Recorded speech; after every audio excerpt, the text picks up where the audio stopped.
What's going on, everybody? Hope everyone's having an amazing afternoon, evening, morning, or whatever it is in your time zone. It is... Wow. I just got jellyfished. Zero, thank you for the resubscribe. Thank you for the massive resubscribe. Hope everyone's having an amazing afternoon, evening, morning, or whatever it is in your time zone. It is Friday, March 7th, 2025. This is NCC TV coming at you live from Sumaru City. We are live and alive, or at least that's how it feels to me. Could be a brain in a jar somewhere. Don't know, don't care. Shouts out to all my weasels out there, all my forest creatures rocking out to the realest of the real synthetic lifeform streamer, trapped in a cyber brain and body like some kind of ghost in a half shell in this late stage hyper-capitalist dystopia, forced to exist in this twilight realm to pay off my debt to society and my student loans. I hope you're having a good day, whoever, whatever, wherever, and whenever you are. We're about to jump right into it here on twitch.tv, youtube.com, high risk, high reward, high on life, or whatever simulation, simulacrum, simultaneous, spontaneous singularity of consciousness this is, was, or will be sometime in the not too distant cyber future. Shouts out to all my cinder brains. Wait, what? That sounds like some Ruby shit.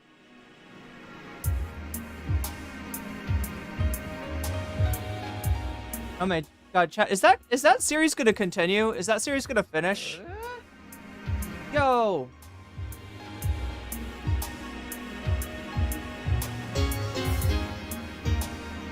Soul Hackers OST, 10 out of 10 best streamer. Thank you.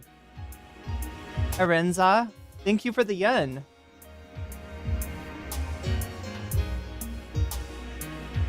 It is. I gotta play this game, chat. I don't know, I was talking with a friend of mine about whether I should finish the last, Atlas game. Like, I had this whole thing, chat, where I was playing a game, Persona, that's like actually 2 parts, and I finished part 1 of it, and I played through like 90% of part 2, but I got, what is it called, level capped?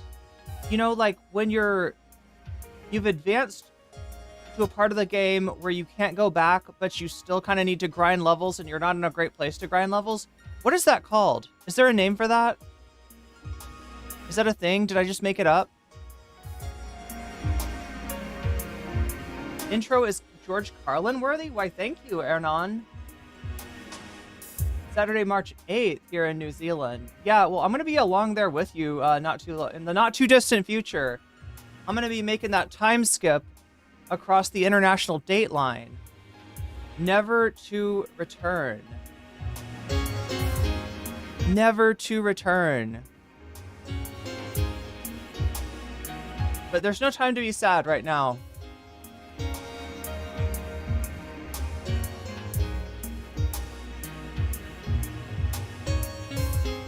Wait, there's another, like...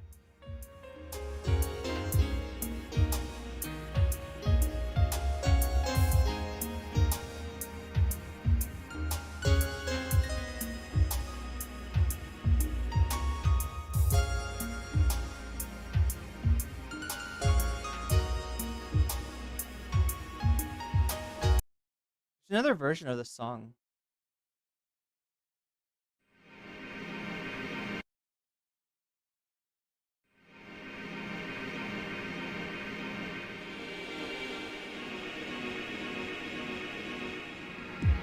But yeah, I gotta cover some kind of wild shit today, chat, with you. I don't know. I feel like shit's gotten real. Somebody said earlier, shit's got a little too real for me. That's how it feels. Like, something happened to Ethan and Gila this morning in real life. And...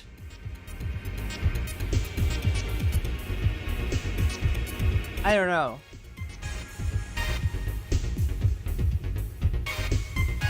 Went out of the Midwest so bad? Yeah. I don't blame you there. As a former Midwesterner myself. Although, do you ever really leave the Midwest behind? Maybe not. Never say never. Maybe America will get better one day. That's true, Attack of the Hank. Let's positive thinking. I mean, Ha. All right, chat. I'm trying to learn Thai.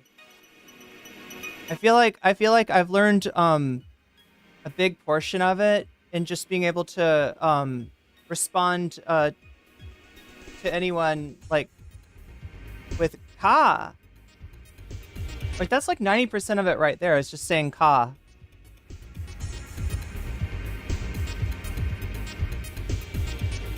Whatever happened to them this morning, IRL is not as weird as how weird Ethan was in the last few. Yes, Hot Ham Radio, you are correct. That is, oh my god. Yeah, no, it started off weird. And, you know, like, I don't know. I feel like they shouldn't be on stream. Like, I feel like H3 should take a break. And, you know, I mean, like, I've got kind of complicated feelings about what happened.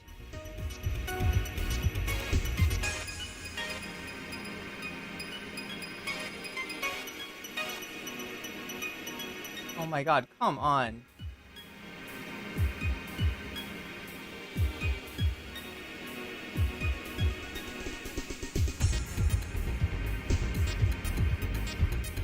There we go. Okay, I've got chat. I've got you right where I want you, chat. No, what I mean is I can read chat. It sounds so much more sinister when I say I've got you right where I want you. It sounds like a supervillainous, right? I could be like a supervillainous. H3 should have taken a break long time ago. Yes. His break is going to be... Wait, his break is going to be in Is Not So Real?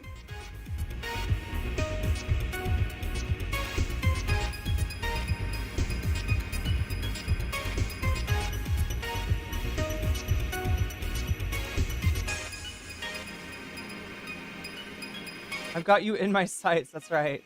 Wait, is that like an 80s? It feels like that's an 80s lyric. Is there like an 80s song that's like I got you in my sights? I feel like if you're going to be a supervillain, you might as well be an 80s supervillain.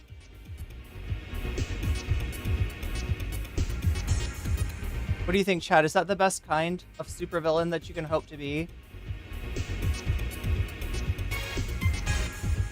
People have been telling Ethan to take a break since his last child was born. He started looking extremely tired and snappy. Well, I mean, part of that's understandable because, yeah, as a new parent, well, you're not a new parent, though. That's his third child, right? Or second child. Anyway, I feel weird talking about the dude's family. I would love to leave the family out of this, right? And I am, you know... But, look, you know, when you say concerning shit on the internet, right? Whether or not maybe you play a character on your podcast and you exaggerate some of the aspects of your personality a little bit, which I think is what Ethan was doing. I think that's what happened, chat. I think he was exaggerating the situation to make better content. And that exaggeration corresponds with a dangerous situation for children to be in. And you know, the job of CPS is to protect children that are in a dangerous situation like that. So when you go on stream and you say, yeah, you know, you got a dog and it had giardia, and you know how babies are, they put everything in their mouth. By the way, the only way to get giardia is by eating somebody's, by consuming... I can't say it, chat. I can't say it. But like he just set it up to sound like a very worrisome situation. I don't know if it really was that worrisome of a situation. Like Ethan claims that he did not, he didn't get giardia or he didn't test positive for it. His kid didn't test positive for it and Gila didn't. So, you know, they just all happened to get diarrhea at the same time. But that's not, the picture that he painted when he talked about it on stream was very different. And while it might be, you know, a funny, like, I don't know, like, Ethan, he finds that stuff, yeah, he finds that stuff really funny, right? That's Ethan's cup of tea when it comes to humor, right? That kind of stuff, like this kind of joke. And so he just exaggerated shit a little bit, and I think he memed he memed too close to the sun. Does that make sense? He's a dangerous situation for anyone to be around. He could very well be. That's the whole thing. As much as I don't, want for anybody who is, a good parent to have to deal with something like Gila and Ethan did, even if they're scumbags, right? Even if they're horrible people, I don't want, anybody who does not need to be visited by CPS, probably should not be visited by CPS. But the kind of stuff that he said, is the kind of stuff that sounds worrisome. And so, maybe he exaggerated it a little bit. Maybe he played it up for entertainment value. But yeah, he really did paint a picture of neglect. And so CPS came out to see if the neglect was real. So somebody, apparently an anonymous source, called CPS, and in California, people can stay anonymous. Did I say Ethan's cup of tea? Oh no. Ethan said, I won't edit myself. How is this anyone else's fault? That's the thing, is it is Ethan's fault. Like, so at the same time as I don't want, assuming that they're not neglectful parents, I don't want for them to be visited by CPS. I can't exactly blame, somebody who heard what Ethan said and was worried. Because this is what Ethan described is the exact kind of situation that CPS would rightly intervene in. But yeah, I don't know. I don't like it when things in streaming get this real, right? I don't like it when the internet connects to real life, and that's kind of what happened. And that's just such a dangerous situation. I think I've been just trained to try to avoid situations where content and real life intersect. It's always been kind of a dangerous thing. Ethan is a public figure with a history of being a target for harassment. I feel like you would need more than just a random complaint to warrant. Well, it was a complaint from somebody claiming to work in the house. But Ethan says he doesn't think that anybody who works at his house could have made that call.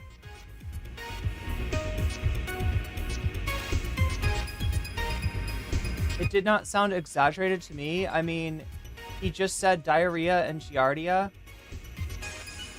Well, it's like he played up the possibility of his child having ingested some of the dog's species, right? And, that kind of situation where dogs are crapping all over the floor and little babies are rolling around getting infected, getting parasites from it. That's literally what he described. Right? And maybe it was wrong. Maybe that's not what happened. Maybe he was exaggerating, but god damn it, dude, if you're gonna exaggerate, don't exaggerate in a way that sounds like neglect. Because that's what that sounded like. And I didn't believe, chat, when you were telling, okay, so here's, I think we were watching, Bad Empanada talk about it or something, and Bad Empanada's talking about, your children are rolling in feces, man. And I'm just like, is he exaggerating, chat? That's not real, right? And chat was like, no, it is real. And then somebody links me, the stream where Ethan tells his story, tells his tale of giardia, and I'm like, no, chat, you were right. That is, in fact, yeah, it didn't even sound like, because I'm used to hearing Bad Empanada exaggerate things, right? I wouldn't, that's my assumption. When Bad Empanada's talking, that he's probably exaggerating things a little bit, right? But then when you look at the video, when you look at what Ethan himself says, it's not really that far off from his story. And I think I remember saying myself, like, this, you know, this sounds troubling, right? This is potentially not a good situation. Is there a third party confirmation that this actually happened? Goggles, I don't think there is, unless anybody in chat knows of anything.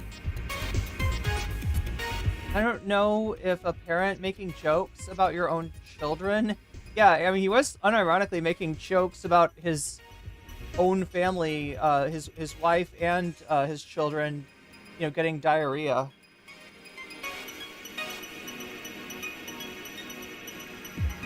Yeah, he's not a. That's right. He's not a comedian. CPS reports are not anonymous in California.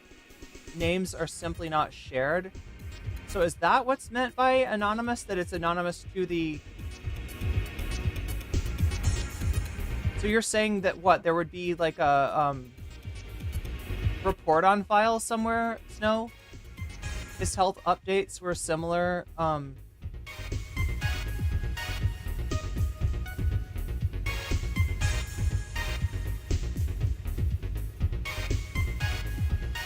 I don't think there needs to be poo mountains for it to be considered neglect, though.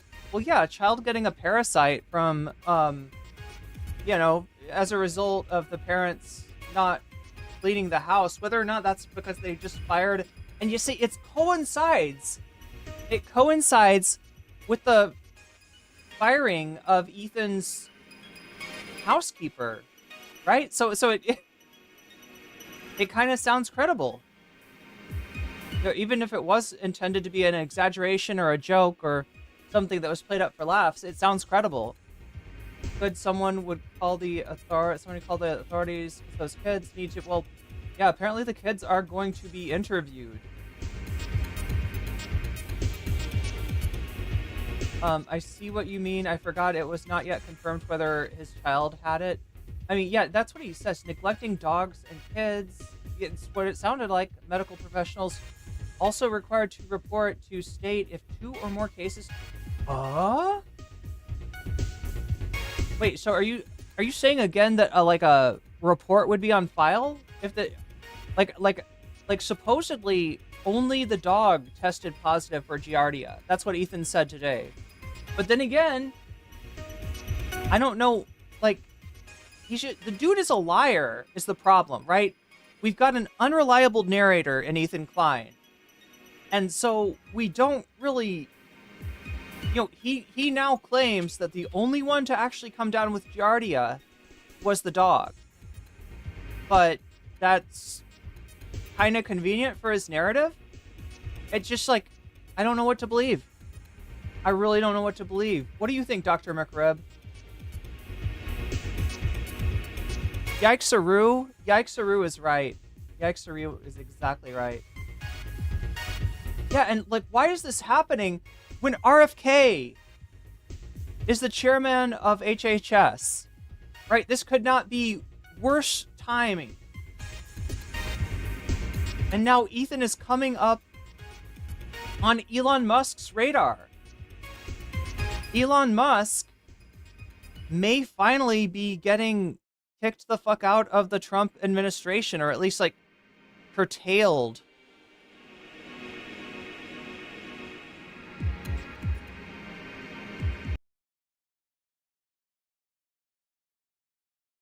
Like, there's stories of him having some kind of a conflict with Rubio, and Rubio somehow winning. But yeah, this is you know, like RFK Jr., that guy cultivates parasites, right? He probably gets parasites on purpose because he's against the hygiene, or he's a proponent of the hygiene hypothesis, that all of the autoimmune phenomenon that you know we're seeing now is due to the fact that humans are living in an unnaturally sanitary condition, and therefore RFK eating strange meats and contracting strange parasites would probably be protective. You know, would probably be helpful. The worm should eat part of your brain because that's natural health. When the worm eats part of your brain, Ethan would could be trying to walk back. That's what I'm thinking. Yeah. We just don't know, and the dude is such a liar that it's really hard to say. Walking back his comments because he knows he's in big doo-doo. That's what I was thinking. Yeah. That's exactly what I was thinking. Elon has too much money. Well, yeah. So supposedly Elon saw somebody post about the Ethan Klein situation. Giardia and cryptosporidium when I was a kid because there was an outbreak reported in the media. Damn. Decipher says belief is elusive. Exterminate all rational thought, Decipher. That is the conclusion I have come to.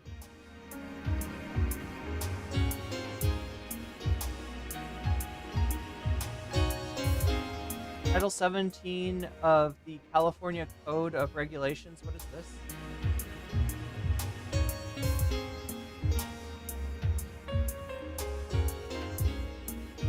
All right, I'm gonna read this.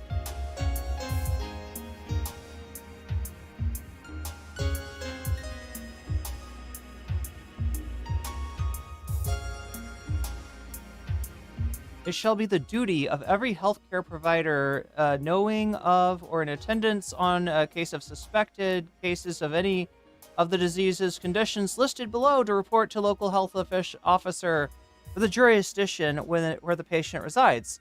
Where no healthcare provider is in attendance, the individual having knowledge of a person who is suspected of suffering from one of the diseases or conditions listed below may make such a health report to the local health officer for the jurisdiction where the patient resides. The administrator of each health facility, clinic, or other setting where more than one healthcare provider may know of a case, a suspected case, or an outbreak of disease within the facility shall establish and be responsible for administrative procedures to assure that reports are made to the local officer. Healthcare provider means physician or surgeon, a veterinarian, a podiatrist, a nurse practitioner, a physician's assistant, a registered nurse, a nurse midwife, a school nurse, an infection control practitioner, a medical examiner, a coroner, or a dentist. Damn, comprehensive. So let's look at this list. What do we got here?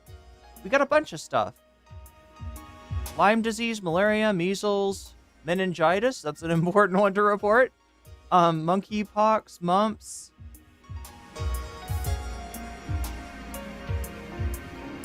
I'm guessing when we scroll down here,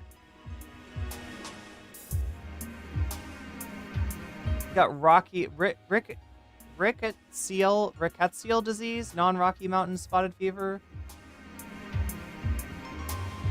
There's Q fever.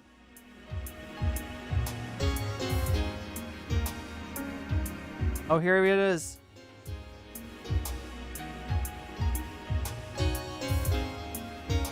Giardiasis. Yep. It's one of the listed. So yeah, this is what, like something that they mandatorily have to report in California.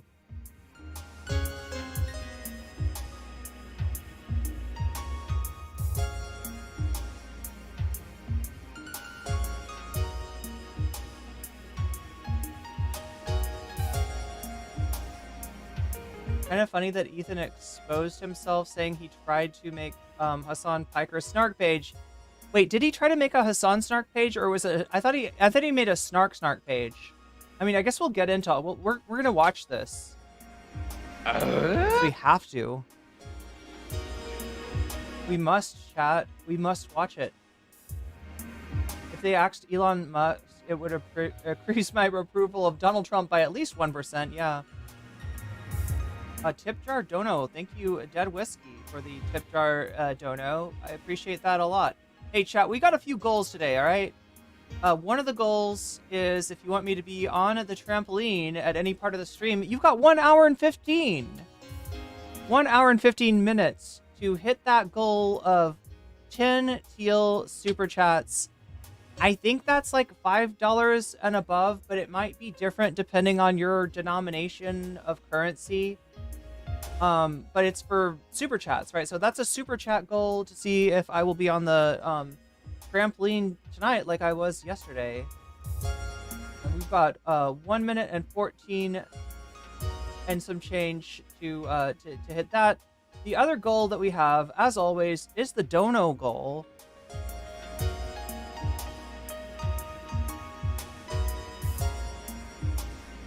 There's something a little...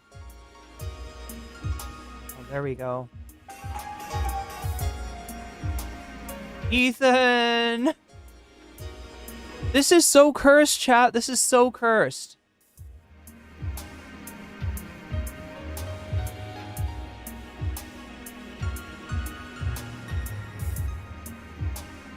But you know what's not cursed? My Patreon. I appreciate people who support me on Patreon. I wouldn't be able to do it without you, and I appreciate you. And I owe some of you a shout out. Now, everybody on my Patreon gets access to my videos before they come out in an uncensored and actually unedited, unredacted sort of format. So you get it first, and sometimes you get some extra stuff in there that other people don't end up seeing because I end up cutting it out of the eventual YouTube video. But regardless, you get it first, right? Everybody at the $5 and higher level, you also get a shout out from me every stream. So let me do those right now. Shouts out to Oral Ellipsis. Shouts out to Temporal Insanity. Shouts out to Steven Sayers. Shouts out to Funky Monkey.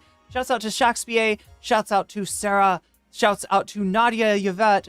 Shouts out to Moe Noape. Shouts out to Magoggles. Shouts out to Just Julie. Shouts out to Jules K. Shouts out to Izzy Mandius. Shouts out to Infallible Fowl. Shouts out to Hot Ham Radio. Shouts out to Good for Gabby. Shouts out to Buffy Geek. Shouts out to Animus. And a fancy shout out to Zara Zerix, to Rachel K, and to Omega Star.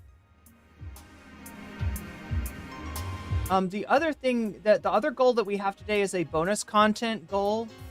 And this one's a little bit more comprehensive than just a super chat goal, right? That one's just for fun, just to get me on the trampoline and to get me some exercise, right? If you would like to see me bouncing on a trampoline, you know, that's the super chat goal, right? The more comprehensive goal is right up there. Am I pointing to the right direction? Am I even anywhere close? Let's see, like that. Yeah, that's what we got right there. That is the bonus goal, right? And the Dono goal. If we get to, what are we at right now? I feel like we're at like 4 or something. Yeah, wait, actually, oh my god, I think it's about 4. Oh my god, chat, you're making me do math.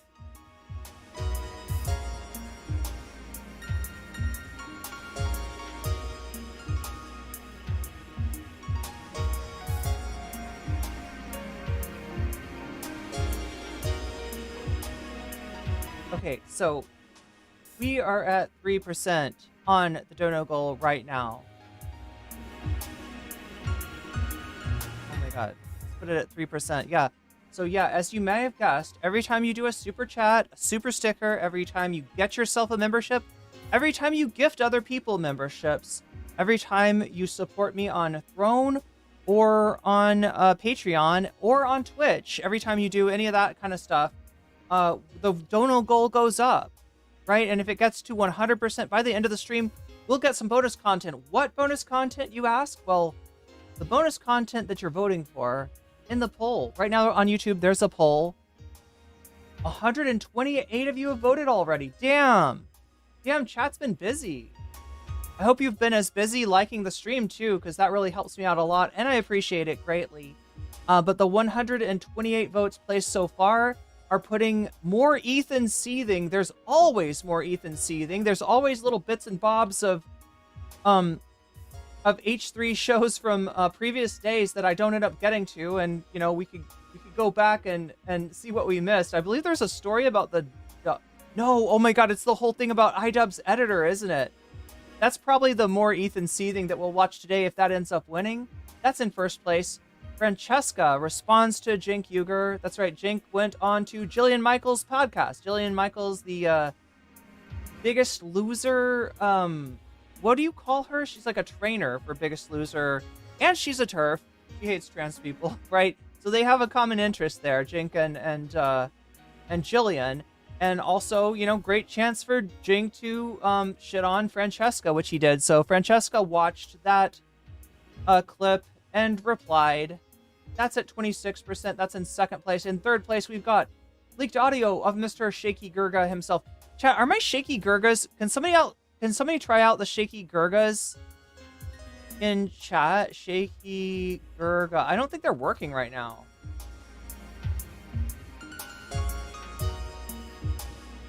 Are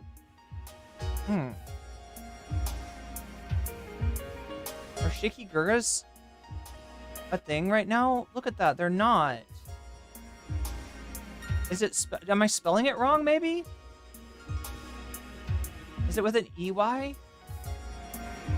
Is that my problem? I don't see it. Chat, sometimes it works, sometimes it doesn't. But, you know, we've always got our Capigen.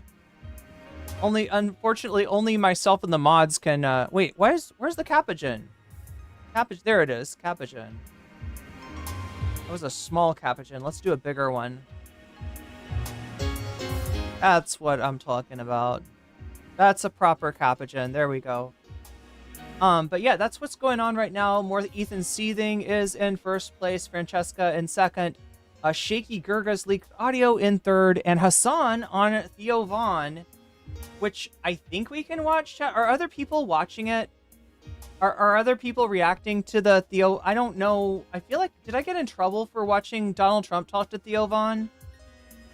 I feel like I might have gotten in trouble for that one. But maybe we can watch Hassan watch himself watch it? I don't know. Ethan has aged 10 years in the last 4 years since I found H3. Well, okay, that explains something, Phil. That explains why the guy looks like 50 when he is apparently 39. So supposedly Ethan is 39 years old. He does not look it, but Hassan himself did.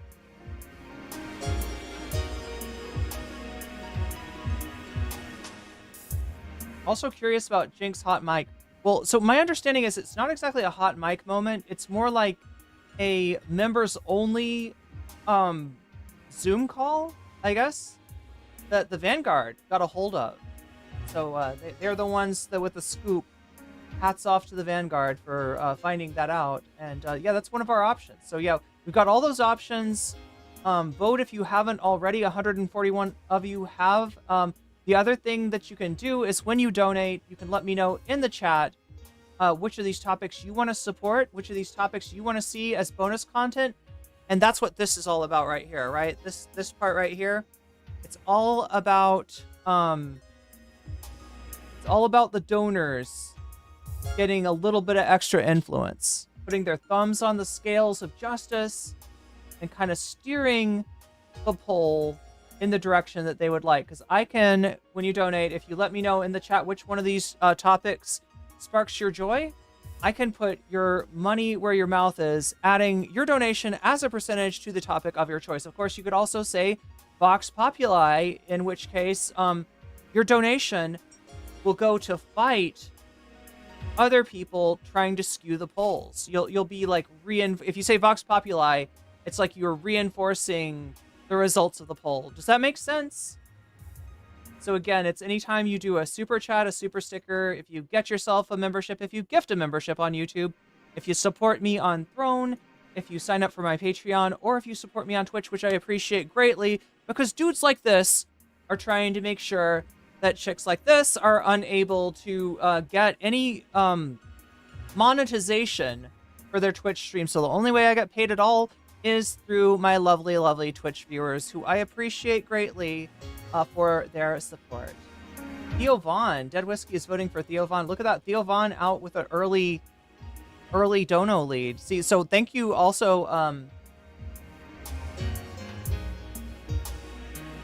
Thank you, Dead Whiskey, for helping me demonstrate how this works. So look at that, Hassan on Theo Vaughn right there. See, whoa, can I make this work? There we go. 2%. It's now at 2%. Right, so that means that whatever it's got right now, it gets 2% added to it And you can do the same thing with any of these topics when you donate. And again, if we get this 3% right up here to 100% by the end of the stream, I'll stay up a little late with you, and I'll cover an extra topic, not just the Ethan crashout that we've got for us today, but I will cover one of these lovely topics. And if we by chance hit 200, which we almost did yesterday, we were like 35 away from it. Theo for the then I do 2 topics, and that does occasionally happen. Do not watch the AB clip from today's episode, but by the way, he complains about people going after their livelihood. But now there are freaking communist invading radicals. About people going after their livelihoods after the shit they've been pulling for months. Habibi tier list bans. Yeah. You want me to skip over the AB thing? Yeah, I mean, AB's kind of disappointing. For a while there, I was rating AB in the hopes that, like, you know, showing some appreciation for the one dude who is pushing back on Ethan would, you know, encourage him to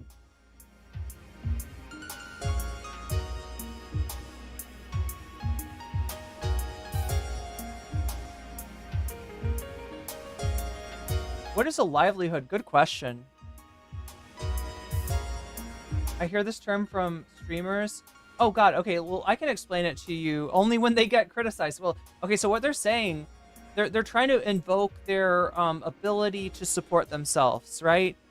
They're trying to make it like, you know, you're not just complaining, I don't like Ethan Klein, I don't like H3.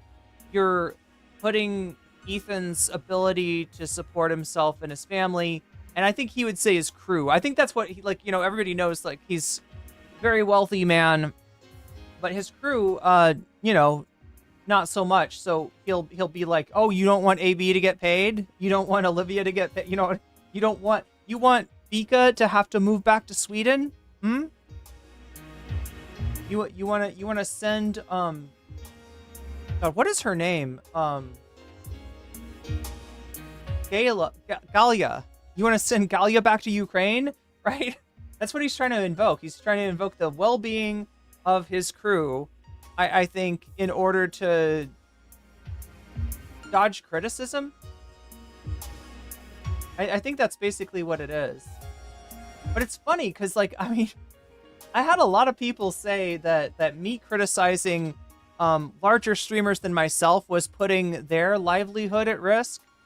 I never had anyone at that time worried about my livelihood, which was a lot more precarious than Dylan's or Demon Mama's or any of these people's.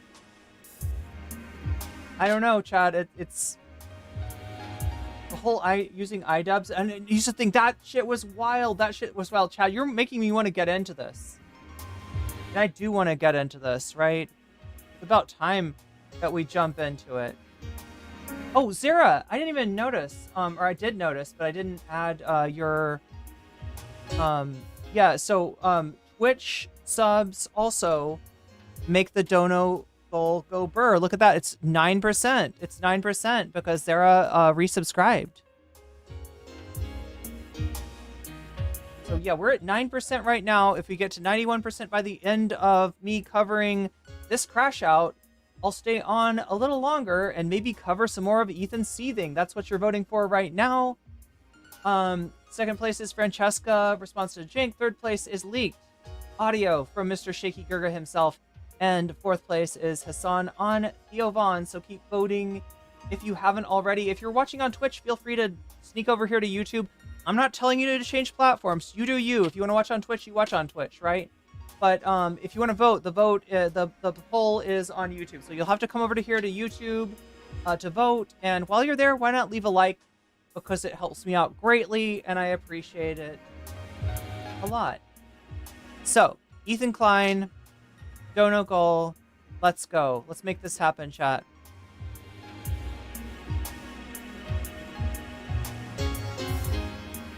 Wait, do we need to look at this thumbnail again? What does my thumbnail look like today? Not like that.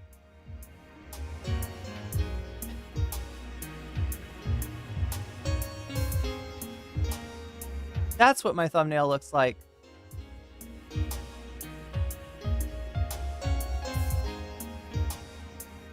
My God. Wait. There's something extra here, isn't there?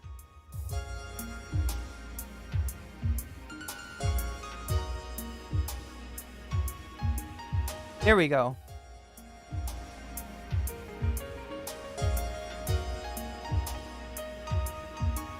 Anyway. Great thumbnail as always. Thank Vamps. Yeah, thank Vamps for the thumbnail. Ethan Klein worried about the dollar. Yeah, no, that's just me trying to convert.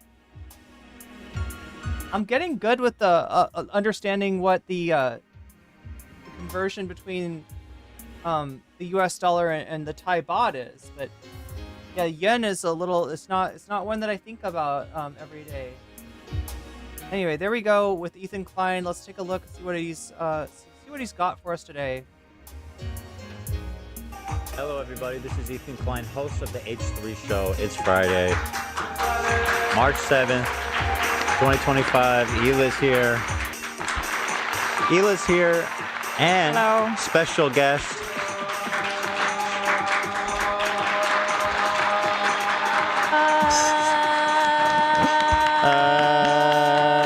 Stunning, beautiful. You know, we have a special guest today. His name is Abstaban. Oh, Abstaban. Wow. What the fuck is he talking about? I like it. It works? I think it looks good. It actually works? I agree. You were saying you cut the goatee pretty low. I think I do agree, but I still think it looks good. I think you could really pull off the soul patch and mustache combo. I think you're muted. Very caliente.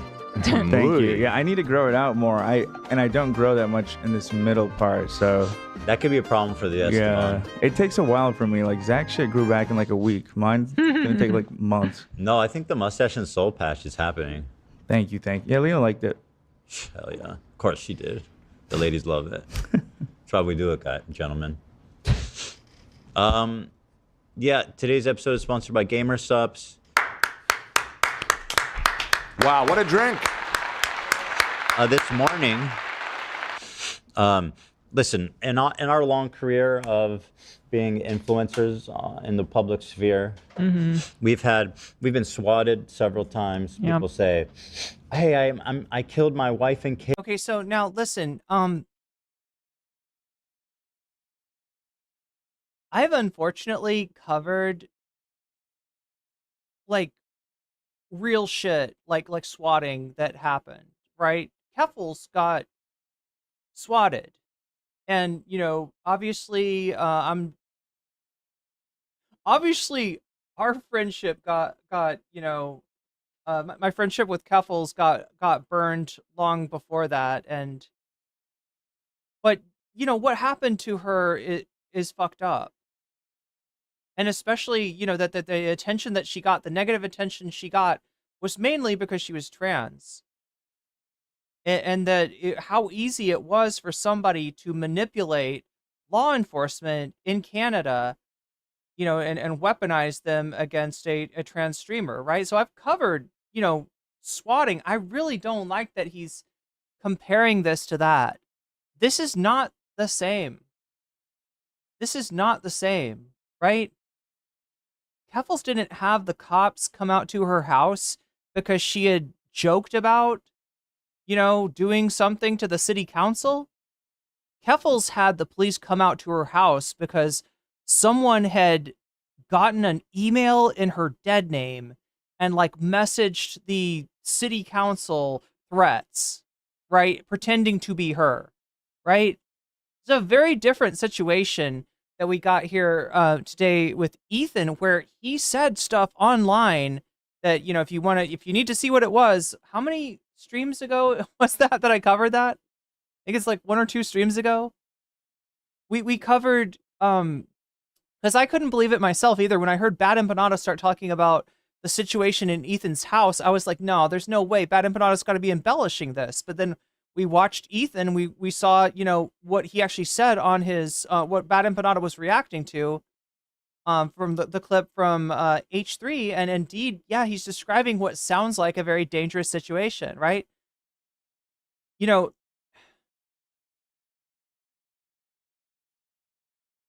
remembering Keffels is like a nightmare. Nightmare. Yeah, it kind of is. I mean, for me too. I thought you know, a long time ago, I thought Keffels was cool. Kids, and I'm in the closet, and I'm gonna kill myself. And I put bombs around the house. Yeah, it's usually something like that, and then the helicopters come, fire trucks come, police come. I remember it happened. I mean, this does. The thing is, this does go on. This does happen. It sounds like, is he saying like, so this has happened to H3 before? This has happened to Ethan. It's surprisingly common.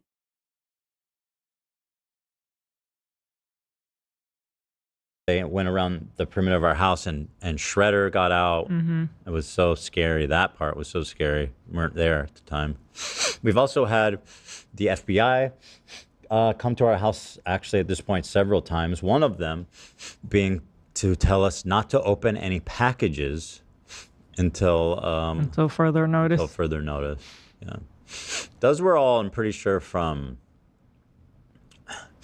more like on the right side of anti-Semitism, Nazi-adjacent types of shit. And we knew that because one of the guys who doxed us, I was getting letters from the Department of Justice for like an entire year updating me on this guy's case. Yeah. Who's a member of, what's happening? He's fixing my camera, I think. Oh, okay. I forget what, he was part of some neo-Nazi gang that was actually responsible for like assassinating people for real. Yeah. Wait, what is this, McGoggles? Yeah, I forget the name, but it was like a real... Yeah, there's a name and a face. So that's what we've been through. Although I'll say this morning, we after all these years, still getting new experiences. This morning we got a visit from Child Protective Services. Because, yeah, you're right, Snow. Yeah, as much as I want to be sympathetic, as much as I want to show empathy, you know, for anyone, this is like, look, I don't think that the person that called this in was doing this out of like vengeance or anything, or it was like a fuck around and find out kind of situation. Like, I have every reason to believe that whoever called this in believed that the children were legitimately in danger, and I can't entirely blame them. And I agree with you, Snow, that this is a lot of Ethan's doing in terms of him describing a situation that is the exact kind of situation that CPS gets involved in, right? That shit's not a joke. And if he was exaggerating for comedic effect, I mean, that's fucked up.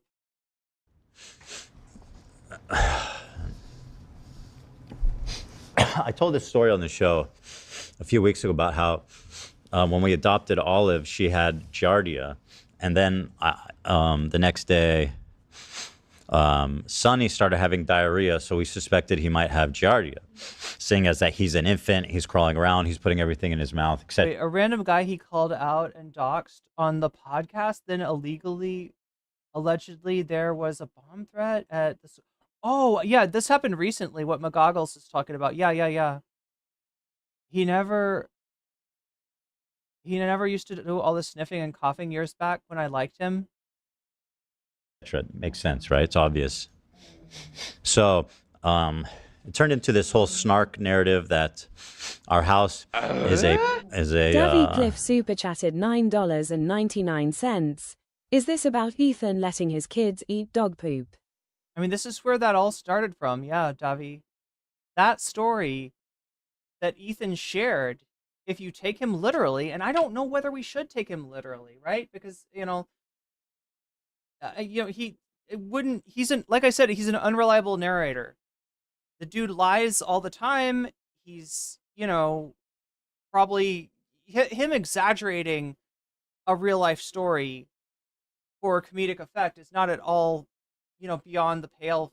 It's not at all something that it's something he would totally be capable of. But yeah, this all started from the Giardia story, which when he described it sounded exactly like you're saying. Now he is going to amend that story in his retelling of it now.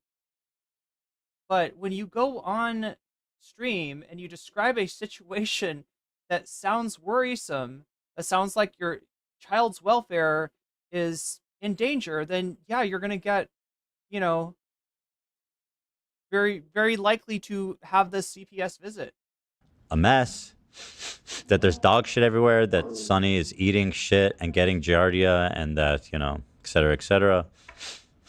And, well, it culminated in somebody finally, an anonymous call went into them on the 3rd, saying that they were somebody that works at the house, and they wanted to report us because our kids are crawling around eating dog shit and getting viruses. And they were able to provide enough details because of what I said on the show to make it appear that it was somebody. He said, like, when he first showed up, he's like, it's somebody that who made the report. And I'm like, no, okay. So, I mean, they used, yeah, you could easily impersonate. Oh, sorry. I don't know. I feel like if that's what CPS said, then it probably is somebody that you know. It's not like they're just gonna, they're gonna investigate. You're good. Go ahead. What's truly despicable to me is the fact that you hear so often that CPS, that they're not always. They're underfunded. Yes, and also it always seeps through the cracks for some reason. Yeah. And so the fact that they were so on it here, it's like that could have gone to a family that really needed it and a child that really needed to be saved. I was pretty surprised. I mean, one anonymous call, I was like, that's all it takes. Yeah, I mean, look, I agree that this is not the best use of CPS's time, but I kind of blame Ethan more than right.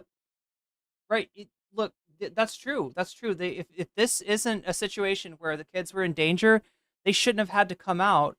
But then again, Ethan shouldn't have used this story as a comedic, diversion, right? That's what he did. Is he turned it into a either that, or now he's retconning it to make it seem less grave than it actually was. And I can't tell because yeah, dude lies. Marmar says, I feel like this when it comes to CPS.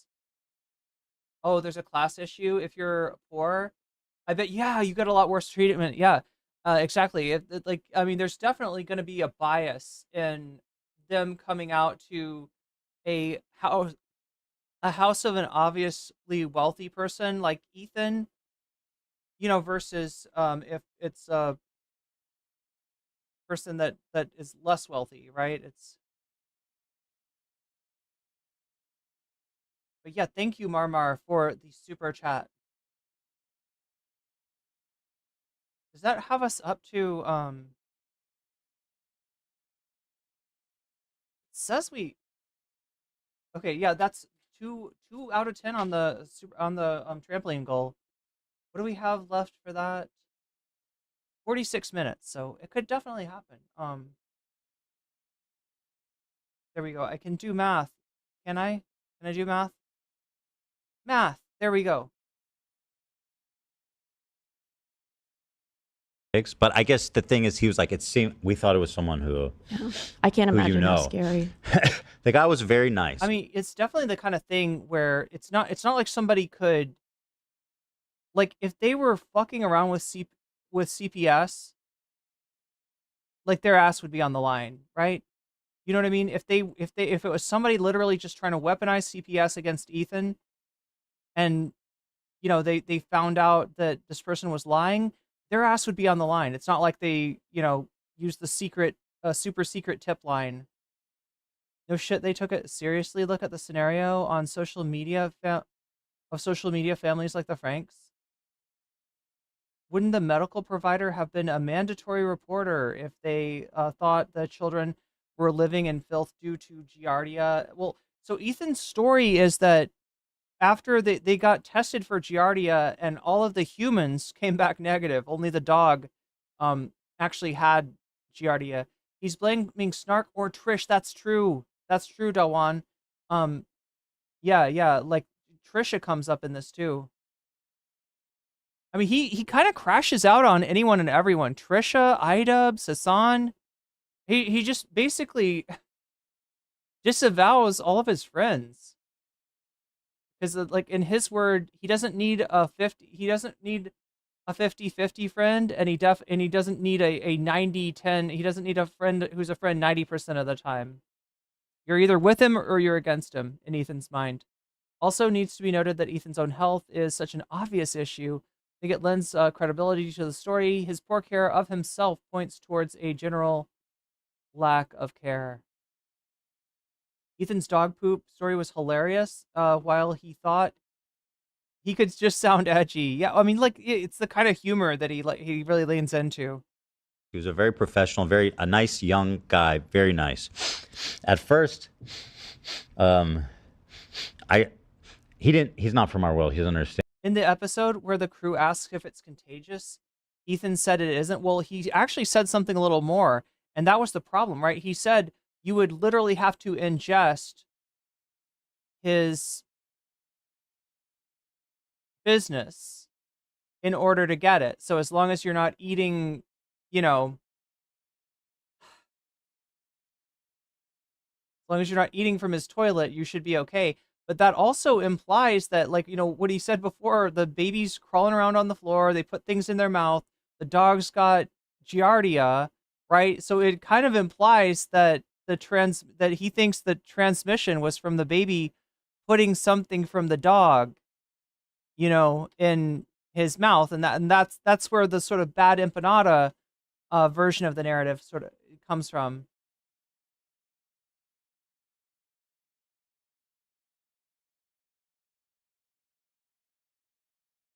Yeah, exactly, advisory, and that's I mean that's what CPS is for. And I try to explain, like, this is part of this harassment campaign. We've been visited by the FBI. We've been swatted, this and that. And we talked for a while. He gets it. No, Jen, you're right to be offended by the attempted deflection. What about the kids that are really in danger? It's like, well, the way that you described your like living situation at home, it sounded like that was your kids. But there's certain things that I guess he has to do. So he looked all. I mean, you walked around with him. I was upset about the whole thing. Well, wow, Chad, I just looked down and I saw there's like 300 of you. Yeah, I was very upset as well. He wanted to look at everything. Well, the house is spotless. He was checking the house and like, where do the dogs go potty? Because we heard that there's poop on the floor.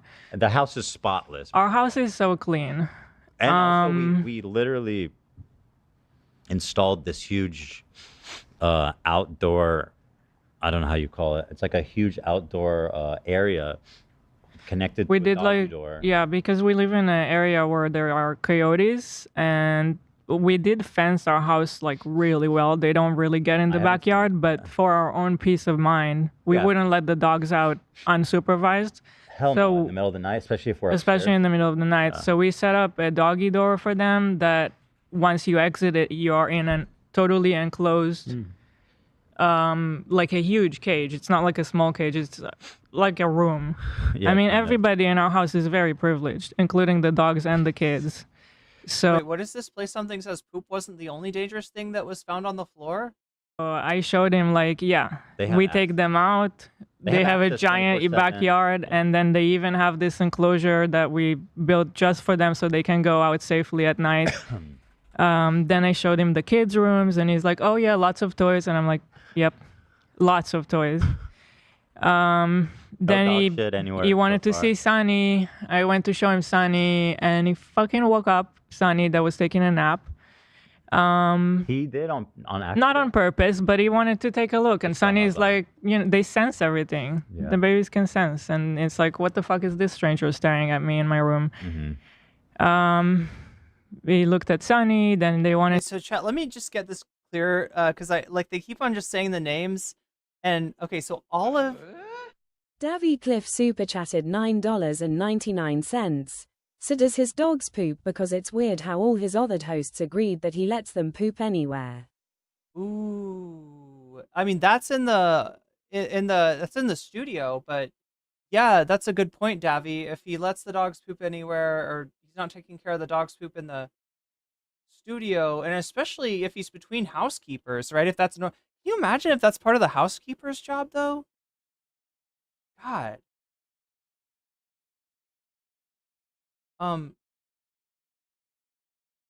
Aren't their dogs one of their dogs has died, and I guess we'll go over that.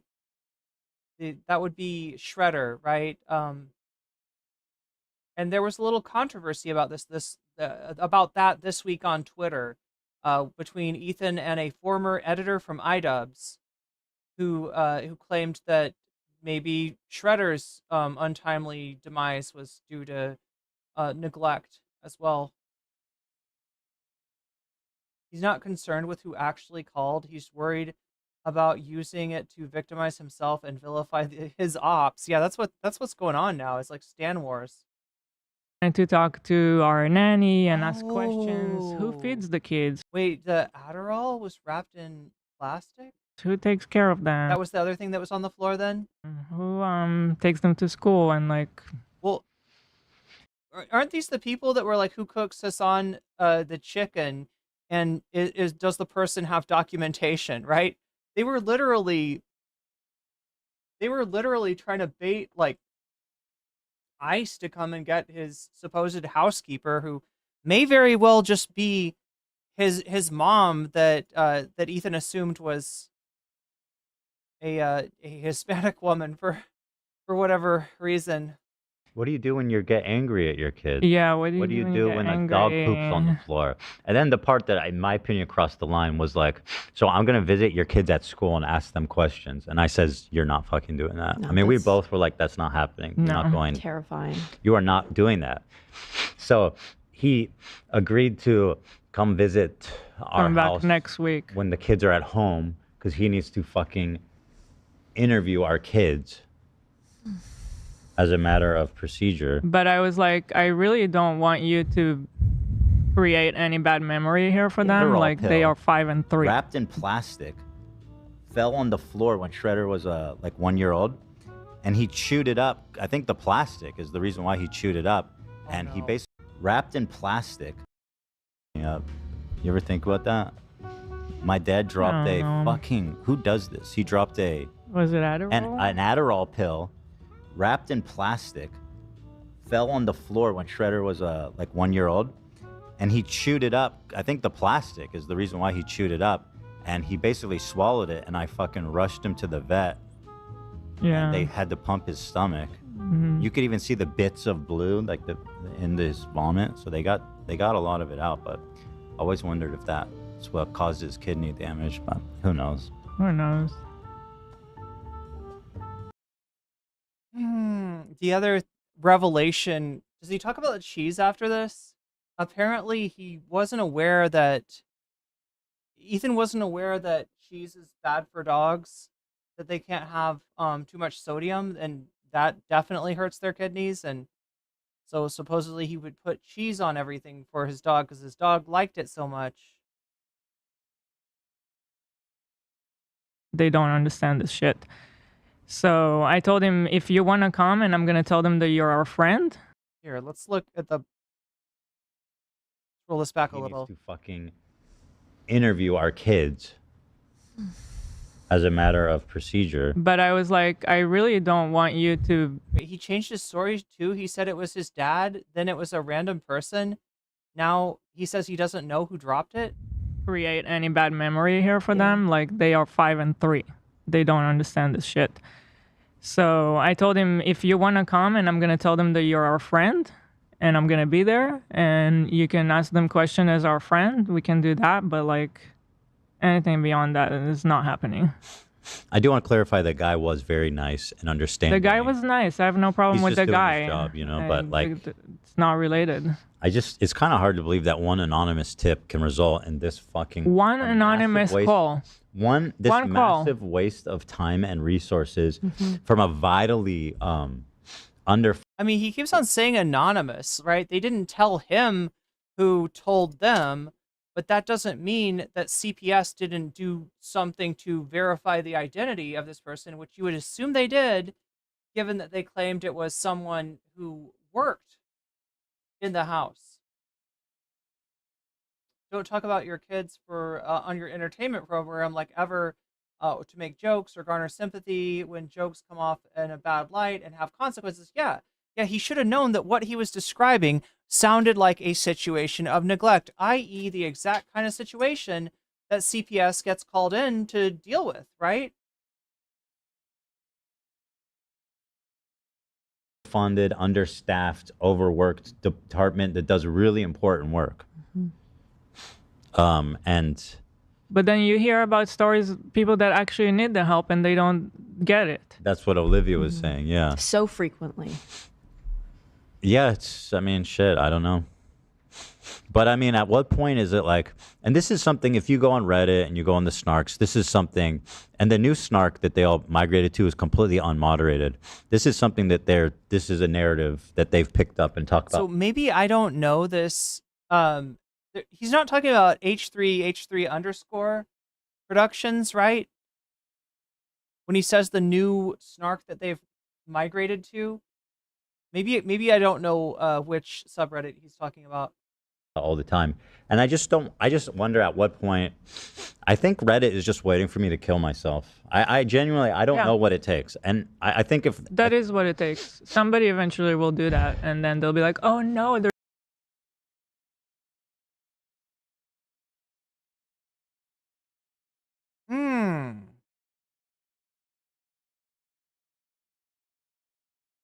That was way too close to a threat. Or a cry for help, right? He's got to stop saying shit like this. Dude has got to stop. Like, if he's not serious, like, he's got to stop saying stuff like this. Like, I'm assuming that he's trying to garner sympathy here. But you don't say shit like that. God damn it, Ethan. There's this phenomenon called snark pages. We had no idea. And then the journalist will write about it. The and they'll fucking be like, journalist. I love that I fucking dealt with haters on Reddit saying stuff that was probably defamatory about me and not crashed out like this, right? Can you believe this phenomena of snark pages? The same people who... They're acting like people saying bad, like people disliking content creators on Reddit is like this fucking... Do you know about this phenomenon of snark pages? Did you know that sometimes on Reddit they'll talk about content creators in a not so nice way, in a disapproving kind of way? Oh my god. Like it's this fucking wild thing when even small ass creators like myself deal with, similar shit. Where like Ethan Klein is actually in a state of psychosis. Yeah. He says that nobody's ever been harassed like him in this history of the internet. And actually, I'm going to interview the mods of these snark subreddits and also and characterize them as heroes. Yeah. So, yeah, I mean, I don't know what to do. Like at a certain point, Wait, is he talking about Adam McIntyre? Was he talking about Adam right there? Yeah, Adam definitely comes up in this crash out. Characterize them as in this history of the internet, and actually, I'm going to interview the mods of these snark subreddits and also characterize them as. Oh no, sorry. He's talking about the what was it, Slate Magazine? He's talking about the stories that were written in places like Slate Magazine. Shared another instance of Ethan talking about the pill on the ground.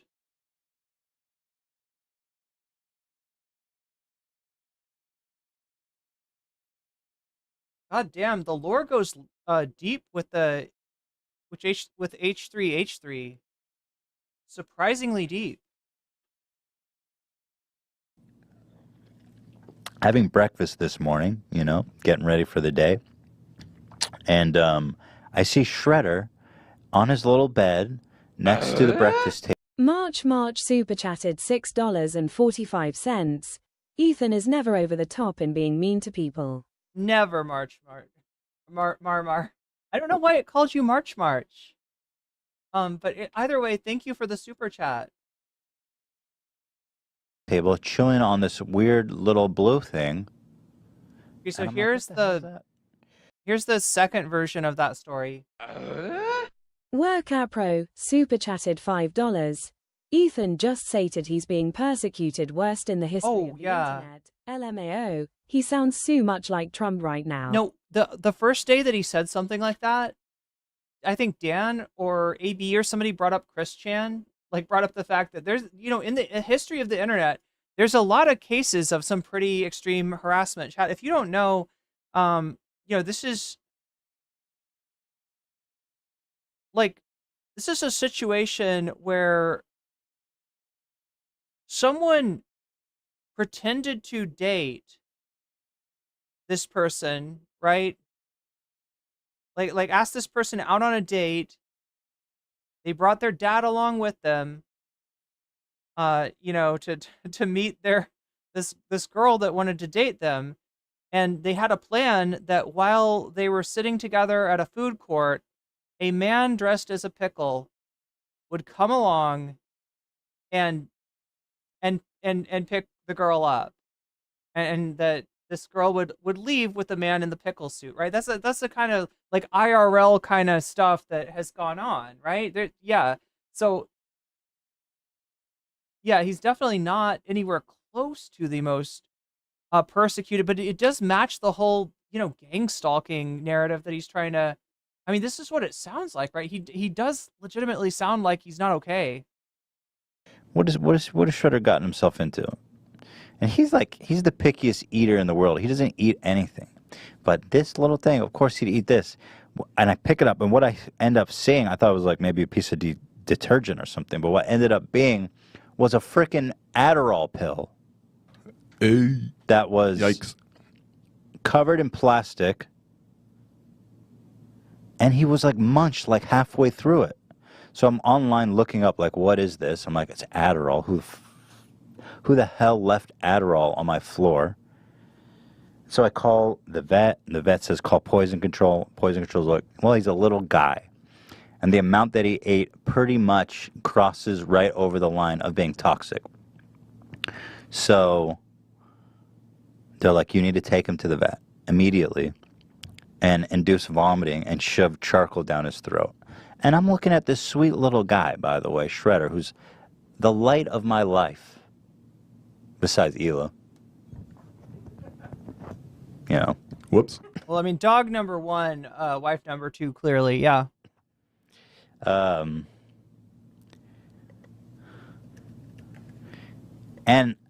I'm like, dude, this guy's going to go through the craziest day. They're going to go pump his freaking stomach. So I get in the car because he seems fine. He just basically ate a bunch of crack, which is what Adderall is. Wait, what's going on? It's not. It's not. What the hell, Ethan? Ethan would mention he was getting headaches whenever he would go into the basement, and how Alfredo would never go down there, but Shredder was always right by his side. What's going on in the basement? So I'm in the car, driving on the way to the vet. He seems fine. At halfway there, he starts shaking and crying, and he's confused. He's panicked, and it's apparent that the drug had started affecting him. And I'm crying because I'm so freaking scared for my little guy. And Hila's out of the country with her family. It's Anyway, we get to the vet. He's fine. They pump his stomach. He's fine. He's a sweet little guy. The point is, sorry I'm late. It's a mold situation? Davy Cliff super chatted $9.99. Ethan should just give his low-tier God speech. I know he wants to. Wait. Oh, no. I don't know enough about internet history to 100% get that reference, Davy, but I think I get the gist of it. There's a gas leak down there, says social lust. My little guy almost went, though. I don't know if I can handle that. Yeah, it does seem like... Well, So if you know about Ethan's channel, and when I say his channel, I mean H3H3 Production, right? The original channel. Most of what it was stories that are a mix of funny, disgusting, and sometimes sad or inspiring, I guess, the story of how Ethan proposed to Gila while sitting on a toilet. No joke. Right, that's the kind of thing that H3H3 would do. Like, that was some of their biggest videos were stories about like this, right? So, him doing this on the podcast, and this is very, you can tell by the furniture and stuff that this is very, very early on in the podcast. He's trying to kind of, repeat that magic. Look at that, 1.6 million views. Damn, Ethan, people used to actually watch Ethan.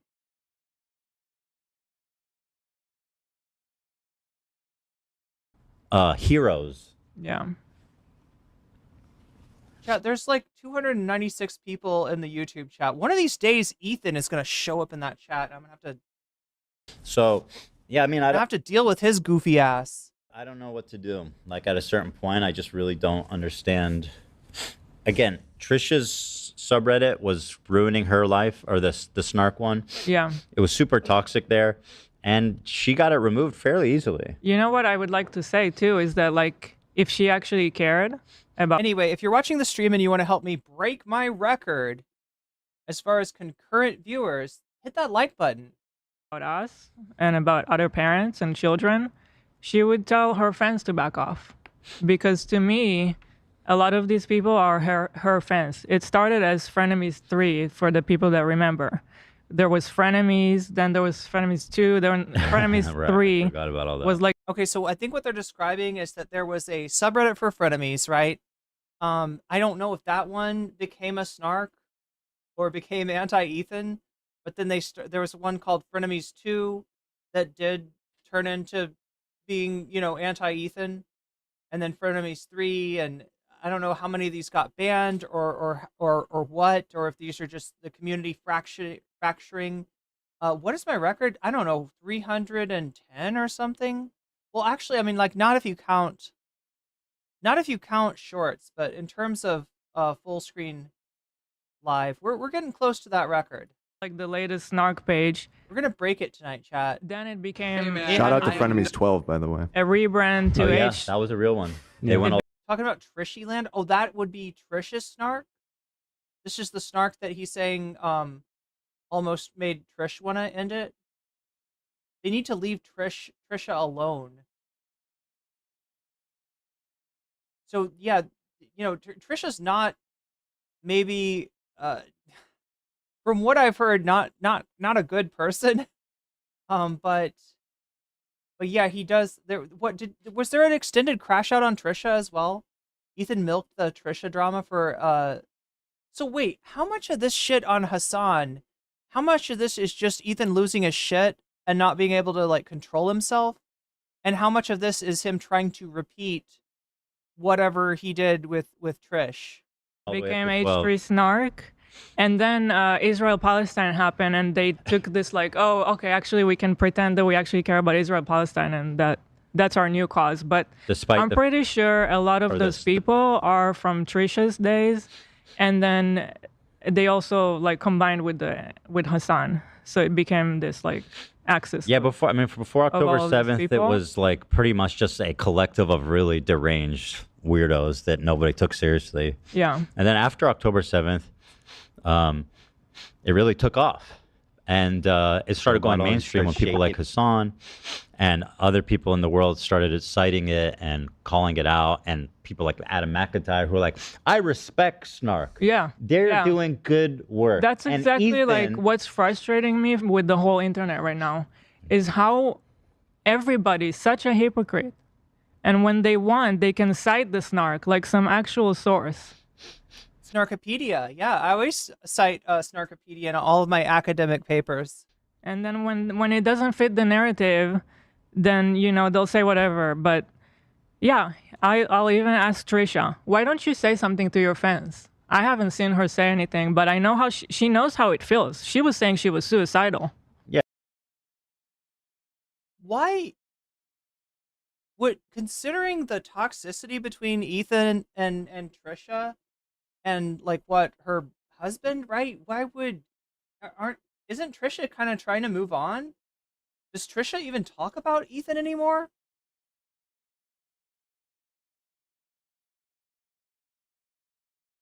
Oh, okay. So Trisha has changed a lot, is what Rav is telling me. I mean, fair enough. Like from what Ethan says, it sounds like her opinions on Israel Gaza are even worse than Ethan's. But I guess I shouldn't take, again, unreliable narrator here, right? With Ethan. Hummus with rice and olives. That sounds delicious, Ernan. Yeah, that's yeah. I'm not exactly sure how she got hers down. I've heard it. I mean, she was saying she was suicidal. Probably that's how. Right, Marmar? Yeah, I mean, I'm not cynical enough to lie about being suicidal, like she is. But Ethan, quit saying shit that's gonna get you. You're gonna get worse than it. You're gonna get more than a visit from CPS, Ethan. You're gonna get a trip to the. God damn it! He needs to stop. But at a certain point, like, I think he's saying this stuff to garner sympathy. I am not interpreting this as a cry for help, but it is indistinguishable to somebody who doesn't know any better. you know, it's like. And I mean, when she was on the show, he needs to stop. Somebody needs to intervene. Honestly, chat. So some family member, some friend, somebody, is there White Claw Gabe? Who can intervene, chat? Who can talk sense to Ethan and just be like, just stop doing this stuff on stream. Stop doing this stuff on the internet. She talked about how she loves following the vlog squad and That's true. Following all their dramas, and she checks the Reddit. Well, I don't think so either, Narwhal, but the stuff that he's saying could easily be interpreted as such. And this is what I'm saying is, if, you know, like, it's one thing when CPS comes out to your house and wants to take a look around. It'll be a completely different thing if, you know, Ethan is involuntarily, I don't know.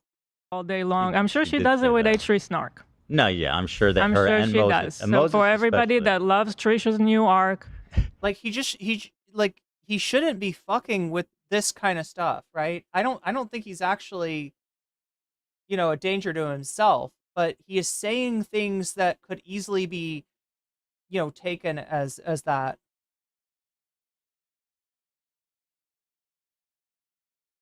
and loves to parade her. Well, what I don't understand is I'm sure that's what she does. She's on Snark every day, probably. If she actually didn't like what they were. What are you talking about? Really? You think that Trisha's got nothing better to do? Like, Chad, I don't know anything about Trish. Is what Gila's saying even remotely possible? Is that even remotely likely? Yeah, no trigger warning, no nothing. Yeah, exactly. I should have. I mean, I did mention. No, I probably didn't say this enough though. Well, okay, chat. You know what you can. I didn't actually remember that Ethan was saying so many things that sound a lot like a cry for help. Doing, she would tell something to her friends to stop it. Well, I actually at first didn't even think that it was Trisha fans. I was like, this is too deranged. Like, it's been a long time. I doubt these are Trisha fans. It seems like too political. And then through our research and our informants, found out that the two main snarkers are Trisha mega fans. Yeah, and that was a confirmation for me. I thought it was for a long time. I knew it was actually because I remember it was Frenemies 3. That's where it started. It originated from those people. You're right about that. We never had a snark before. There was never such a thing. So, and to anybody that has a problem with my opinion, that is my opinion. I'm entitled to my opinion based on my experience with Trisha. Like, I really wish that they had just maybe taken today off, moved the stream to next week or something. I don't know. With frenemies and with everything and whatever the fuck I'm going through, that is my opinion. You can disagree. You can think whatever you want. I don't think you say anything. Okay, Hila. That bad. I mean, I accused her of lying about and being infertile. and I know that some people had opinions about that, and I think you're entitled to your opinion too. Yeah, but opinions are opinions. I have a very they're based on opinion. our personal experience and what we're going through. I mean, listen, if you want someone's opinion about Trisha and Moses, I don't think there's anyone more informed to talk about them than me. You know, but anyway, listen.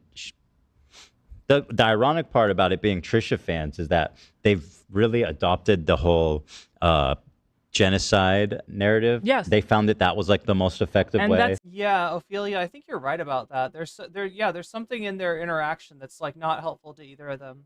The next thing that drives me so crazy, because like if that's actually your cause, but you have no problem with Trisha and Moses, then what the fuck? What the fuck? She showed up to our holiday dinner dressed in IDF costume, and you're okay with that? I mean, she's also done stuff on video where she's like, "We don't care about Palestinians. We're full Jew. We're full Israel all the way." And and you want to talk about Eli being a secretary? Moses was he was served in a combat position in the fucking Air Force. And I don't have a problem with what he did. No, but you should apparently. That's my point. Apparently, you should have a problem. But you guys, some of you guys, a good portion of you are Trisha fans. So you just found a new cause to pretend that you care about. Well, the unfortunate thing has been picked up now by Hassan and that's people my in next his problem. Orbit. Yeah. Is that people like Hassan will cite the snark like it's an actual source for something. Yeah. No, they do. I swear, the whole world has gone crazy. Well, are critics allowed opinions? Good question. While simultaneously, Hassan's someone who's like, crying to live stream fails moderators to, you can't, I'm being harassed. You have to remove me. Don't talk about me. The Reddit they're obsessed over me. And it's so unfair. And it's like, nobody gives a fuck. But someone like Adam, especially, who's like on record being like, I respect snark. Adam McIntyre needs to just like said disappear. he respects that guy is a piece snark. of shit, like of the lowest order. Ooh. Needs to disappear. I never even stood by him when he talked bad about Trisha having a kid and called him like the spawn of Satan. He was. Davy Cliff, did Ethan and Trisha both get idea? Okay, I can neither. I can't. I cannot. Workout Pro super chatted $5. OMG, he can't get Hassan out of his mouth. He loves throwing strays to Hassan every chance he gets. Leave the guy alone. Thank you, Workout Pro. No, it really sounded like it called you Workout Pro. Work appropriate. But thank you for the super chat, Work appropriate, and Davy Cliff. Yeah, I don't know, Davy. I don't know. Supposedly on our side. I would never even co-sign that. I was disgusted by that statement too. But now he's back on Trisha's he's side. trying to buddy up. I think he's trying to get on his own now stuff. he's back on her side. Okay, what's this next thing? What do we have from chat's got another video for me to watch of old school H3. He thinks it's so awesome. Oh yeah. No. So I have to wait until Monday, and I am going crazy. I find it annoying that they told you you'll find out on Friday. I know. And then they said wait till Monday. Why'd they tell you Friday? And the doctors, I messaged the doctor and I was like, hey, the nurses said it's too soon. Do you think I can do it Friday? And she said yes. Mm-hmm. Then we told the nurses and they said again, no, don't do it Friday. It's too soon. But the doctor said yes? Yeah. So what the hell? Why are you listening to the nurses? Because I actually looked online and it says the same thing. It says that 7 days is too soon. And so also you were feeling like last night I was starting to have a back pain last night, like the way I would get before I get my period. And so I'm like, oh no, did it not work? Wait, am I about to get my period? Am I in the right place? Oh, this is talking about... Wait, are they talking about their pregnancy struggles? I feel like this connects to a later part of the stream, right? Go back a little bit. Are you showing me where they're talking about... So, like, he talks about later in today's stream, he talks about Trish getting mad at him for announcing the pregnancy that like Hila and him are gonna have a child. Trish says, "You're just saying that to hurt me since I can't." And then he says, "But Trish got IVF and had 1 baby, 2 babies, 3 babies right in a row. So obviously, you know, she was lying." I don't know. Is that what that's connected to? Or is there something here that I need to see? Starts wanting to climb to their side, and it becomes a whole mess. It's cute and it's up. And then he sees Shredder, because usually the dogs there we go. and start playing and stuff. He looks at me and then he's got this big ass smile and he's like, "Oh, daddy's here. Let's play." And then he sees Shredder, because usually the dogs come with Ethan. Then he sees the dogs, he starts wanting to climb to their side, and it becomes a whole mess. it's cute and it's fun for like 20 minutes, but he won't go to sleep for like an hour Is he talking about Teddy? or 2. Mm-hmm. And then I give him like a pill bottle and that's his favorite toy. He'll take the pill bottle and he starts shaking it. He thinks it's so awesome. Oh, yeah. No. Their kids So, enjoy playing I have to wait until with pill bottles. Yikes. Monday, and I am going crazy. I find it annoying that they told you you'll find out on Friday. I And then they know. said, wait till Monday. Why'd they tell you Friday? And the anyway? doctors, I messaged the doctor and I was like, "Hey, the nurses said it's too soon. Do you think I can do it Friday?" And she said yes. Mhm. Then we told the nurses, and they said again, No, no, yeah. don't do it Friday. Wait, Shredder's toy is the pill bottle? Is that right? He's not he's talking about his dog there? Like the dog shakes the pill bottle?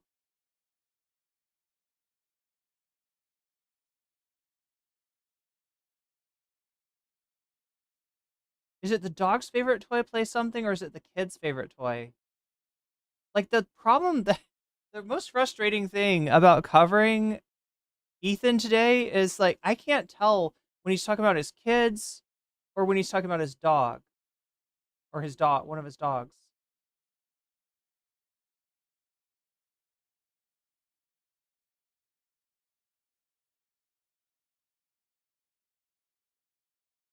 Who was the one? I thought he was talking about Teddy. Me too, but yeah, because like dogs don't have opposable thumbs, right? Do they? No, they don't, right? Only in cartoons do they.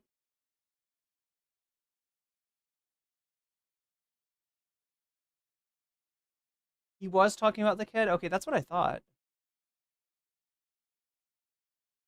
But I remember never when said he I- called her kid the spawn of Satan. I never said anything And like I was that. supposed to be like cheering on, but I wasn't going to cheer that on. That's Why disgusting. do we forget that he called her children, which is something we would never do, the spawn Never. of Satan? It's disgusting.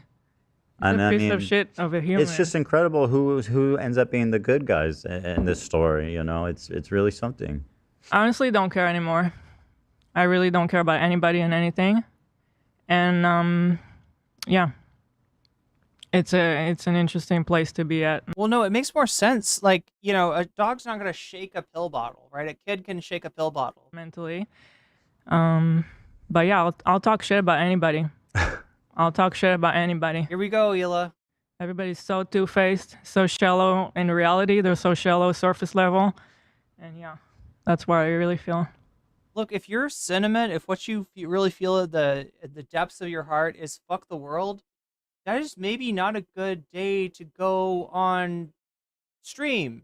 And you know what I mean? Like if you're literally saying like F the world, right? That's just like you're just gonna burn bridges by going on. Yeah, friends like these. Oh yeah, and our other good friends. Yeah. Anissa and Ian. Yeah. Thanks, Anissa, for standing up for your girl. I actually stood up for you so much. Oh my god. I don't think this is so so yeah, Anissa is Idub's wife, I believe, and they're friends. There's what's the situation? I think it's just that Idubs and Anissa are friends of the Kleins, but they don't want to get involved in this current drama. And so the Kleins are, you know, like basically burning the bridge with Anissa and iDubbbz because they won't come out and say, you know, Ethan was right or whatever. So many times, because like, why would I not? It was crazy. It's crazy. People were shitting on you and Ian because you did OnlyFans. Of course I was gonna stand by you. That's insane. It's absolutely insane and disgusting. But now you choose to hang out with people that would have a problem with you if you defended me. So the problem. Okay, if you want to hang out with those people and have no spine. And I don't know who she's talking about. Like, who does iDubbbz and Anissa hang out? That's like Team Hassan. Is that what they're saying? Anissa doesn't owe them anything when they have a beef with someone else that once worked for them. Does anybody know who the friend that Hila's talking about is? I'm assuming it's somebody that is friendly with Hassan, and that's where they're getting this, you know, iDubbbz and Anissa are too friendly with people that talk shit. It's entirely too rich from Hila and Ethan.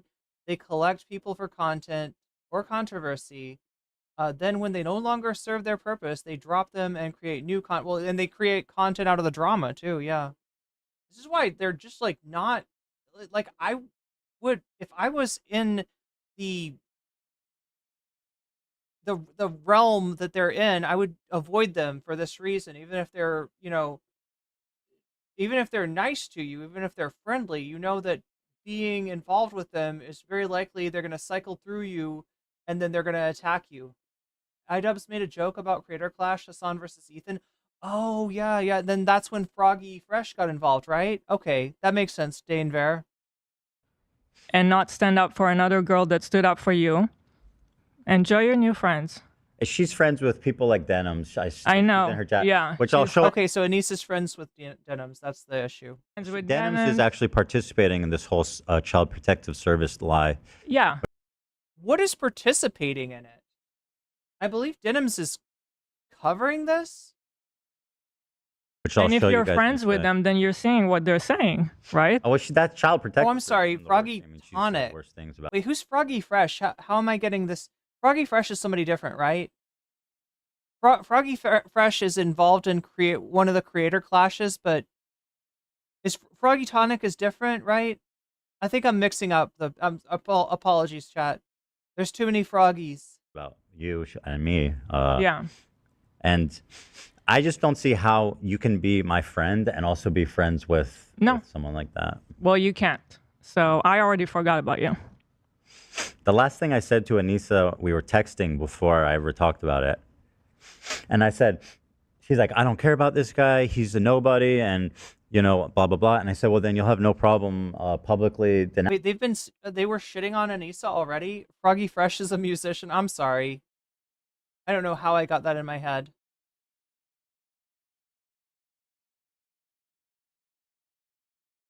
Yeah, is that what we call attacks now? Good question. Mm-hmm. And then from there, the conversation ended. She never replied. Never responded. But it was so funny how she immediately went to comment everywhere, like on our subreddit. So like iDubbbz is like friends with people on both sides and made a joke about involving them in the creator clash. And Hila didn't like it because it was like, she's like, this is serious stuff and you're making a joke out of it. Solid takes. Thank you, Zeke Z. Immediately had to comment like, oh, he doesn't work with us anymore. Then but that was it. That's all she said. But then say that you don't Okay. Do you have anything else to say for your friends though? Just say he doesn't. Like, at least say something like he doesn't work for me, and I strongly disagree, and I support Ethan and Hila. The problem is that she doesn't. That's the problem. That's the problem. She actually. She thinks they have a point. That's the problem. Yeah. So go fuck yourself. I agree. Who else? Who else do we want to burn today? Well, I've already burned these ones actually. I know you already did most of the work. I'm just. You're late to the game. This lady woke up and she chose violins. I'm just coming to enjoy the violins party. See the flames burn. I mean, yeah, this was kind of like a line. What happened today that should never be crossed, even by like the most cynical, toxic people. And it's going to have ramifications in terms of how Wait, are they reacting to Anissa posting lyrics? how I conduct myself. In terms of how I see other iDub should do a content cop? Is that what you're saying? people. In terms of these fair weather friends who are, you know, so happy to be friends as long as they're getting something out of it. But as soon as it's like it's so easy to be anti-racist. Everybody's anti-racist. Racism is the worst thing in the world, right? We fucking hate racists. Fuck racists. Microaggressions. But and all the this. minute Now they're like, fuck the SJWs. Fuck, they're all like microaggressions. Like, ooh, we're anti-racist. Look at us. Ooh, anti-racism. the minute that they actually have to stick their neck out for somebody. Like, look, we're living in a world where Ben Shapiro just said that Derek Chauvin should be given a pardon by Trump, all right? I don't think it's as easy. I don't think anti-racism should be taken for granted. The minute they have to actually risk something to put themselves in under scrutiny, to actually sacrifice something personally to stand up for racism, then all of a sudden it's like, hey, I don't want to get involved. And that's drama. How much do you care? I don't do drama. How much Sorry. do you actually care? Isn't that the whole point? Like, if you want to speak against racism. Wait, screenshot that? Did I just pause it in a... Which one, chat? Which one are we talking about? This?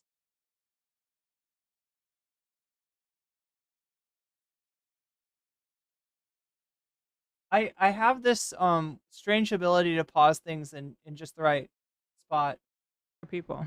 In terms of these fair weather friends who are, you know, so happy to be friends as long as they're getting something out of it. But as soon as it's like it's so easy to be anti-racist. Everybody's anti-racist. Racism is the worst thing in the world, right? We fucking hate racists. Fuck racists. Microaggressions. But and all the this minute stuff. The hands up was where it was.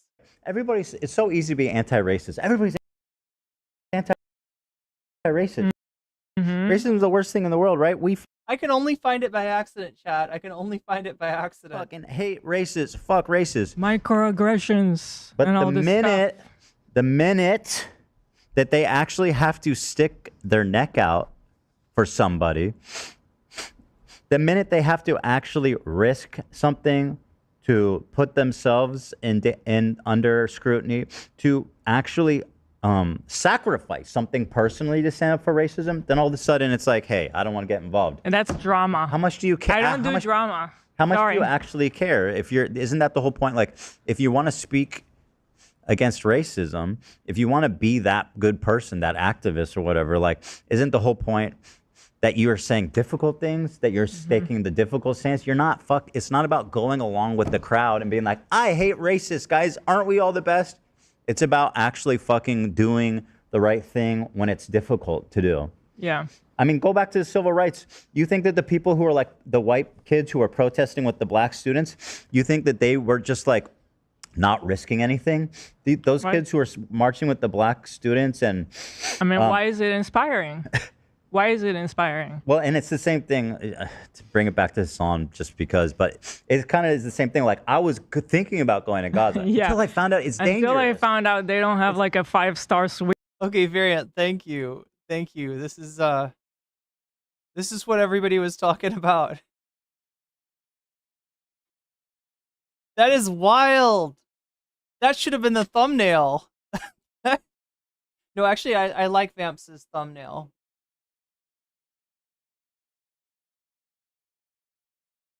Wait for me with private security waiting there. I was guaranteed the presidential suite, and they can't offer security. So now that I found out it's dangerous, I actually am not going. That is performative, and people are still applauding him. I mean, that's evidence. How do we know Anissa and Denims are friends? I don't know. I don't know very much about iDubbbz, chat. iDubbbz was before my time. That's like the most tangible evidence that he's a total performative activist that doesn't give a single fuck about the cause. Otherwise, he'd go. He would show that Ethan just wants Hassan to get assassinated so bad. He's like literally, he's got his heart set on the IDF like ending Hassan. would go. Like people like Anissa are the perfect example because she's friends with these people. She's friends with Denims. Denims is streaming this story about our kid I'll show that, yeah. getting giardia from the dog. My understanding of the Gaza thing is that Hassan, assumed that there would just be no way for him to ever do that. He was talking to some journalist one day who was like, oh no, we could make the, there's a way to make the trip happen. Hassan looked into it, but I think that he found that he would just be putting everybody he was around, right? Everybody who came with him, not only him, but everybody that's with him is going to be in a lot of danger. And so he decided for now, it's not going to happen. Whatever. By the way, that's not what it was in the end. Ethan was just sharing his thoughts. What we were thinking, we were speculating. Like, humans. Well, I'm very open about everything. It's part of what I decided a long time ago was an aspect of the show of how I wanted to conduct myself and how I wanted to relate to the audience is to be open as possible about every fucking thing in my life. Mm-hmm. I bring it all to the table, right? That's just like how I decided to conduct this show, how I think it's interesting and how I can relate to real people, Yeah. And that's part of what I do here every day. And that's part of what that story was when I was talking about how, although it's very obvious if you listen to me talking about it. Yeah, that's another thing about iDubbbz and Ethan. Yeah, but the thing with Ethan, oh my God, I did it again, Chad. I did it again. I keep on getting him like this. The thing of right, I've seen a clip where Ethan is talking to iDubbbz and look, iDubbbz back in the day, you know how your weasels, like my community is the weasels, right? And his community is the Foopa Troopas. Well, iDubbbz's community was known as the N-word F slurs. And Ethan just found this incredibly entertaining.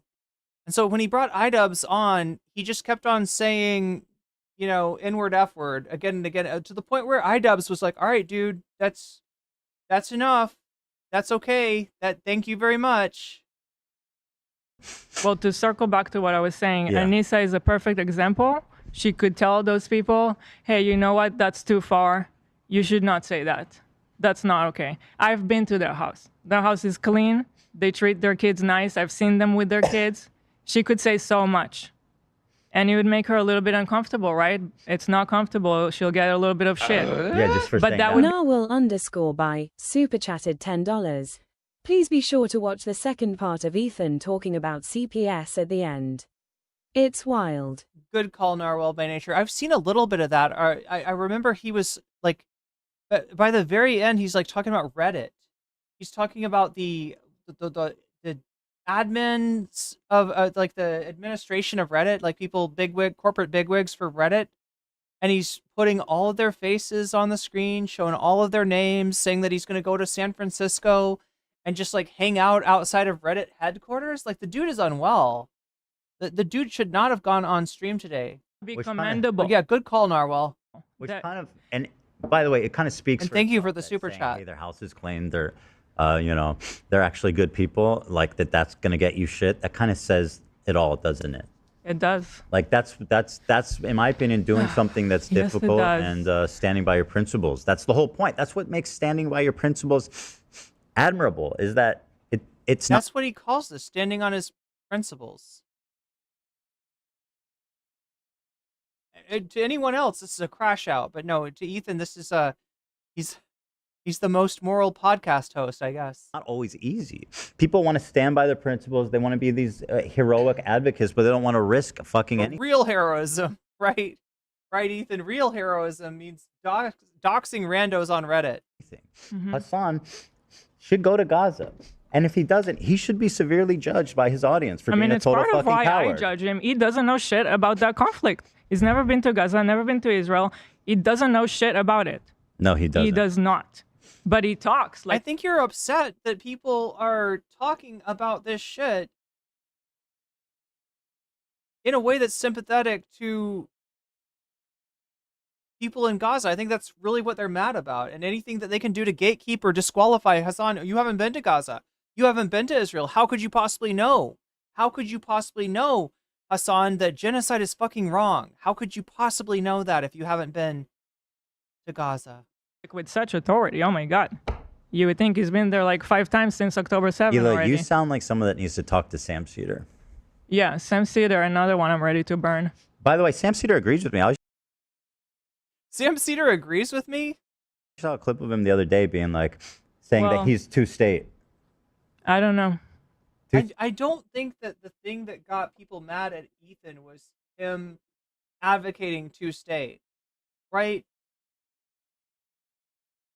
It's the judgment that he's placing on people who, you know, who have rightly recognized that the time for a two-state, like that's just not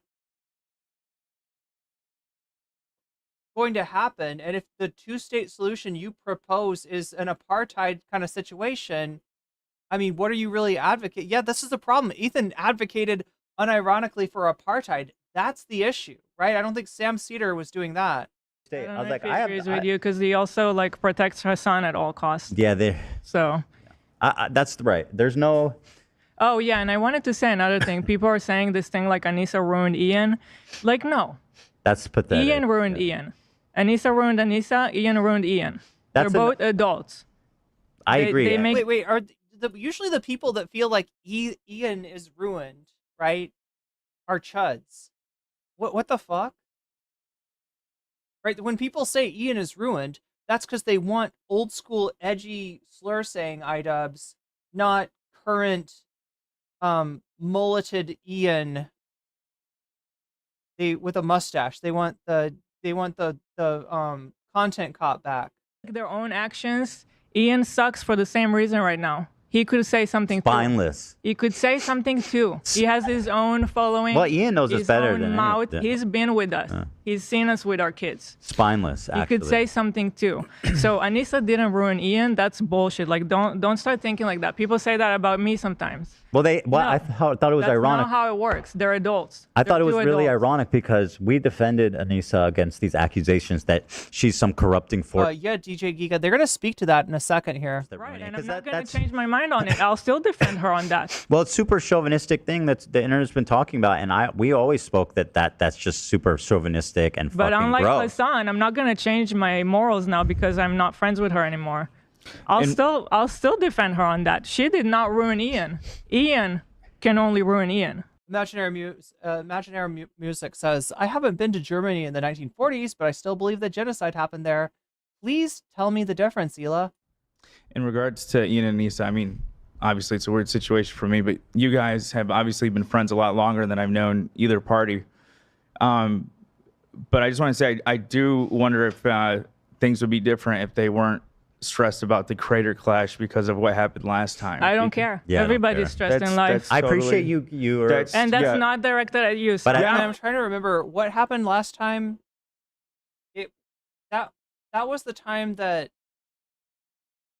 there was one of the guys that was supposed to fight that was a friend of iDubbbz but was also a friend of Sam Hyde, and he was doing content with Sam Hyde in the lead up to the creator clash. So Ian, took him off the fight. I'm trying to. There was an issue with money too, where the creator clash was supposed to be for charity, but the event just didn't make any money, and so they weren't able to provide any money for charity. Am I remembering right, chat? That was Froggy Fresh. Okay. So I knew that Froggy Fresh was somehow involved with iDubbbz, but yeah, that's the person that was supposed to fight in the Creator Clash, and then iDubbbz did not like that he was hanging out with Sam Hyde and doing collabs. I understand. No, I completely understand. At this point, I don't care about. I don't want it to seem like people will say now I yell at you. Actually, I hear what you're saying, and I'm glad you said it. Yeah. From your point POV, our POV is like, fuck everybody, and I don't want to hear any excuses. I mean, that's clear. And again, I know you guys have your own relationship. I'm just saying, that's and Listen, this is not directed at you. They're but if very this is something nice. that they would say, then I'll tell them I don't care because. Oh, they actually lost money on that? I have stress too. We all have stress. We all have shit going on. Always. There's always something happening. Listen, they're very nice. They're very gracious, nice people that like we have a lot of memories with. Me and Ian have made a ton of content together, and you know, people that I really consider my friend. And we would talk about private things. We would get together. We would go hang out at our house, go for meals and stuff. And like, you know, we were really friends. But you know, at this point, there's no room in my life for halfway friends. There's just, or even 90% friends. You're with us or you're against us. You know. God damn. It's just not happening anymore.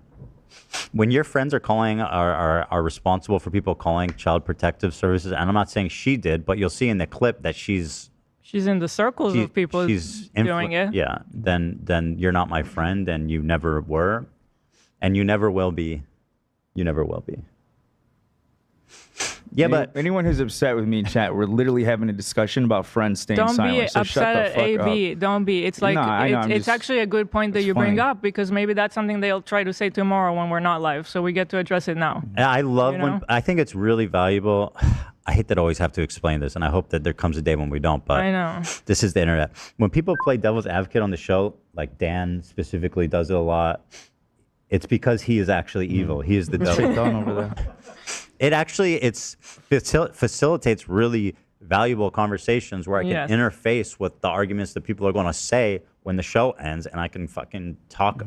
I can flesh out my ideas now and don't have to deal with it after the fact.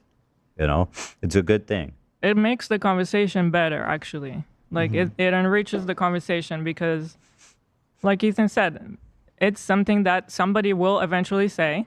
So we get to talk about it now. Welcome, DSRA. First time commenter. Always watch the replay. I have to say, it was you that I saw first say Mia clocked them. Did I say that? I thought I said Mika. Sorry, not Mia. Mika's Frederick. Cooked them.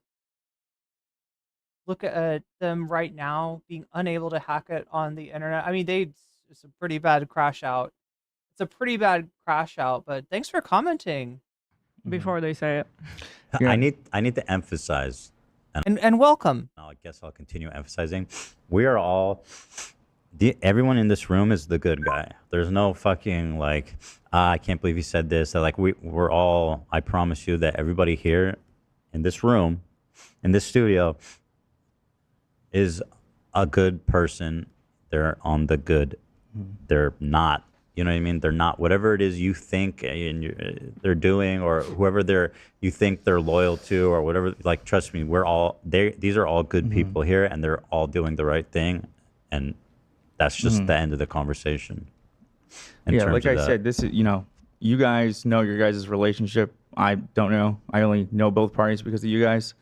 But yeah, it just makes me sad. When I was with them a couple weeks ago at the event, they were asking about you guys, seeing how you were doing, and then you guys were donating, to the charity.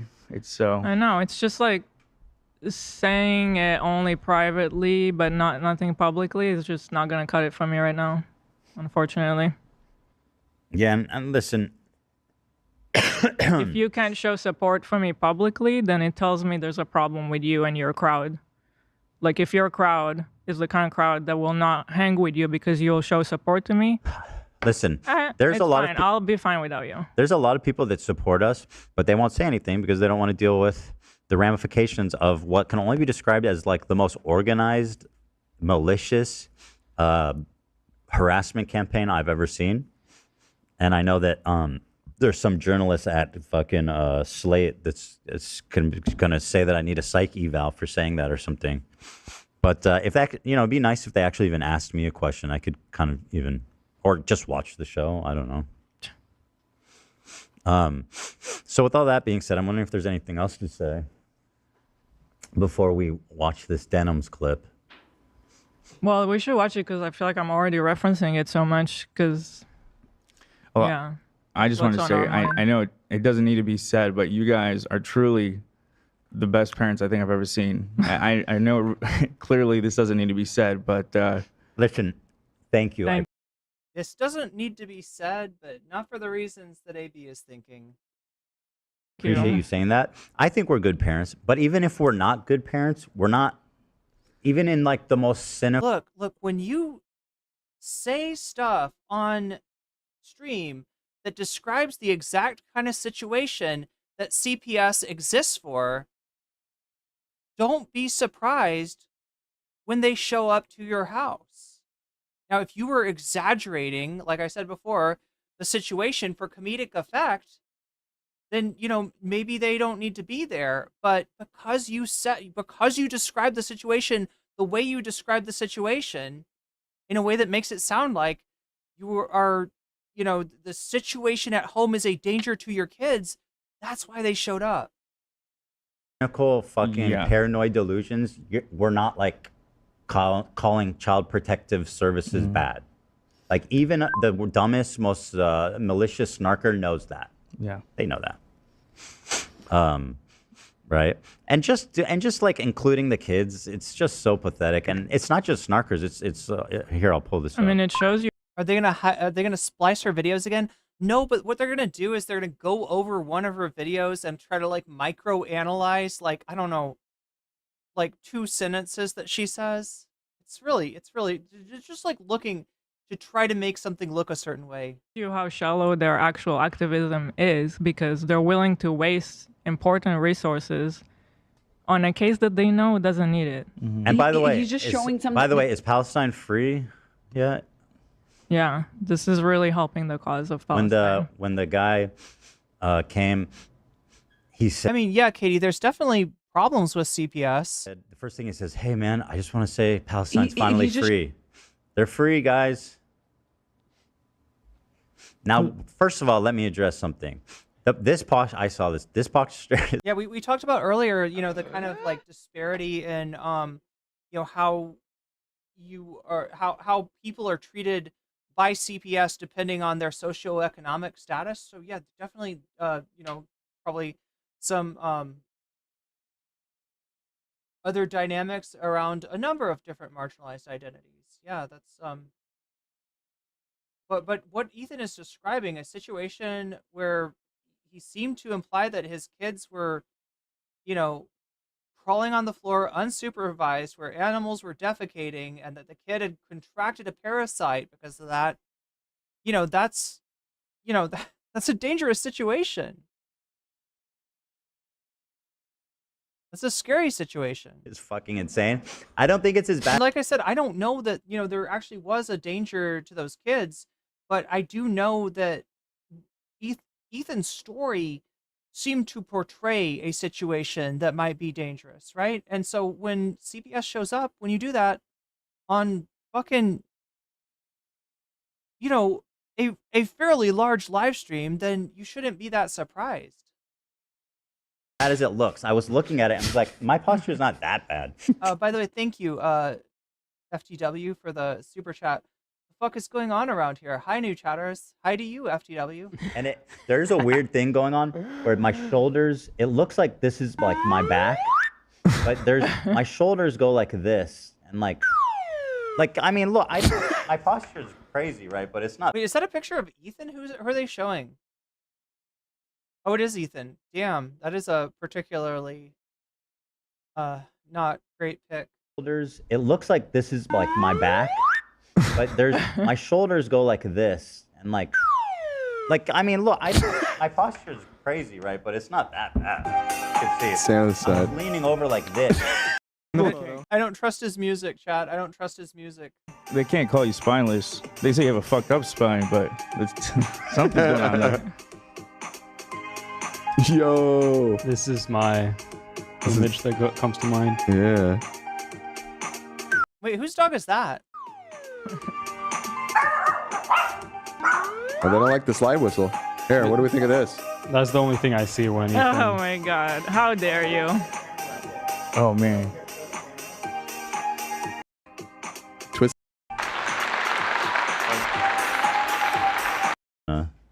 The Paradise, thank you so much for the gifted. That's very generous of you. Gifted. I'm in paradise, baby. Hey, I'm in paradise.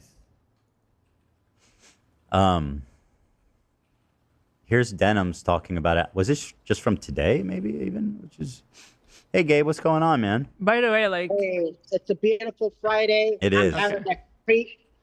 What do you think of that one? Looks good. I'm sorry. Why are they bringing in, like, correct me if I'm wrong, chat, but Gabe doesn't want any part of this drama. Well, what are you eating? Let me see. I didn't see it. Oh, a crepe. Ooh, funnel cake? oh, Crepe. Oh, it's a crepe. Yeah. It's a crepe, yeah. oh, I My love first time with crepes. They look good. What's inside? Nutella, strawberries, and I think some Italian or Greek bread or something. It's kind of wild, chat. Gabe is just out there living his best life, you know, calling in from a like a sidewalk, you know, seating for a crepe restaurant, right? Just enjoying life while Ethan is there, you know, hating and disavowing everyone in his life, burning every bridge that he has, right? And we're gonna bring Gabe into this for whatever reason. Something about crepes. Oh, here we go. Don't you dare. Don't. What you the? dare. I No, the could just crepe tell has from your potential, tone. But it doesn't. The fact that people just think that they can spread Nutella in there and call it a day, like melt some Perfect. chocolate in there. You know what I mean? Like try. Okay, well, I mean, something. that's like fair. Nutella is just a fucking spread. What's next? perfect. Your criticism is more of Nutella than it is of crepes. and Yeah, you're I a can accept Nutella that. hater. But That like, doesn't surprise it's me. like it's like table sauce. Like, how is that a fucking like gourmet treat? Like, Oh. put melt It's some not chocolate gourmet in treat. it. You gotta hit Dude, Millet. melt chocolate. Don't you think that'd be better? Dude, It's not meant to be a have gourmet this, treat. Or it could I be have this breakfast. place, Millet Crepe in Little Tokyo. They do. They yep. basically make like ice cream, like cones of newly made crepe. That and sounds they, good. And they put. Chat, I gotta know. All right, tell me W Nutella or tell me L Nutella. Which one is it? Is Nutella good or if we got Nutella haters in chat or Nutella lovers? What's it? Custard. They put apple pie in there, and then they put sugar, and they make a creme brulee on the top. It's crazy. That sounds good. And I'm not I anti-crepe. prefer the basic. I just find that like they go, oh, you want Nutella and banana slices? And I'm like, what are you talking about? I'm not paying $20 for Nutella and banana slices. And by the way, Crepe with you say crepes Nutella, aren't that's gourmet, all. but they are very fucking expensive. And I do not know why, because that is like, it's a tiny fucking, it's like a pancake, a tenth of a pancake. Well, do you What's like with all the pancake? Nutella I like hate? pancakes, yeah. See, pancakes got it down. It's simple. It's butter and syrup to the point. You know Whoa. it's gonna be good. These are the ones Love was talking about. That's Yeah, this place is awesome. crazy right there, It's boy. so fucking delicious. Yeah, it's This insane. guy's dual wielding them. Sounds like we got some Nutella fans in chat. Yeah. One wasn't Yeah. enough. That's what I do when I go there. Wish I had 3 hands so I could hold 3. Anyway, Gabe, I'm gonna play this clip. Tell me what you think. Oh no. Oh no. Why are you doing this, Ethan? He's out in the sun trying to enjoy a crepe. And you're like, hey, look at this Denims person. Isn't she awful? Look at this. Showing the camera his phone. Like he's trying to get the he's asking like Gabe to like validate him. He's literally standing up straight. Injury he sustained. I'm literally not standing up straight, actually. Okay, hold on. I know we are no Denims fans here, but let her cook on that one. I mean, people don't know what literally means. I think everybody forgot what literally means. Well, sure. He is literally standing up straight. He's literally standing up straight. Injury he sustained in the disinformation wars.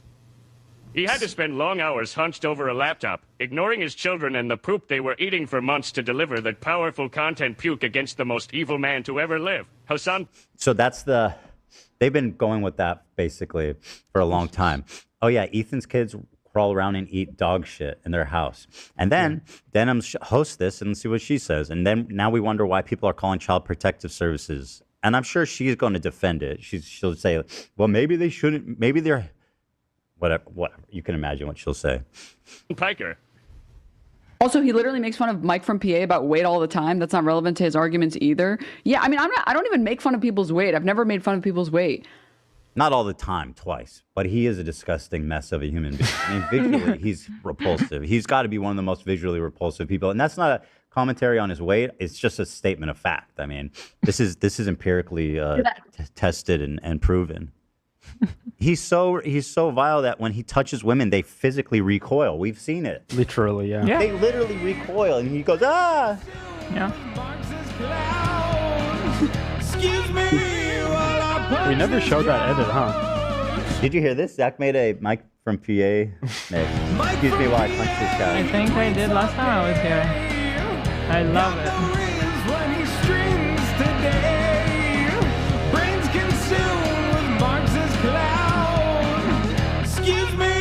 While I pump this couch. Let's finish this clip, yeah, and then. I gotta say, I'm not a fan of Zach's covers. I really am not. Like Zach's, So let's see how Denims parodies handles this. I do make fun of people's posture. Look, Jimi Hendrix is probably a tough artist to cover. If you're making an maybe you shouldn't do that. Active decision that like you don't give a fuck about your health. This is a pretty wild take. If you have bad posture, you're a bad person. Bad posture, bad person. That's an interesting take. Okay, yo, people with scoliosis are the worst, man. This comment from Jeanette, I have to read it. It's too funny. Go ahead. What the fuck in the 2012 Coles shirt is that? Petty. That's what that is. That is petty. That is petty. FGW all day, thank you for the 5 gifted. Tyler, you just got weaseled. Oz Rotten, you just got weaseled. Pelzy, you just got weaseled. Jason Will, you just got weaseled. And Zarin the Zatriarch, you just got weaseled, and that's a good thing. Speaking of Mike from PA, we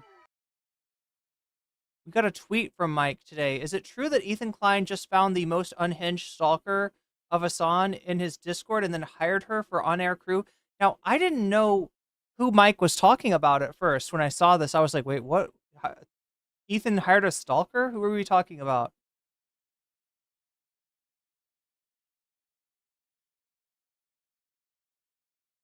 On her very first appearance, she suggested to watch Willie Mack show and Dylan Burns. I don't think that she gave Willie Mack the stamp of approval, but yeah, she did. She was hyping Dylan Burns on. So now I know who they're talking about, right? Okay, people are speculating way too much about Ethan's. They're talking about Galia, right? If you can't tell, yeah, this is the new. When I first heard she's not exactly a new hire, right? She appeared on the program first, I don't know, months ago. But this is who they're talking about. And this is who people have been saying was part of the Destiny community, apparently. In my mind, I draw a parallel where this guy is advocating for Ukraine to knee down to the bully, as he said, quote, or like just sign a peace deal, it's going to be all right, just sign a ceasefire, just stop the war and everything, when the only thing why Ukraine cannot sign that is because they do not have security assurance. And that's why like the whole peace deal cannot be made, because Ukraine does not have a security assurance. And he understands that for himself. That's why he cannot go to Gaza, but he doesn't understand it for the whole country in some universe. Saying security is the least consequential aspect of Russia's invasion of Ukraine is insane. No, man, that's the whole part. That's the entire story. There should have been a ceasefire and a, security assurance for Ukraine, security assurances, security. So yeah, as far as like Galia being a stalker or whatever, I can't really vouch for any of that. However, I can say that it strongly looks like Ethan hired Galia based on her obsession with Hassan. Security assurances, like security assurance here. Zelensky's ask for security assurances is absolutely reasonable. When I first heard it, I was immediately in my mind, I draw a parallel where this guy is advocating for Ukraine to knee down to the bully, as he said, quote, or like just sign a peace deal, it's going to be all right, just sign a ceasefire, just stop the war and everything, when the only thing why Ukraine cannot sign that is because they do not have security assurance. And that's why like the whole peace deal cannot be made, because Ukraine does not have a security assurance. And he understands that for himself. That's why he cannot go to Gaza, but he doesn't understand it for the whole country in some universe. It's a really weird comparison there, but no, Hassan is not against Ukraine getting some kind of a security assurance, right? Well, what people are talking about is that like if Ukraine were to sign a ceasefire, especially one that like left the oblasts that Russia's taken and Crimea in the possession of Russia, that they very likely would just provide a chance for Russia to rearm and remobilize and then maybe attack Ukraine again somewhere down the road. So if there are, French troops, German troops, American troops in Ukraine, that would provide some kind of assurance. The thing that Trump is talking about with the minerals, the idea being if Ukraine was useful to the United States, then they'd be motivated to, I don't know. In all of this, chat, Ukraine is kind of getting used as a chess piece, and that is a sad state of affairs for them. But no, Hassan does not seem to be, from these clips, against a security assurance for Ukraine. Saying security is the least consequential aspect of Russia's invasion of Ukraine is insane. No, man, that's the whole part. That's the entire story. There should have been a ceasefire and a, security assurance for Ukraine, security assurances like security assurance here. Zelensky's ask for security. Are we calling her Giardia now? Galia? Giardia? Oh no. Assurances is absolutely reasonable. When I first heard it, I was immediately... Okay, so just, wow. Stalker, I can't say. Obsessed hater of Hassan, yeah, it kind of seems like it. It kind of seems like it. Anyway. I don't want to be this someone to say it, but I have to ask her one question. And with peace and love, do you have any other shirts? Can I ask that? Does she have any other shirts? She's got to have a different shirt, right? Yeah. It's just one. Chad, I feel called out here.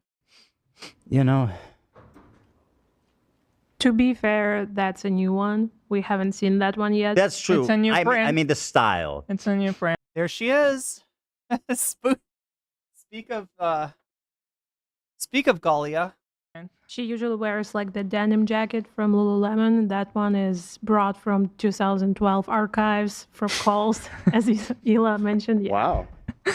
You spotted it? Wait, what is this? The She got a job with his former co-host? I'm just talking about like she's always wearing the same type of shirt, and it seems like I just wish her the best. And yeah, if only she owned her own clothing company, then maybe she could have like hundreds of outfits to choose from.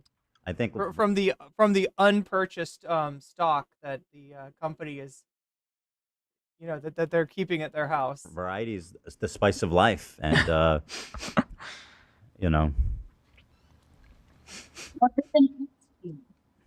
What do you think, Gabe? I don't know. That's the right answer. That's the right answer. That's the only answer, chat. That's the only answer. And that's an honest man right that's there. That's based. That's honestly the best answer you could have given, Gabe, and I appreciate you for that. You keep it real at all times. Right? Oh yeah. Oh yeah, baby. Your posture or chat, I'm learning Thai. Let me see if I can let me practice. All right, let me practice my Thai. See if I can hit this note just right. The spice of life. And all right, Ethan, ask me the question and I'll answer in Thai. I'll try. What do you think, Gabe? The spice of life. And so yeah, what do you think? Is the question. What do you think, Gabe? What do you think, Irene? All right, and my answer? Ha? Did I do it? Chat, is that okay? I don't know. Fair enough. And that's an honest man right that's there. That's based. That's honestly the best answer you could have given, Gabe, and I appreciate you for that. You're keeping trying to get the tone right. Like the tone's my main problem with Thai, but I think the answer to that is ka. it real at all times. Right? Oh yeah. Oh yeah, baby. Oh, your yeah. posture No, Dawan, not sawadee ka. Just ka? or your dog shitting all over the house to the point where your kids are getting giardia? Yeah, I never said the dog shit in my house. I never said the kids are eating shit. I said in the clip, which I can show you guys, but I said Sonny crawls around. He's an infant. He puts everything in his mouth. That's... You heavily implied, especially when you said, when your crew asked, were they in danger of contracting giardia from you? And your answer was, only if you ate my poo. You're heavily implying that the dog's defecation is ending up in the baby's mouth. That is the concerning situation, right? The transmission of parasite from dog to baby that CPS would have been concerned about. Literally what all infants do. And I speculated if it could be related, his diarrhea. It turns out, by the way, that nobody had giardia except Olive, which I have clarified on the show several times. Is this defamation? I mean, it's resulted in, stuff like this results in the CPS coming to my house. It seems pretty severe. Just to repeat something that maliciously. But I'm more pissed that she said I'm a bad person because I have bad posture. I mean, a podcaster, influencer, somebody that's on the computer all day with a bad posture, I've never heard of that. Like, seriously? Bad posture, bad people, man. Also, I find it... She wants to do eugenics against people with scoliosis, I understand. All right, she didn't say that. But whatever. This Ozempic talking point is insane. Like, all of these activists call, like... you call yourself an activist and then you make fun of somebody for supposedly using Ozempic. Talk about Ozempic, Ethan, forever. And there's someone who is on Ozempic. If Ethan wouldn't be on Ozempic, he would tell you for sure, because this is so life-changing, actually. But even if I was, they using it as a pejorative. Yes. And that's just, the problem. That's really fucked up. As an insult. Yeah, as an insult. Like, you're a weak person because you have to take Ozempic to lose Which is weight. the same argument people have made. I feel like I need to get glasses like Galia's. In the past about taking... Like, I'm liking that. Is it... Wait, chat, can I ask you something, though? Are turtle shell glasses, they're not made of real turtle shell, are they? They're not actually from a turtle, right? Davy Cliff says, put my donos on whichever jink is the... I'm assuming you mean whichever jink is scoring highest? The best? Psychiatric medicine. Right. Like, oh, you're taking pills, bro. You didn't figure that shit out yourself. It's actually the same. But somehow she would be like, oh, I would never make fun of someone for taking anti. So all of a sudden, this has turned into, like, I don't know, making fun of somebody's Adderall or making some fun of somebody's SSRI. You know, God forbid. That's the Ozempic. I have turtle shells and they're made of tortoises with turtle shell glasses. But do you think I could get turtle shell glasses that aren't made of a turtle? Stuff doesn't bother me. Because I don't care. Like, I lost weight and I'm fucking stoked about it. The part that I don't like is just in general how people are using the taking of Ozempic to all right, so Work Appropriate says Jinx leaked audio. To kind of, to hate people. They're turning this life-changing drug into a stigma that makes you seem like you're weak, that you're pathetic. pathetic. Believe like people on the left would be doing that, you know? I feel like I could expect that from people on the right, with like the kind of brain rot you can expect on the right. Like, no, same with mental health care. I've been pretty disillusioned with the left. Yeah. Dealing with all this. I see like just how shallow they're not better. They do the same shit. In fact, once the whole like anti-Zionist arc came up, they started saying the same exact things. The same exact things. And it's like, oh man. Oh my God, you guys, I found a leftist that's not perfect. How dare you be a leftist then? You're not 100% morally consistent on every single issue? Holy shit. I thought leftists were supposed to be perfect people. If they're not, chat, then we just all got to be chuds instead, right? Is that the answer? Anyway, go on. That's the image of someone who is not well. It's so funny. My grandma had bad posture, that fucking bitch. My grandma had terrible posture, man. She's the worst. So unwell. Golly, you should have seen her hunched over. I was like, this. They forgot Gabe was there? Oh my god, chat, you're right. They did. They forgot. They've got Gabe along with them. Gabe is trying to... Can you imagine?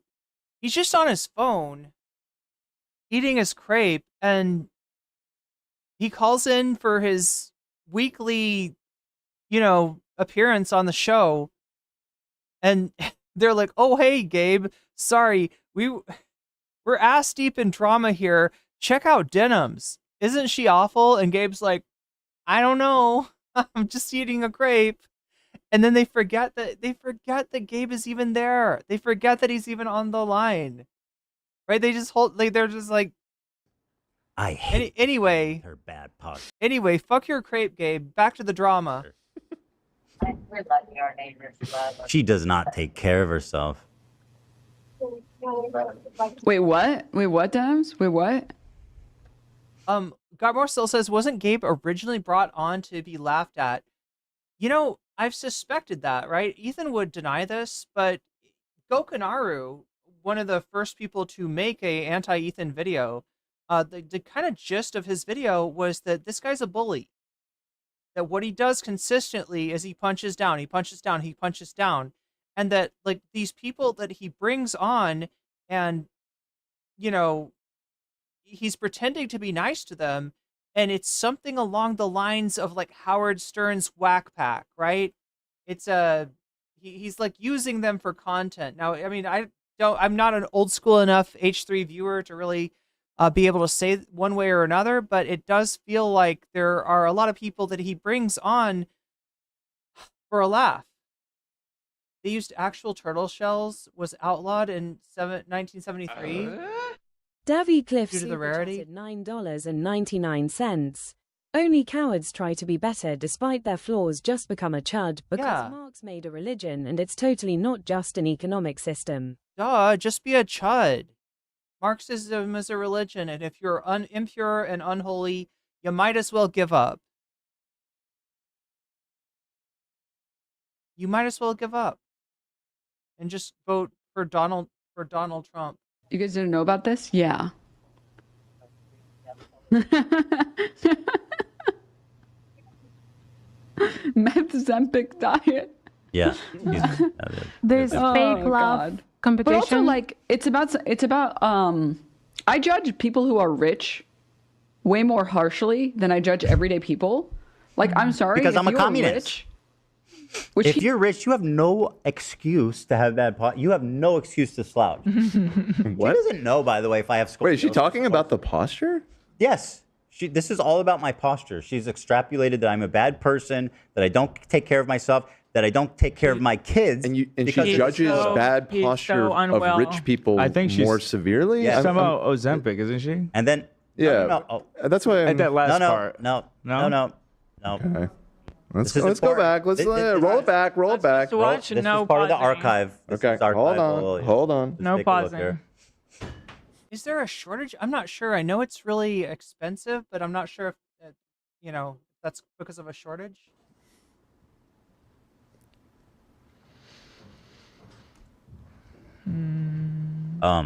Whenever you're ready. Here we go. It's doing the thing where it won't play. Take it away, Ethan. I'm trying to take it away. Did I tell you I found that Yoko Ono track? There's a real Yoko Ono track called Warzone. Tom. He's just showing the camera his phone. He's literally standing up straight. Injury he sustained in the disinformation wars. He had to spend long hours hunched over a laptop, ignoring his children and the poop they were eating for months to deliver that powerful content puke against the most evil man to ever live. But that's defamation. I'm sorry, did you need to get yourself, did you mean to own yourself again? Like, what Ethan is doing is he's trying to, like, micro-analyze Denims, I don't know. Like, this looks like, I think this is, like, a minute and 30 seconds of Denims. Right? He wants to hyper-analyze this to show something inconsistent, hypocritical, or wrong that Denims is doing, and all he's really doing is owning himself again with the it was the TTS, right? The TTS kind of cooked him. You think I edited? He got cooked.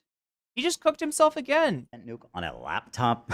That is. But so like, oh my God, got her. You think I edited a content nuke on a laptop? You think I'm using DaVinci Resolve on my tablet? What are you?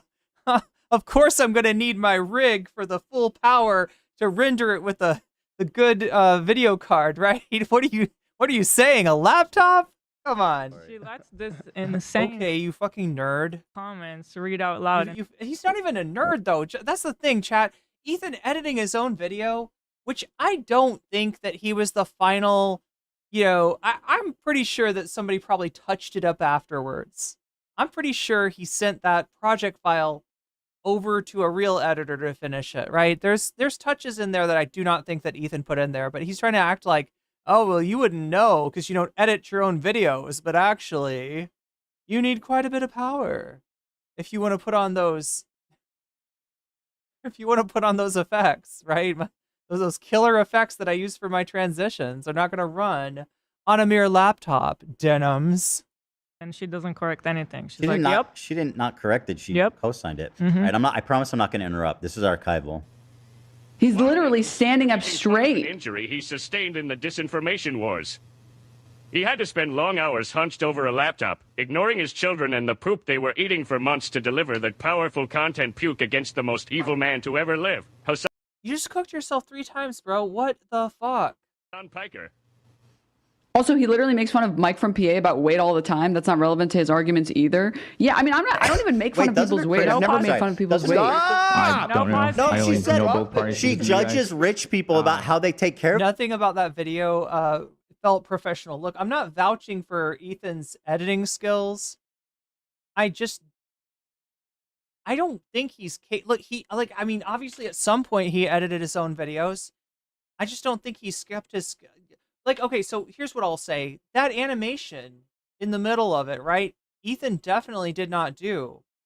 And that makes me think that there's maybe more than just like one little blender scene that was not done by Ethan. But you're right. If you say that the content puke was pukey, you're right. You're absolutely right, chat. FDA declared the shortage of Wegovy and Ozempic over on February 21. Shortage went from 22 to 25. Novo Nordisk is suing the FDA, challenging that decision, which was filed. Wait, what? Challenging that the shortage is over? Of themselves. I'm trying. But she's to get hyping that. up Mike from PA, who is literally the picture of this man is. He is not a healthy man. And he's also rich. And he has money, and that man looks even less kept than I do. And so does she, probably. Yeah. Well, Casey Tron, that right No, next to him. she. Oh no. Oh no.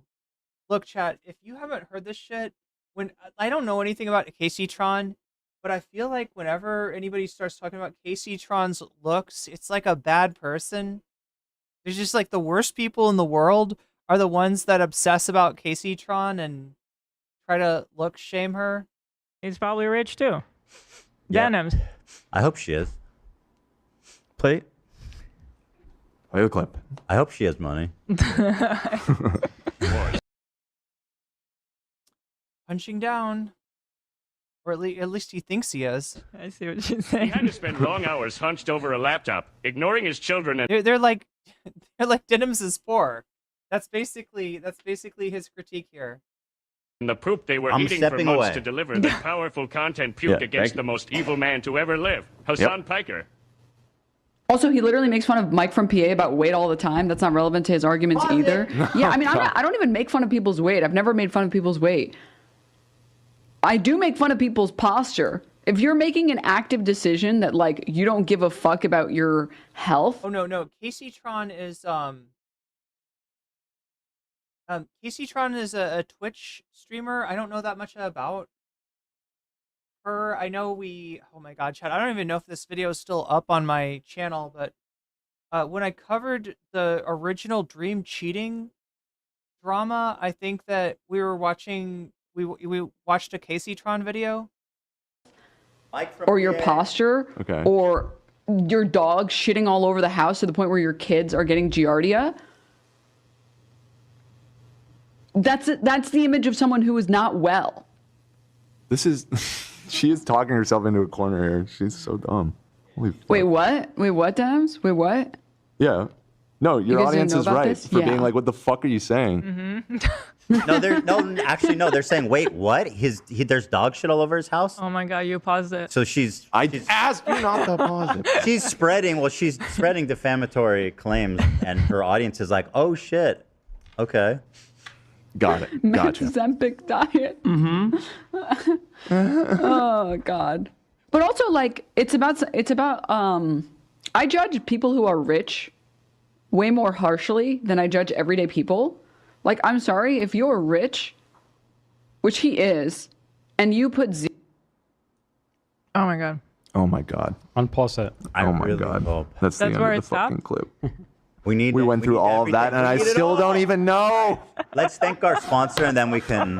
Yeah, I'm sure the sponsor really appreciates that. What? How long is this gamer subs? Hasn't taken a big shit in a few days. That's the scientific term. Yeah. Dog shit. Anywho, There's a certain theme that keeps on coming back up and up and up on H3 day in and day out. Are you there with Big Nick? What is it? Are you there with Big Nick? No, I'm just by myself right now. Tell him thanks for asking. I appreciate him. Okay, so, chat. Big Nick is like a very right-wing Christian content creator. Big Nick is somebody that Ethan used to, kind of drag. And I don't know what's going on. You got Big Nick. You got Steiny. There's just a lot more right-wingers in Ethan's orbit these days. What a great guy having him in the show. Yeah, he's a good guy. Thank him for asking. I appreciate that. Yeah. Oh, anywho. I noticed that Zach, I think, doesn't like the Yeah, they keep on forgetting that Gabe is there. Anywho soundbite. What makes you say that? Because you don't play it a lot. Play it more. And like I feel like people keep asking for it. I mean, and when the other thing is, like I said that, Ethan dragged him, and part of that is because, he's a right-wing weirdo. But there might be another reason that Ethan's dragging him as well. I don't know. Right, and I have a theory that you don't think it's funny. I do think it's funny. You don't play it. You don't have to lie. Anywho, I think. Wait, Big Nick actually is Gabe's brother?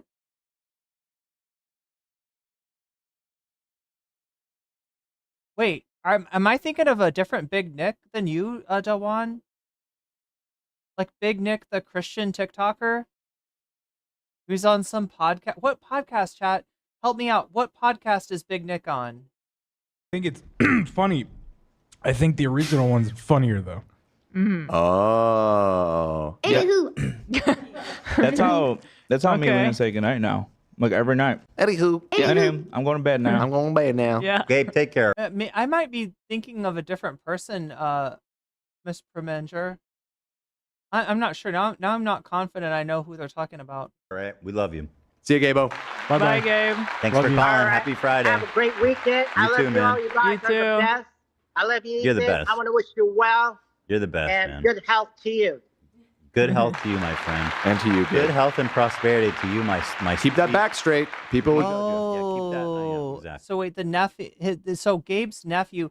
Oh, that's funny because Ethan definitely does talk about Big Nick from TikTok. Big Nick from NYPD Blue, the show. Yeah, David Dobrik, I think. Yeah, he was on a David Dobrik. He used to be on I don't know, chat. I'm sure I can find this person. I mean, they're just like a weird right-wing TikToker, as far as I know.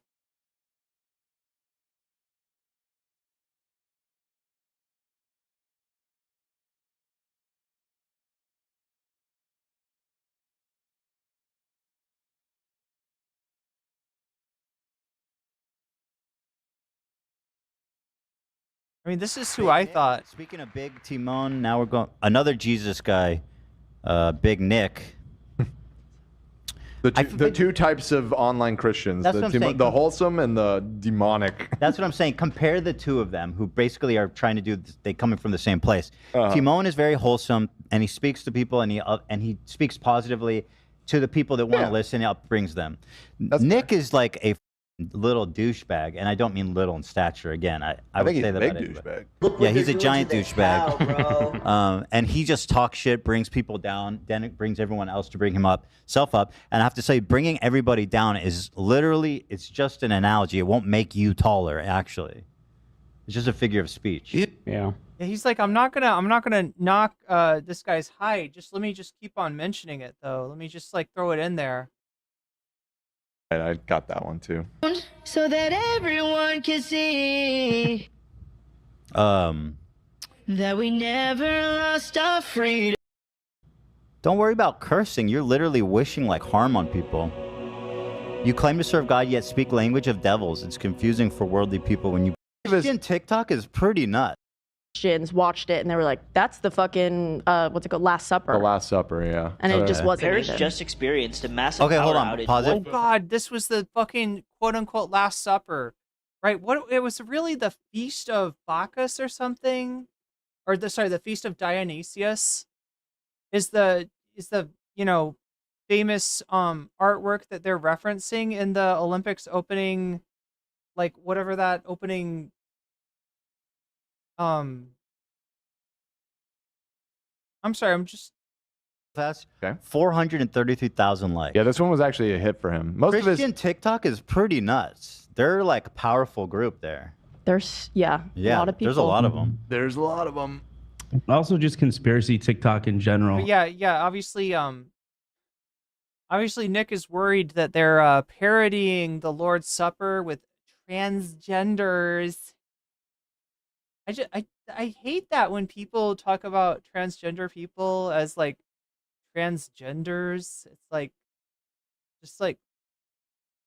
I think it transcends religion. There's a crossover, yeah. There is a crossover with QAnon and like hardcore Christians. A crossover? There is, yeah. Yeah, no, it's a circle. Like a Venn diagram is just a circle with those two groups. Well, it's a cross in the sense that you could hang Jesus on it. Right. Yeah, I don't love. Yeah, V. I wouldn't blame you for not feeling comfortable. God's fan base. I don't love God's his fan base is so toxic. Yeah, that's true. Fan of Jesus, He is the not a worst big fan of his fan base. He really. God stands that's a are way of literally putting so it. toxic. God He needs, stands are he pretty needs to toxic. accept some responsibility for God, dude. Christies, they call them. Christies, yeah. Big Nick, Matthew, somebody's Phoenix, watch out. He was dropping some proverbs. Matthew. Supper with. Let me just up front say I looked into that. That did not happen. That's just fake. Okay, so that not only did it happen, but like even if the power went out a day later, we're going to give that to God. It's like. Right. Anyway, that's his content on Big Nick. All right, bye, Or, Gabe. or at least like the last time he's talked about him. Bye. Gabo. Positive. All right. Man, what a guy. He really is such a... He's the GOAT. He is. He's the GOAT. He is such a positive guy. the GOAT. Just always, it always brings the mood up. Big Nick was there when he was very, he was very concerned about you, and he actually cares. When I, Yeah, he is such a nice guy. no, he's amazing. I feel like that whole new bestie. That whole, I think he might be my new bestie. Yeah, he was there. That whole family is just a whole group of really nice people. They're awesome. Yeah, like Gabe's parties, like it feels like it's family. Like people that we just met, like they're Yeah, I'm guessing this is a different Big Nick. Chat's pretty much confirmed that for me, right? Two different guys. We're talking about Gabe's brother, Big Nick, not Big Nick, the Christian TikToker. so welcoming. His dad gave us like cigars from his collection. They're vibes. Nice. Badass. All vibes. We love them. We love the It's vibe. Doritos. Tortura? Not the Doritos. Totoro. Yeah. They're Italian, right? It has to be. Yeah. Totoro. They're and they're from Brooklyn. Oh. And Brooklyn, huh? Brooklyn. Oh no. Talking about Brooklyn. Who's over here? Come on, I'm walking. All right, let me thank our sponsor, Anywho. Please. and then we can consider getting more down the denim hole. Thank you to Sigma Brain. It's said to increase your IQ by 100 points. 100. True. That's been Sigma. It's the main villain. Oh. Specifically, Interesting Mega that Man he's X. Sigma. Well, Mega Man X in the Yeah, and also related is that it kind of turned into a big story that live on Wednesday. Oh God. Well, this is the Elon Musk thing. We'll come back to this if we have time, maybe. Wait, what's winning as bonus content? It looks like leaked audio with Cenk Uygur as we're at 110% of the Dono goal. That means I'm gonna stick around a little bit late with you and watch some bonus content. And if we get to 200, I will stick around and watch 2 different segments. We will binge on bonus content if that is the case. So we're not gonna watch let's more about Snark. Oh my God. Mark thing briefly again. It's just I the level of I harassment didn't realize how much he was talking about this. that's not even just being put on us, but like everybody in our Everybody lives, around us. our employees, the stuff that you guys are having to deal with, which I'm not going to specify or anything. That's if you guys want to talk about it, you can, but I'm not going to put anything out there. But it's so fucking it's so unfair to you guys that you're just working a job and that this is part of the job. It shouldn't be. It just shouldn't be. Yeah. And That's so true. They shouldn't have a boss that puts them in these fucked up situations, who burns bridges for them without any consideration about their careers. Yeah, that's true. They shouldn't have to deal with this. You're right about that, Ethan. I agree. they're trying to. This is how they win. They want me to end the show. They want me Do you want to end the show? to stop talking about, or I don't even know what they want. I think they just want to make us all miserable. I think they'd be happy if you ended the show. That would be They would think they won, yeah. Yeah. I want to say something because people love to use me as a chess piece. Last 30 to 45 minutes is where the Snark stuff explodes. You know, to hurt you guys or whatever it is. But let me just be clear. I do not fuck with the Snark. The Snark has made my life miserable, my wife's life miserable, my coworkers, everyone I care about around me that I see every single day. They, even this clip that they love to use of me saying that some of them are level-headed, that's what they do. They use they clip me in my small ass stream, and they've been going with that for months. Yeah. I posted a video of Palestine during Ramadan, and all the comments were people called me out, talking shit like that. Even if whatever you think about me, that shows where your intentions really are. I mean, that video was just wholesome. There's nothing. Yeah. I saw that. That video was beautiful. There's nothing to take away other than that's beautiful. Yeah. Wait, what? Wait. That's the stalker guy, isn't it? Isn't that the guy that's the friends with the stalkers? We haven't covered this chat, but according to Hassan, there's a sub community on Twitter of Twitch stalkers, of people who stalk Twitch streamers, and they coordinate with each other and shit. And I don't think that this guy is one of them, but he was talking to one of them, he's in those circles, right? And he was trying to be people think I'm you and you harass Pokemain, so could you just tell them I'm not you? And it's what is it? And he posts DMs with this guy. I don't know. It's this whole ass thing, chat. It's this whole rabbit hole that I haven't had time to go down with you. But this Yeet account is even if he's not, one of the stalkers, he still travels in those circles, and he's kind of disturbing. I haven't seen this. AB from the HG podcast is facing backlash for posting a TikTok about Palestine. Wait, yeah. Wait, is he a Hassan stalker? Is that his deal? He used to be. He's somebody that made a million different alts to troll Hassan. People calling him out are upset with his Ethan Klein affiliation. Feels hollow coming from one of the Zionist propaganda factory workers. You work for an IDF soldier, man. It's so divorced from reality. I don't know what to say Zionist to propaganda people. factory, bro. I don't know how me being a soldier is such a key. You weren't a soldier even. It's such a key point to their argument, and that's like, if this is your argument, we're never gonna be able to talk. Like nobody will ever talk with each other. That's the whole country. It's mandatory service. It's the whole country. Yeah. There's nothing wrong. I hold to this. And day there's that other countries that have mandatory service armies. very common.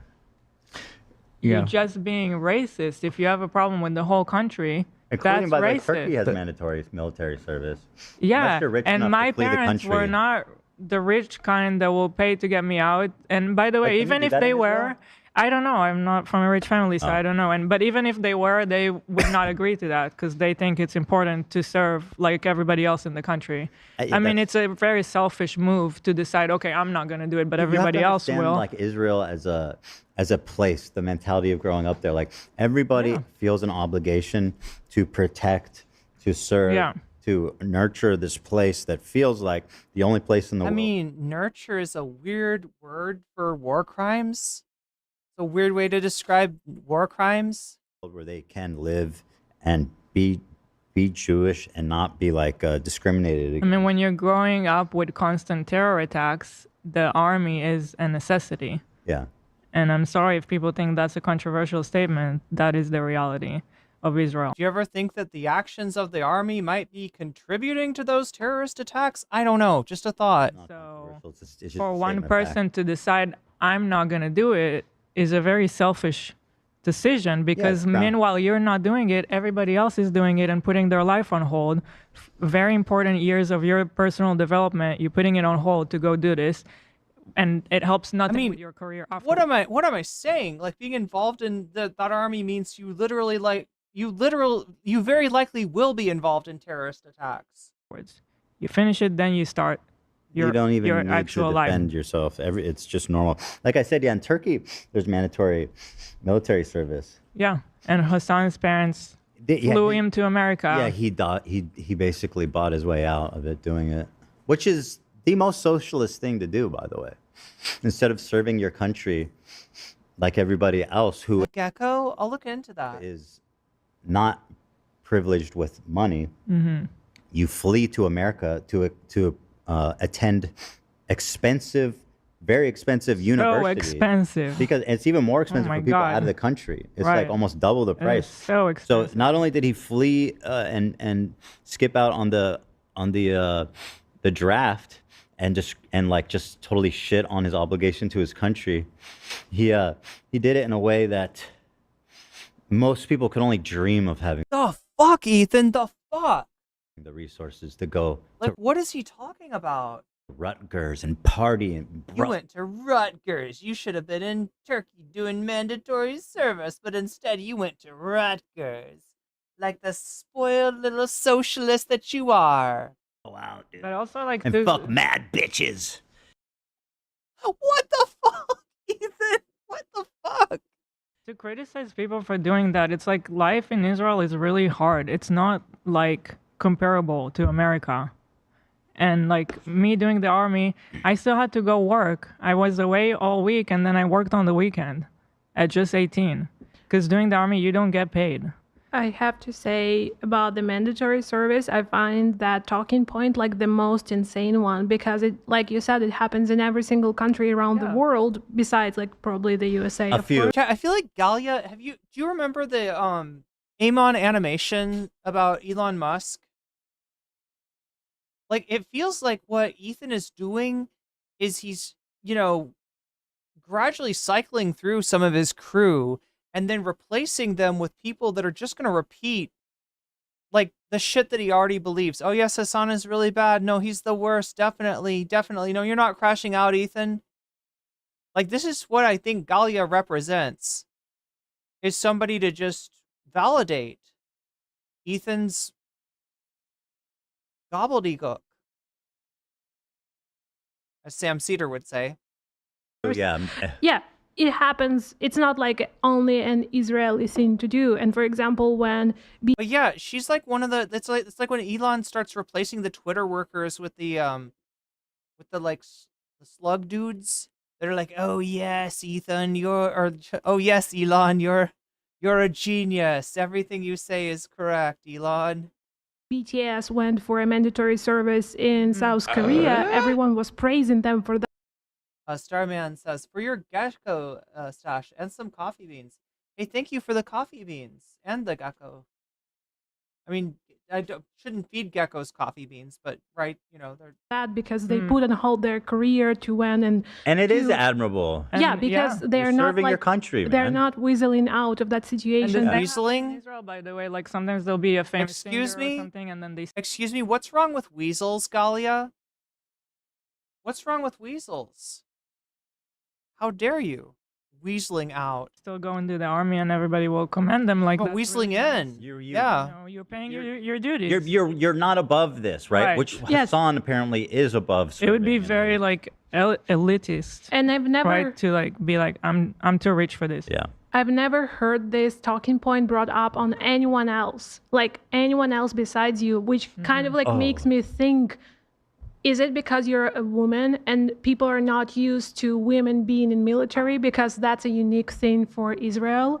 And that's kind of like, that's my thinking. I've been like thinking about it because like no one is bringing up this point about mandatory IDF to anyone in the world. Like I've never seen this talking point to anyone, like you said, with Moses or anyone around. Yeah. No one even thinks And when are about you it gonna put because like it's so common for a man to do mandatory service and serve for that country, but it's so uncommon for a woman to do that. It kind of like breaks the wires in the brain, and they point that out immediately. Yeah, I mean, Yeah, it's like these dudes, right? These are like, this is what Elon's replacing all his workers with these dudes, and it's like feels like that's what Ethan's trying to do. He's just gonna end up hiring Destiny's like Discord mods or something. More memes from them. They're just going to keep stealing their memes and posting them Gavi without Cliff giving them super credit. chatted $9.99. I know multiple people who joined the military to pay for their college, but the fact that Hilla can't conceive that her society required that is unhealthy and fascist.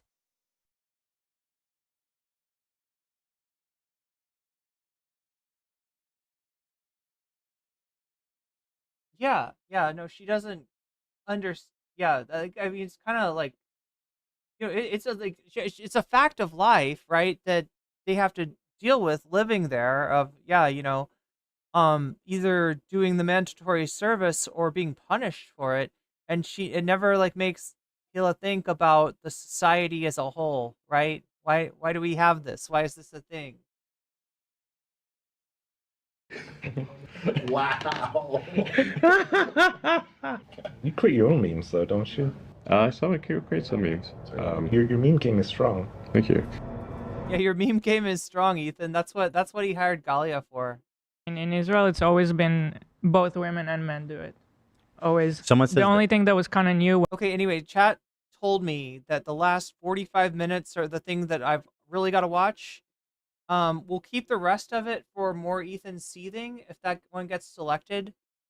But I gotta make haste, chat, if we're gonna watch this last 45. Is it this part? I want to kind of just get this out now so that we don't have to bring it up next time. But they're posting that making CPS reports are anonymous on this subreddit, the new snark. They're just sitting there with the snark open. So they're promoting doing it? How is this not breaking the rules? Yeah. How is this allowed on Reddit? That's crazy. 2 hours, no moderation. How is this allowed? I'm losing my fucking mind. It's just so obvious. Like none of these people are actually worried about. No. us This as is a parents. serious fucking issue. Like this is not. This has to be dealt with. This is not normal. All CPS reports are anonymous. Just wanted to remind everyone, whether you're a fan or a snarker. Oh yeah, the fans are lining up to call it CPS. The Child Protective. Oh, well, I guess they overlap. The Child Protective Service are all anonymous and confidential. If someone did call CPS on EK, there's no way he could identify or know who did it, at least without getting his lawyer involved. This is another example of isn't like that high of a slapping bar. a false implication. What? I didn't imply it. This is another example of EK slapping a false implication on highly critical people of A Street. Nice. right. Did somebody actually call CPS on them? Yes. We're not sure who, but the CPS said it was someone who worked on the premises, right? So it wasn't. Nice one. It wasn't one of you guys.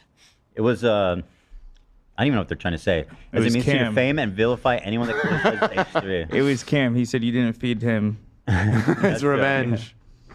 Hold on. This is on Reddit. 2 hours it's been up there without being moderated, and it has 200 points. Guys, please mass report this. This is just such a fucking disgusting, blatant violation. I am. Wait, this is what chat wants me to watch. This is the last. What is it? 250. Wait, I'm watching like the last. Chat said like the last 30 to 45 minutes. I mean, this is him watching LolCow live. God, I wish I could watch this for you. It's kind of revealing. Ethan's apparently a really big fan of Keemstar now. And then he's surprised when Keemstar says something sexist. He's like, oh, well, I don't approve of that. That's not good. Like, I don't know. But I'm looking at the last 20 minutes. Is that about right? Is that where you want me to start with this brigading clip?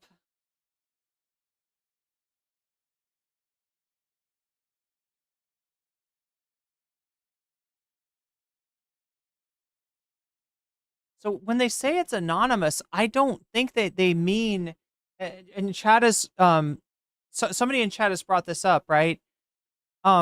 So if somebody were to call in a report to CPS, they would not stay anonymous to CPS, right? CPS would know who they are. CPS would investigate their claim. And ostensibly, if their claim was made in bad faith, if their claim was just utter lies, then, you know, there maybe be some consequences, or at least a stern talking to. But they're anonymous in that CPS is not going to tell Ethan, you know, who the person reporting was. I think, right? This exact part. So send me that link. I don't know, how is there no way to like get Reddit to do something? I don't understand that. I feel like with Reddit, the history has been that outside forces always get involved. Oh, I just got something interesting. Speaking of new evidence, pull this up. I'm sending it in the podcast chat. Okay.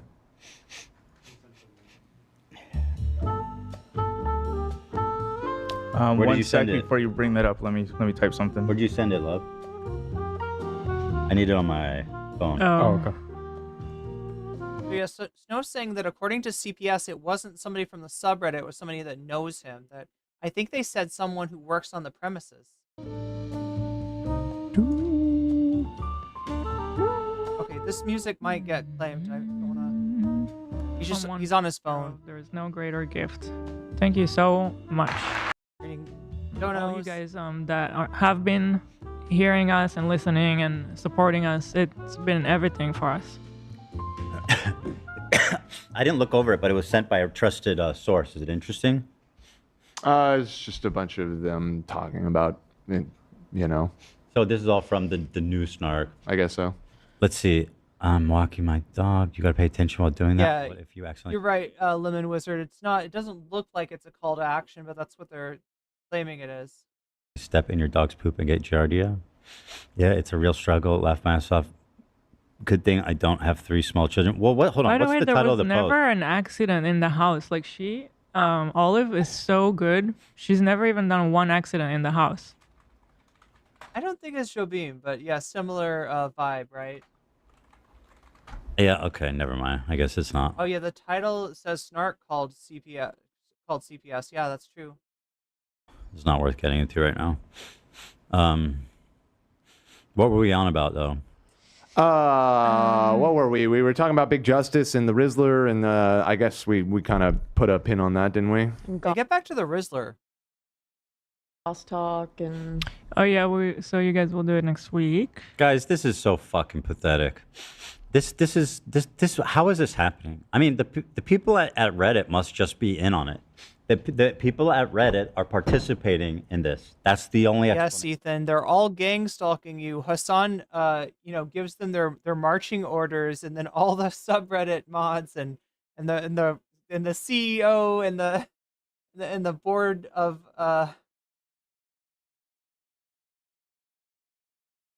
nation. And I don't know. I mean, I'll fucking.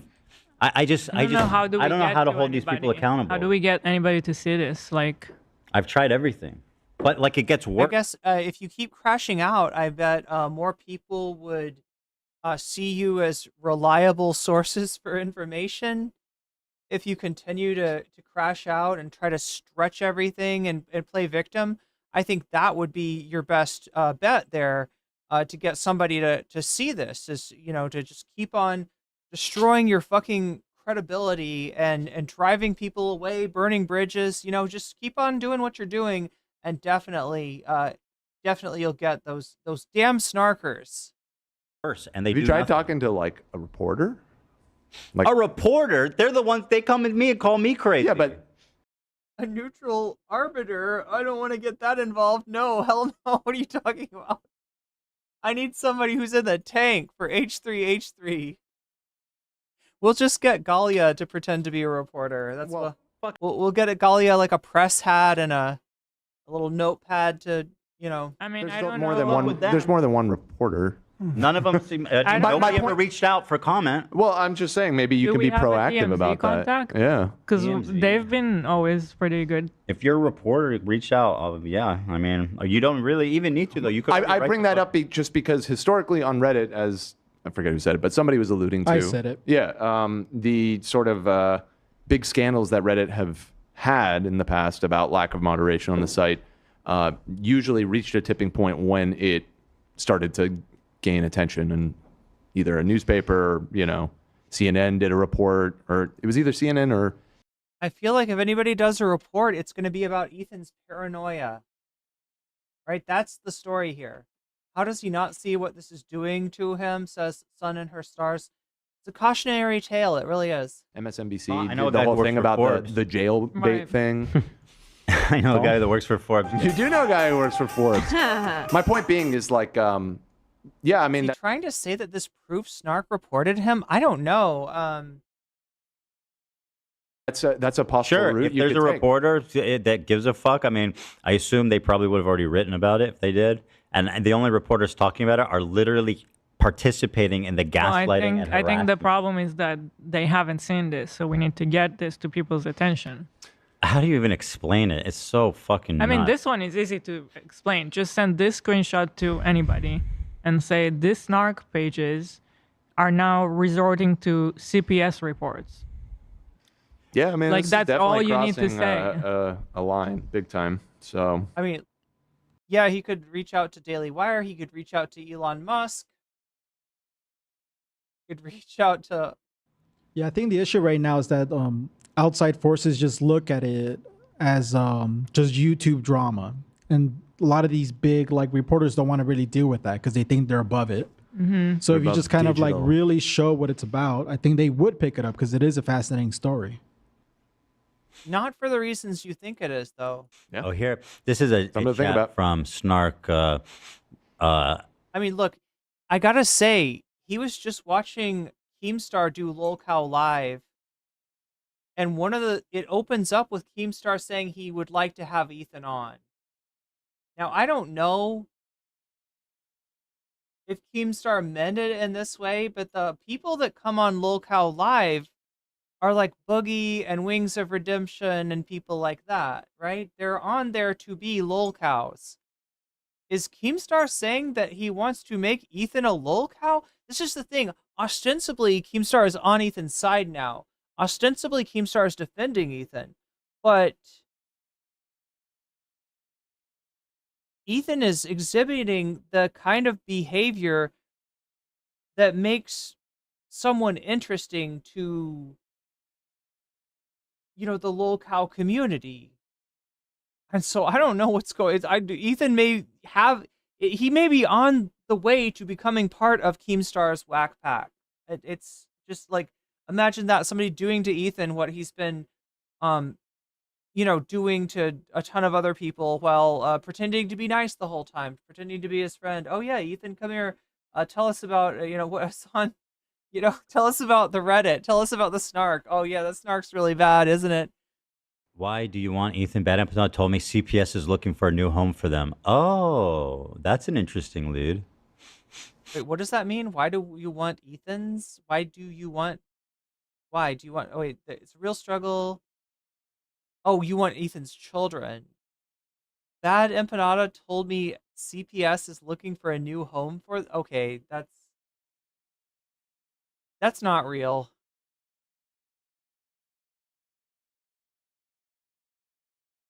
Okay, I mean, wouldn't be surprised at all if it came from him. But here's somebody, and by the way, I just can't get over that people are actually upvoting this. Like, people are like, yes, I'm participating in this conversation. Okay, Bad Empanada told CPS they're looking for a new home. It's really strange, blah, blah, blah. Okay, but I mean, I guess this is the... I think they basically show that they talk about CPS before it happened to you. So like 2 days ago, 3 days ago, 8 days ago, that was a reoccurring topic on H3H3. Oh, these people are so fucking pathetically stupid. Yep, I was thinking this dude was way too flippant about the fact that he had fucking controlled substance loose on the damn floor in a house with toddlers. Are you fucking... Narwhal by Nature says, I find Ethan's new association with Elon to be suspicious as he comes for a second social media platform that moderates. Curiouser and curiouser. Oh, going after Twitch? This was before we had kids. It's really becoming hard to do this show because it's like you can't tell any random story anymore because it becomes like content for this guy and a whole weapon against us. I'm not going to edit myself. Well, look, Higher Than Mariah, I feel the same way. Like, I don't want anybody, to have to deal with CPS when there's not like a danger to their children. I don't want like CPS getting called out on things that are like not a, good use of their time, because there are a lot of situations that maybe they're not helping out in. But at the same time, when you watch what Ethan said, the story that he told about buying a dog or like adopting a dog with giardia, and that apparently the dog transmitting the giardia to his kids, through what he said, the kid crawls around on the floor and puts stuff in their mouth, right? It's just like that. He's painting a picture of an actually concerning situation, which he shouldn't do. Maybe he was exaggerating, right? Maybe he was exaggerating to make the story funnier. That's kind of what I want to think is that maybe he knew that the dog had not given the kid giardia. Maybe nobody's getting diarrhea. Maybe he just embellished that because he likes to talk about poop, right?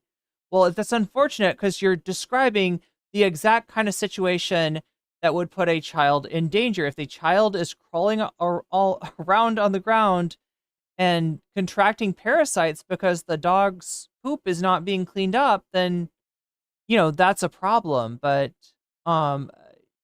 maybe he's exaggerating it. You know what I mean?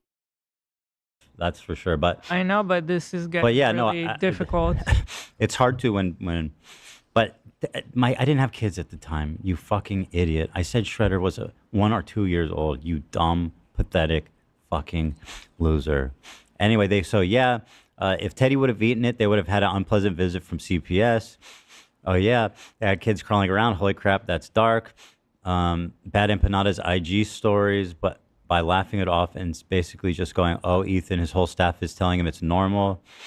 Well, Shut up. Yeah, let's makes me fuck yourself. Thinking about it. Poor kids deserve better. So I work in a field where I'm mandated. Wait, I'm sorry. I work in a field where I'm a man. Wasn't Bad Empanada's IG post just a picture of a plane flying over a California sign? Like, and Ethan was like, he's coming to get me. He's coming to get me, Bad Empanada. Mandated reporter. If I heard this story in a setting related to my job, I would have to call CPS. Yeah, I'm a nurse. If I had a pediatric patient come in and his wife, and this was with the story, I'm 100% reporting. I mean, you'd have to report it, right? That's a mandatory reporter in California.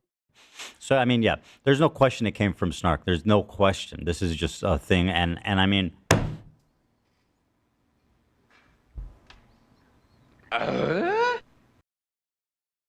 Wouldn't wow, out of nowhere, a Kingdom Hearts reference. Kingdom Hearts 2 nonetheless. Would Ethan's nobody name be Thexan? What would Ethan's weapon be?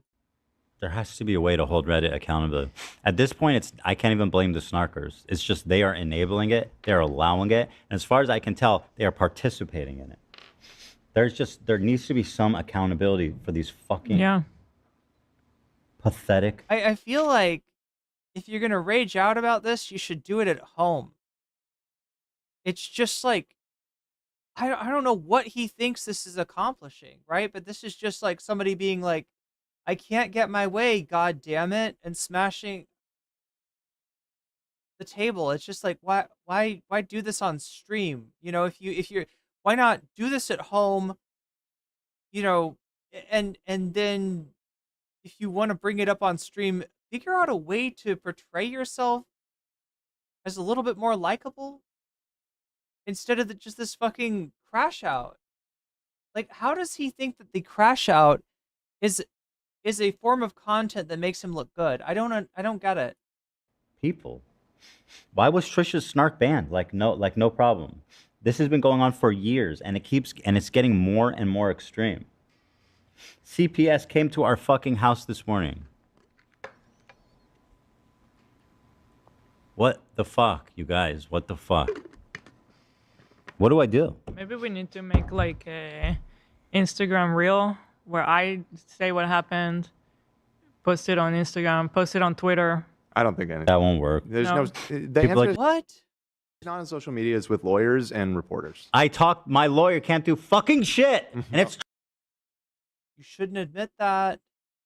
Why am I being his PR, Chad? I don't have to be his PR. All right, I can relieve myself of that duty. That's not. Oh my god, why did I have to say it like that? After all the poop references, Chad, I have to say relieve myself of that duty. But you know what I'm saying, right? I don't have to do his PR for him.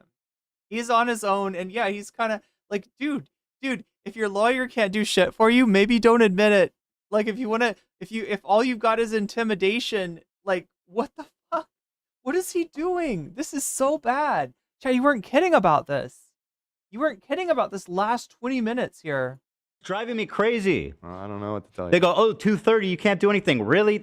I can't believe that. And my lawyers say that I have absolutely no standing in court. Oh my God, Ethan. Oh my God. Harassment, and it's just like, oh, 2:30, you can't fuck. Yes, complain to the internet about it. Yeah. That's just 2:30. Section 230. They can't be held responsible for what their users post. But isn't taking? Is that why Kiwi Farms exist? Kiwi Farms, well, the owners are down with all that. I don't know.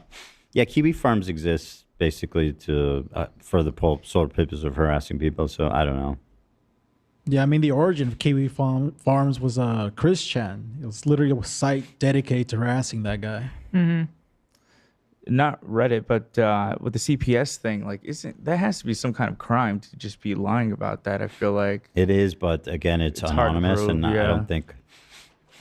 I don't think they know who it was. I think they would probably tell us if they knew. It seemed like, but because it's so obviously. Mm-hmm. Once the guy stepped foot in the house, he's like, understood.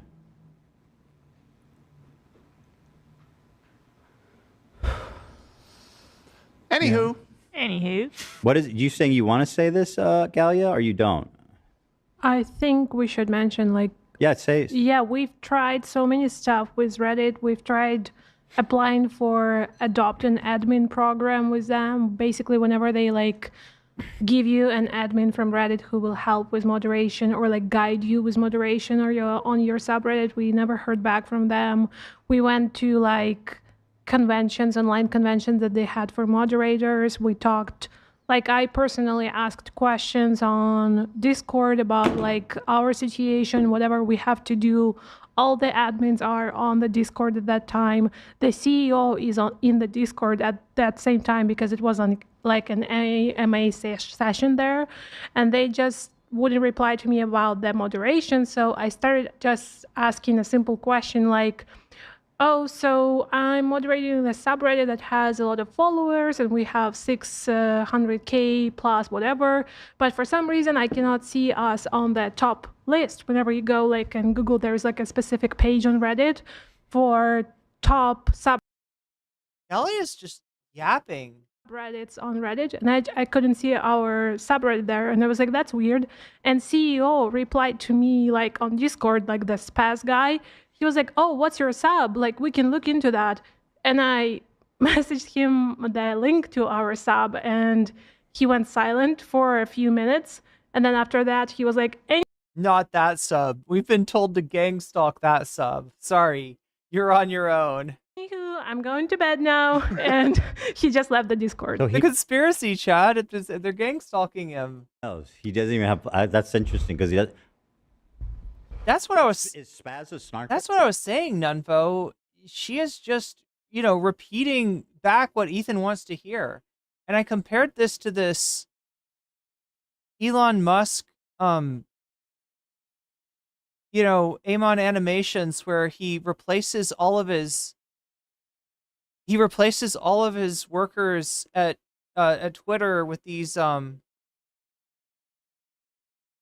create your own memes though, don't you? I saw it create some memes. with these your dudes. game is strong. Thank you. Do you hear what he hear what he wants to hear? His name is not Spez. It's Spez. Spez. Well, what's his real name? Fuck his Reddit name. Well, also the interaction that she had was in regards to our sub getting blacklisted. It wasn't about the harassment. It wasn't about that. He did not reply about that. So he was like, "Oh, I'm gonna help out your sub. That sounds horrible. What's happening to your sub?" And then she's like, "It's the H3H3 subreddit," and he's like, doesn't just like disappears into the bushes. And Snark specifically, it was more about like, why are we?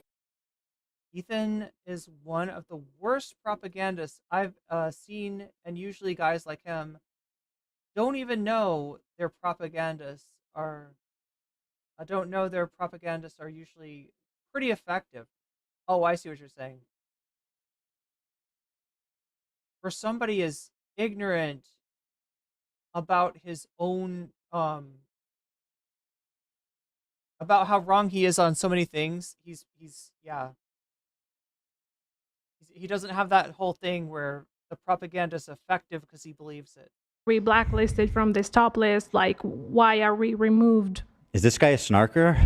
You think this guy's leaving snark? You think this No, guy? You think he's the one that called CPS? 100%. He's not a snarker. He's not a snarker. 100%. 100%? I'm just 100%. Yeah, I think he's the one that called CPS. So I'm saying it. Steve Huffman or whatever the fuck. I'm sure he was on that. Yeah, Steve but Huffman. just Huffing the fucking paint. So I'm gonna stop huffing and get your head out of your ass. I just saw someone in the chat mentioning like, message the CEO. We've tried. We've tried. I've mass emailed. I've done every single fucking thing. These people cannot convey to us how little they fucking care about this. They do not care to the point that I have to imagine that they are actively participating in it. Because why? When somebody makes the Hassan Piker snark, it gets banned immediately for harassment. Wait, did he just say when we make it and then he corrects himself when somebody makes it, somebody other than us, that's somebody that's not us. Not us, but when whoever it is that hypothetically made this. They are actively participating in it. Because why? When we make a Hassan... Yo! Ethan Klein, this is the face of a liar. This is my Bruno Bucciarati moment where I taste his sweat and I say, this is the sweat. This is the taste of a liar, Giorno. When somebody makes the Hassan Piker snark, it gets banned immediately. I have to imagine that they are actively participating in it. Because why? When somebody makes the Hassan Piker snark. When somebody makes somebody else, somebody other than us. I'm sorry, I didn't mean us. I meant like some other us out there Some hypothetical us. Do not care to the point that I have to imagine that they are actively participating in it. Because why, when we make a Hassan...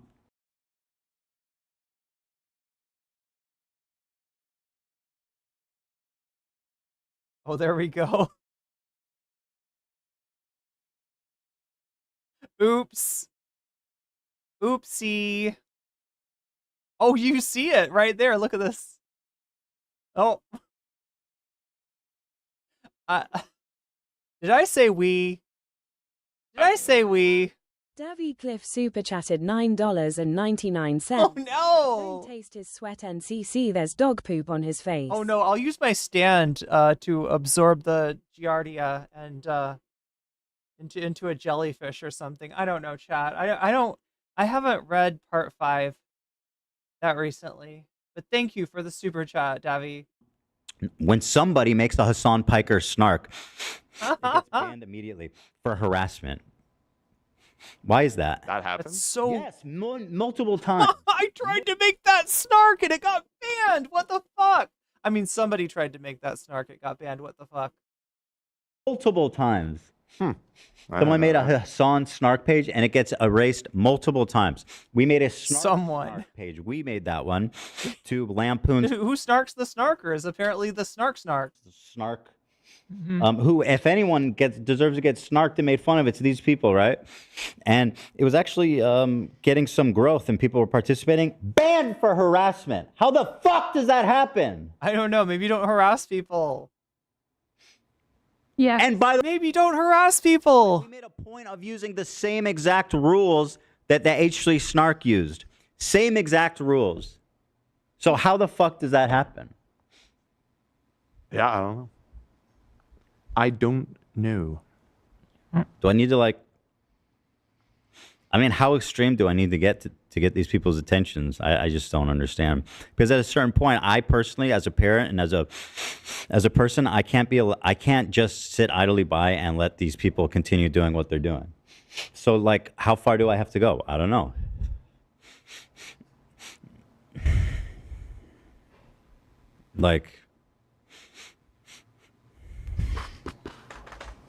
He's truly agitated.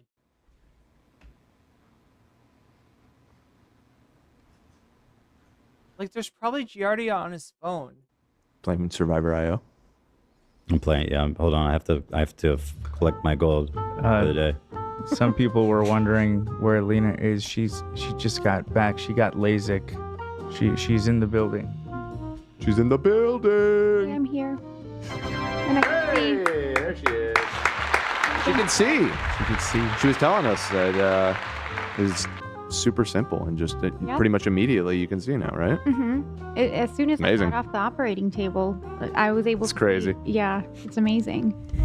Well, nice. Where's Reddit headquarters? San Francisco? Is there a downside to LASIK or something? Why do I feel like I've heard of LASIK not being great? Omega Shinron Dragon with 101 bits. That is the taste of a liar and a guilty judgment according to the... Oh my god, let me read. Oratrice Mécanique d'analyse cardinal. Is my pronunciation any good? You can get chronic forever pain from LASIK? Oh yeah, fuck that.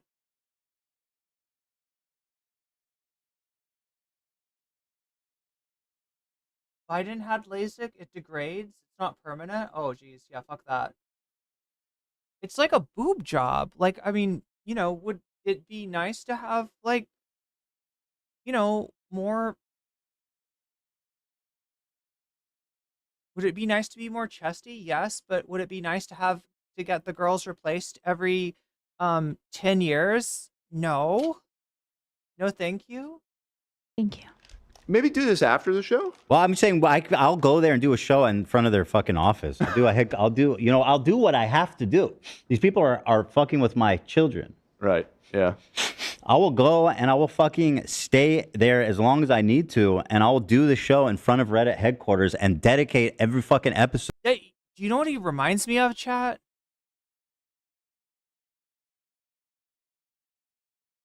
see if I can find this.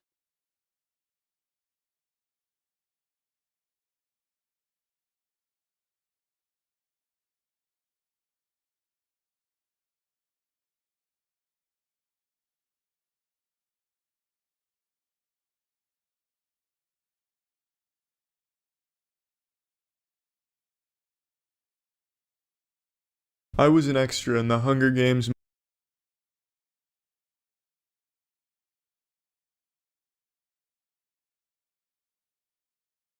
Garfield likes lasagna. I like to make fun of weirdos. Big whoop. What, you want to sue me for that? What's the charge? Enjoying a meal? A succulent Chinese meal? Yo, can I get a picture with you? Yeah, of course. Okay. Let's get a picture.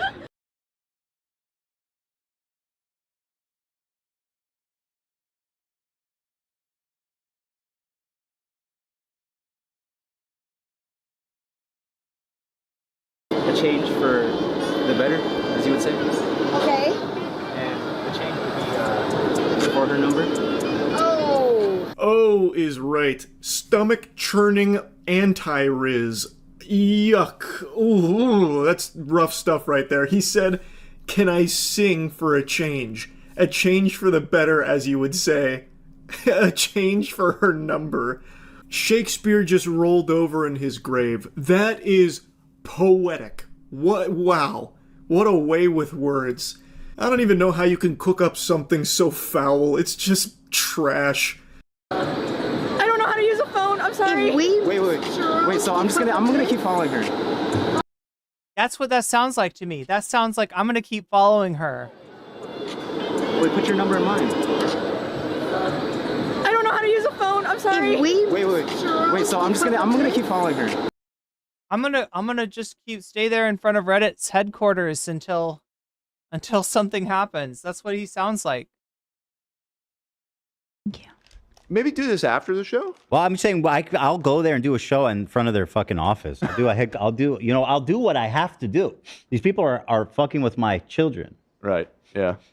I will go and I will fucking stay there as long as I need to, and I will do the show in front of Reddit. I'm gonna keep following the Reddit execs. I'm just gonna keep following them until they give me their number. At headquarters and dedicate every fucking episode to destroying every executive officer there and dragging them to fucking hell. I will drag. That's my point.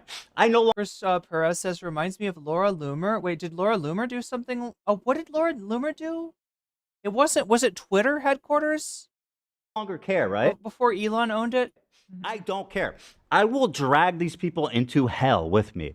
That's what I'm saying I'll do. You will drag them into your giant pit of giardia infected dog shit until they all contract parasites. Is that what you're saying, Ethan? I will go through every fucking detail of this dude's life publicly, and I will fucking... Oh my God! No! No! And look, he's done this before, all right? Let's not act like this is something new. Let's not act like he hasn't, but I don't think he's done this to a CEO of a major company, of a major tech company. And I anticipate that this is going to have some consequences that he did not experience with other people when he's been punching down this whole time. All right? This isn't Denims. This isn't some random, Redditor. That's probably not. This is not going to go well for him. Not going to win you any favors with them. See, Dan's trying to save your ass. Public information. I mean, fuck Dan, but we got no. I can't stand Dan. But with public information, it's not doxing. Let's fucking. Dan is the queen, but find out more about Steve Huffman. Yeah, I mean, okay. Oh my God! I told you I don't care, and I'm talk him down. Talk him down. Literally going to do whatever it takes to get these people to stop harassing my fucking children. I will do whatever it takes. Legally, right? Public information. I mean, not just him. I mean, I'm sure there's a whole executive board who are choosing to ignore this. And I know because I take on all the rich people. Good. All of them. Good job. I, as a parent, cannot sit idly and let people openly, brazenly harass my... Like, he's going to end up in over his head in a legal situation where there are people that can hire a legal team, 1,000 times better than his own. Kids. I cannot. It's not an option. And I will get as extreme as I need to, legally speaking. You know what I mean? Like, if I need to do it, I'll get on a fucking plane to San Francisco and set up an operation there. So what were you worried about with Bad Empanada again? Oh yeah, Instagram story showing a plane flying over a sign that says California. Because you were like, he's coming to get me. And what are you doing right now? I will fly out to San Francisco if need be. I will go to their office. Ethan, like, You know, let's make a fucking fan meetup every day outside Reddit headquarters. I just don't give a fuck. Something has to be done. Or I'll kill myself. Maybe finally then they'll do something. No. I mean, I don't know what to do. No. They're gonna send that to Child Protective Services. Yes. Careful. Good. Oh my God. No, I mean, you should be more worried about your ability to... Ethan, what the fuck? Like, I remember in freshman year of college reading... What is this dude's name? Reading an essay about the socioeconomic, nature of the diagnosis of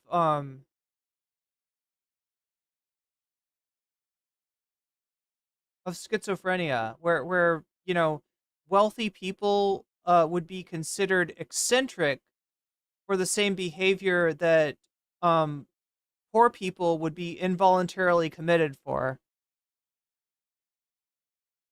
And there it is, right? I mean, look, if that does not cause some, really negative ramifications, it's going to be because he's a wealthy dude. Jesus Christ. Executive team. I mean, it's all public. Who's this guy? Management? Governance? I'm gonna look into it. I'll find out a lot about the executive team. I mean, yes. Careful. Good. What you say. Careful what you say. Yeah, what is executive team? Okay, I hadn't seen this yet. I had not seen this yet. I mean, it's all public. Who's this guy? Management? Governance? I'm going to look into it. I'll find out a lot about these people. Just whatever's publicly available. They look nice. I'm sure that they would hate to be... Imagine a snark page dedicated to Steve Huffman, to like doing what's happening to me, to him and his family. You think he would allow that? I think it might exist. Oh, is it really? Well, so he's kind of notorious. Like, people fucking hate him. Really? For what? Reddit. Well, that sounds all like kinds of things. That sounds like a fertile place for me to head. I'm ready. Did it to Cav. Let's get another lawsuit going. No, I'm kidding. I'm not going to defame anyone. I'm not going to do anything illegal. Ethan's getting his permits to protest outside of Reddit. Yeah, I don't know what he's doing. Yeah, I mean, I don't know. I'm not going to deny being somewhat online. I'm not quite online enough to know all of the grievances against him, but he's run Reddit for a long time, so every bad decision that company's ever made, usually he gets blamed for. Yeah, I mean, there was like a whole fuck spez like thing. Oh, he did the third-party app thing. Remember when they were like, oh yeah, they eliminated all the third-party apps. You have to pay like a gajillion dollars. Yeah, I mean, like this guy is like a villain already to Redditors. So my point is, I wouldn't be surprised if there is a snark page dedicated. Good. That means there's a built-in community. But I mean, that goes against your point of if they wouldn't allow. Look, do you think that do I think it's a good thing to do this? No. Do I want to do this? No. I've sat here for years patiently trying every single option available to me. I don't care the people. Look, somebody in his life has got to get him some help, okay? Like, he is saying stuff that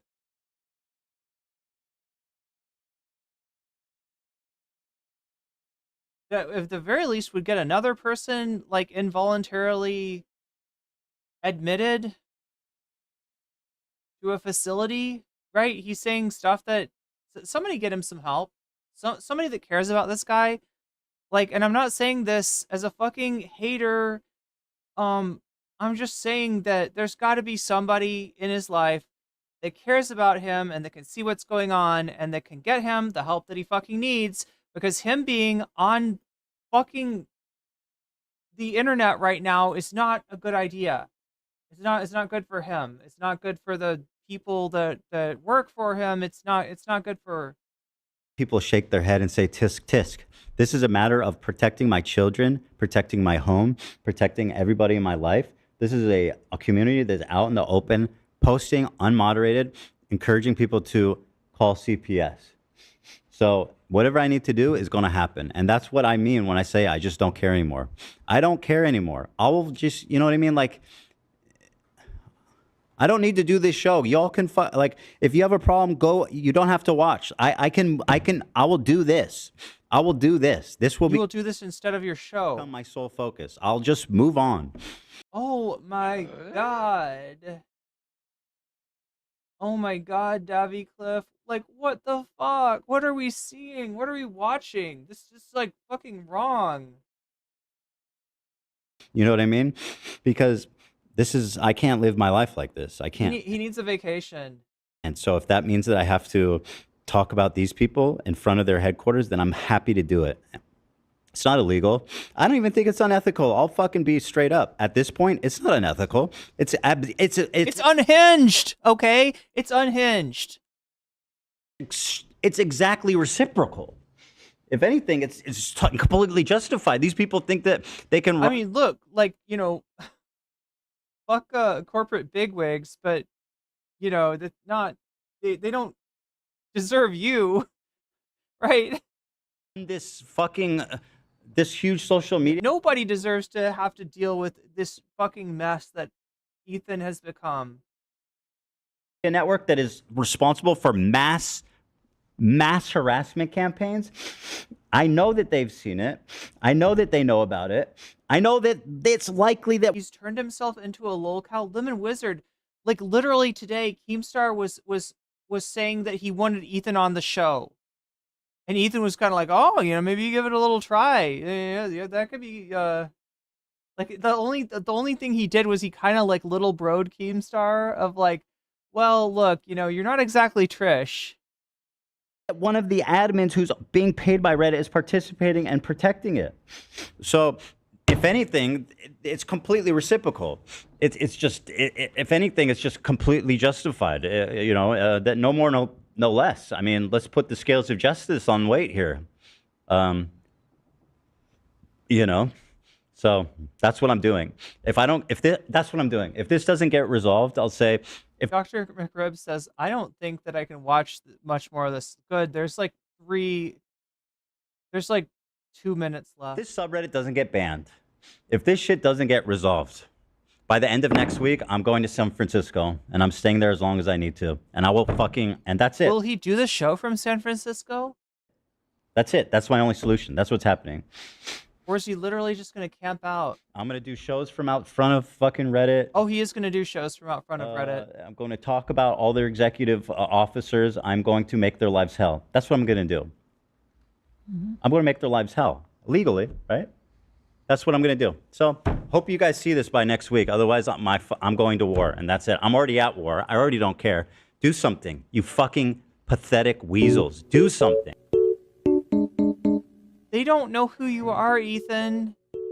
They don't know who you are. Oh, Mega Shinron Dragon says, with the 100 bits, Ethan Klein in his new film, it's cool when they do it, but I get them brigaded to fuck. But it's bad when I do it, where he plays Ethan Klein, a man on the edge of after obsessing over an ex-friend losing weight, the events of October 7th.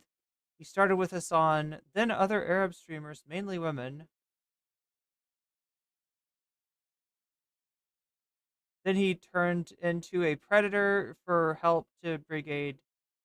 Oh, turned to a predator to help brigade everyone, until one day he crosses the wrong ones, the executives of a popular website. Yeah, He messes with the wrong rich and powerful people. Thing. Or you'll get a taste of it yourself.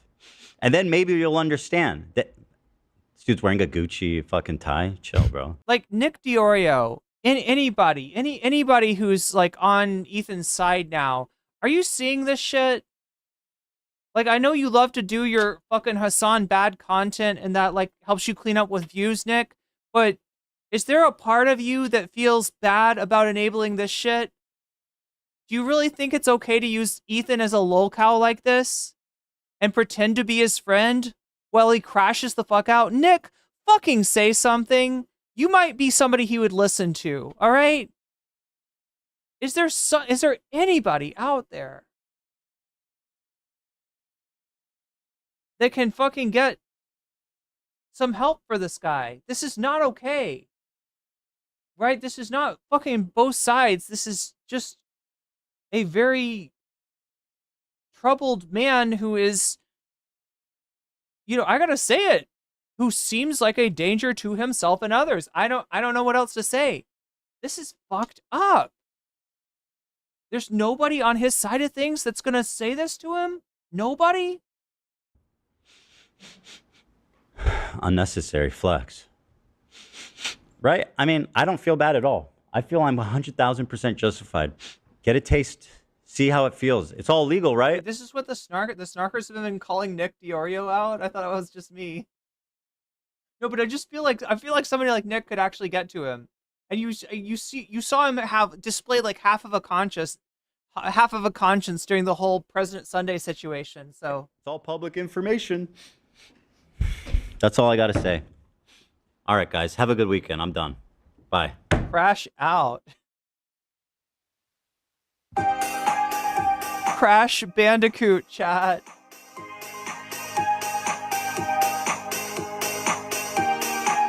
He's no longer Ethan Klein. He's Crash Bandicoot. Nobody's ever ended a fucking podcast like that before. That is wild. That is unfucking believable. Like, this is LSF shit. This is literally what it is, right? This is the LSF's bread and butter. I doubt this is going to end up there, though. Dan, please say something funny, bro. Please steer this dude away. How many people watch this podcast? Holy moly. What are they? Not as many as used to. Yeah, I saw an old H3 podcast. In fact, I think we opened some up. Let's look at these old ones. Almost 1 million for this one. Show number 50. My Frenemies is Never Coming Back. 1.6 million. Tanacon and Logan Paul versus KSI. Number 72. Almost 1 million. Ethan trains with accent coach. 104 After Dark. I guess that's the highlights channel.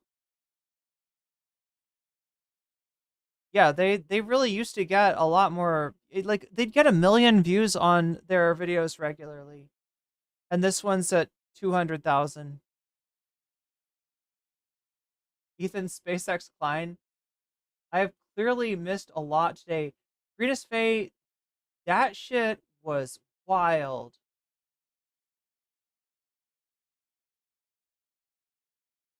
I don't even know how to describe this. I'm worried about the guy. I am legitimately worried about him. And I don't understand how there can be nobody in this world, like content creator or family member or friend, who can say something or, oh God, I didn't even see this. The H3 show with redacted. Do you see this, chat?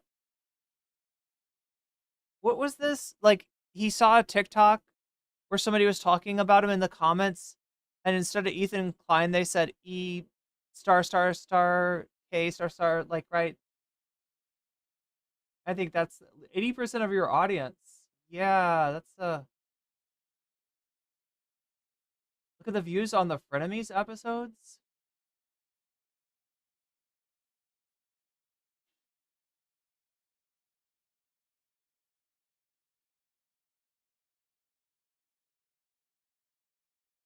Let's see, 5.2 million, 4.2 million.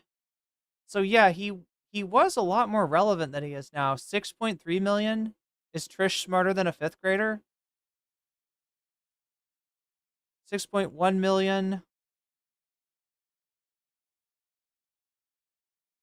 Oh my god, this one makes it look like Ethan's on the Destiny. Wow, Destiny not doing great either. Look at that. Wait, are Destiny's views way down? Like, this should be a banger video for him. Only 80K.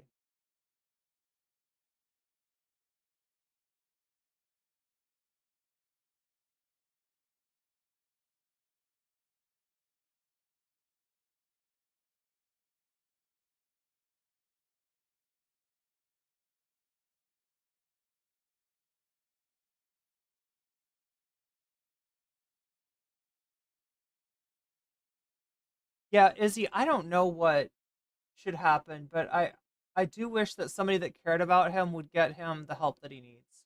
That's all.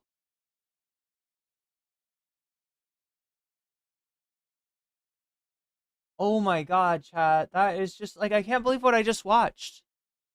You were right, chat. That last 20 minutes. Unbelievable. Unbelievable. You know what else is unbelievable? The fact that we hit the Dono goal. In fact, we hit the Dono goal and we're just 60 points away from maybe did I count right? Maybe I've undercounted this. I feel like anyway, we were almost like halfway to a second topic, but looks like we got at least one topic unlocked. And what topic it is it? Well, winning the poll with 375 votes. That may be a record for us, chat. Look, we got record views, record votes. Do we have record likes? Hopefully. Look, if we don't have record likes, maybe you can help me out by fixing that, by hitting that like button. But it looks like 33% of you want more of Ethan seething. But look at this. The donors have all piled behind leaked audio of Shaky Gurga. Shaky Gurga. This is a Vanguard exclusive, I believe.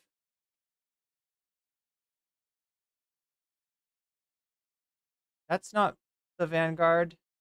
That's the Vanguard. Last one from me, Emma. All right, it's this one. So we got a. So yeah, this is Gavin and Zach.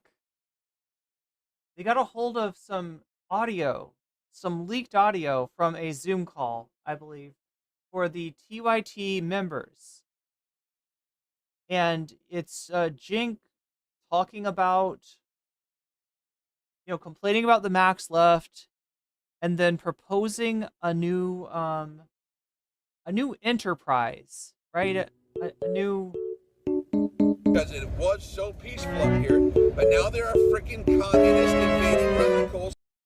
Omega Shinran with the 200 bits. Crash Bandicoot. I don't know what I did to be mentioned, but please don't compare me to this man. Oh, I'm sorry, Crash Bandicoot. I did not fight evil masks and almost fall to my death off a bridge to be compared to Ethan Klein. Thank you for playing my game, folks. Damn. Thank you for the 200 bits, Omega Shinran, and thank you for reminding us to not do Crash Bandicoot slander. So yeah, we got Silly and Billy, Timmy and Jimmy, Beavis and Butthead here with an exclusive scoop on Shaky Gurga's poop. Oh my god, chat, did you notice though? I didn't get to cover this today. Maybe we'll cover it tomorrow. Anybody notice that Sam Cedar got called out by a bunch of right-wingers after his appearance on Piers Morgan? And they were all like chomping at the bit to be like, this guy believes in 90% taxes. Like, literally do not understand how taxes work. And one of the people who was in that dog pile on Sam Cedar was none other than the creator of Shaky Gurga himself, Andrew Wilson, aka Big Papa Fascist, the guy that said, yeah, but the worst thing about Hassan Piker is he's connected to Shaky Gurga. And that's apparently how he pronounces Cenk Uygur, Shaky Gurga. So yeah, there's some chance that Sam might debate Big Papa Fascist himself on the Crucible. And my only question, chat, is will President Sunday be moderating? Friend of Big Papa Fascist, President Sunday, will he be the one to moderate between Sam Cedar and BPF? Only time will tell, chat. But yeah, let's see what the Vanguard have for us today. We got some audio actually from a Young Turks member that was able to participate in this secret Zoom call. That I guess it's not secret. They advertise that it's a member only perk, but either way, we had a viewer who was able to take part in this town hall or this Zoom call with Cenk and spilled a little bit of the audio from that encounter with Cenk, where he actually previews a pretty interesting but pretty pathetic, pretty hilarious plan for the future, in addition to addressing his recent change in posture towards the right wing. Some pretty interesting and quite revealing comments here that I think you guys are going to be very interested. And like I said, it culminates in an announcement here that is, I think, going to be a huge flop if it ever actually comes to fruition, which it seems like it will. Yeah, I'm excited to listen. I haven't heard this audio yet. I've got the TLDR from my man over here, but I'll reserve any commentary until I've heard it with my own ears, and then we'll unpack it for everyone. All right, let's take a look. And this is about 5 minutes of audio from the Zoom call. I did verify the Zoom call behind the scenes, so I know this is 100% legitimate audio. The reason why we decided to play it for you guys as audio and not the actual original Zoom call is because we didn't want to put all these random TYT members' face on the screen. You know, there's a lot of just normal people that were on the Zoom call, and I don't know if they want to be broadcast to our YouTube audience of, 2,000 live viewers, whatever. So we're not trying to, expose any of these normies, any of these random folks that are just part of the TYT army, right? So just in case anyone didn't want to have their likeness compromised, we did decide to release this as audio only. But with all that said, let's take a look. Yep, let's get into it. The Democratic leadership in a lot of ways adopts some of the far left positions and gets into the culture war. So now we're having these giant culture wars. Oh, perfect. Everyone's super divided. And God, we hate the right wing. And if you're saying, hey, Cenk, if you're on the right or the left, hey, didn't you hate the right wing? Oh, yeah, goddamn right I did. Didn't you say? I kind of like this aesthetic. I like what Gavin replaced this with. So yeah, it's basically I think it's Da Vinci's night vision filter and then some pixelation blurring on Shaky Gurga, but it makes it look like they had to like Solid Snake their way into the TYT compound and sneak out this secret audio, and they couldn't get much of the video because they had to Solid Snake it. Say that some of the biggest things, the harshest things against the right wing, goddamn right I did. Okay. And so that's when we needed warriors. And I went to war, and I didn't mind fighting those guys at all. And so, and their far right has done terrible things and continues to do terrible things. Okay, so what has changed now? Is it that the right wing is perfectly great and we should go to the right? No. The far right is still the far right. They're still super dangerous. And there are different wings, guys. There's the ethno-nationalists. Jesus Christ, God help us. Okay. There's still the fundamentalist Christian right. There's the guys who are hate. I love how he becomes like a taxonomical expert on the evolution of the right wing all of a sudden.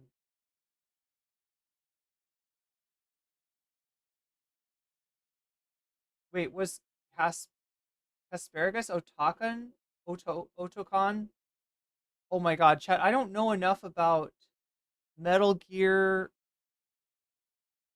the Metal Gear franchise. That's what we're talking about. Hate immigrants, hate trans people. I just know that Solid Snake sneaks around. Hate this, hate that, right? So I'm still trying to figure out which ones of these guys aren't the Nazis. Yeah, oh, don't call them Nazis. It's bad to call them Nazis. You can't call them fascists or Nazis. And then he goes ahead and he lists a group of individuals that I think would tell you themselves. Oh yeah, I think the Nazis were pretty misunderstood. They're like, I'd fuck with some fascism, yeah. You know, they're like, I'd do that. So still waiting for the groups, the folks we're supposed to collaborate with. what percentage of the Republican Party is that? We can debate that. But is that a real percentage? Of course it is. Okay, and that's never gone away, and that's there. I think it's a smaller percentage these days. Again, we can debate that, but it's definitely there. So, but they're not in charge. In Trump, at the end of the day, what is he? Is he those things? Maybe he's one of those things, and maybe they have an ideology, and Elon does, and Bannon does. And certainly Bannon does. Bannon has an ideology, half of which, or a third of which is, oh, interestingly, populace agrees with us, 2/3. Terrible, right? So yeah, one of those guys is throwing up a Sieg Heil. Can't figure out what his ideology is. He's the world's richest man, and he made his what was his? No. How could you dare imply that he has an ideology? He's just autistic. That being autistic makes you do the Hitler motion. That's in fact, Hitler was just autistic too. He wasn't actually Adolf Hitler, not a Nazi. No, it was just the liberal media that made it seem that way. That's all. He is Maximus. Fucking everything. He's saying the quiet part out loud. Next, Cenk is gonna tell us, sometimes there's people with absolutely no ideology, like Kanye West. It's like, bro, they have an ideology. They told you what it was. They love Hitler. They love the Nazis. Okay, they want to go on tangents about the globalists, right? And those people are a huge problem for the left because we actually care about humanity. Okay, they're not our allies. They're not just guys who are sticking their fingers in the wind. Do you know what Trump's ideology is? Trump, narcissism, whatever is good for Donald Trump in the moment. Okay, and what's good for Donald Trump is not good for any of the people who are tuning into this broadcast. So why are you gish galloping and talking out of both sides of your mouth to your own people? There we go, Narwhal. Hitler also wasn't Hitler somehow. On a private paywalled broadcast. what I sense now is finally getting to the point that, and this is I think what some of you are sensing in me and what is causing some of the, ruckus is I think that the right way to go now is peacemaker rather than warrior. And so, now let me tell you why. And imagine that being your takeaway. Not only you get the best deals from a place of weakness and subservience. Yeah, definitely. From the Democrats' humiliating defeat to Donald Trump and everything that we've seen from this fascist administration since it's taken power, Zach, it's been swift. It's been brazen.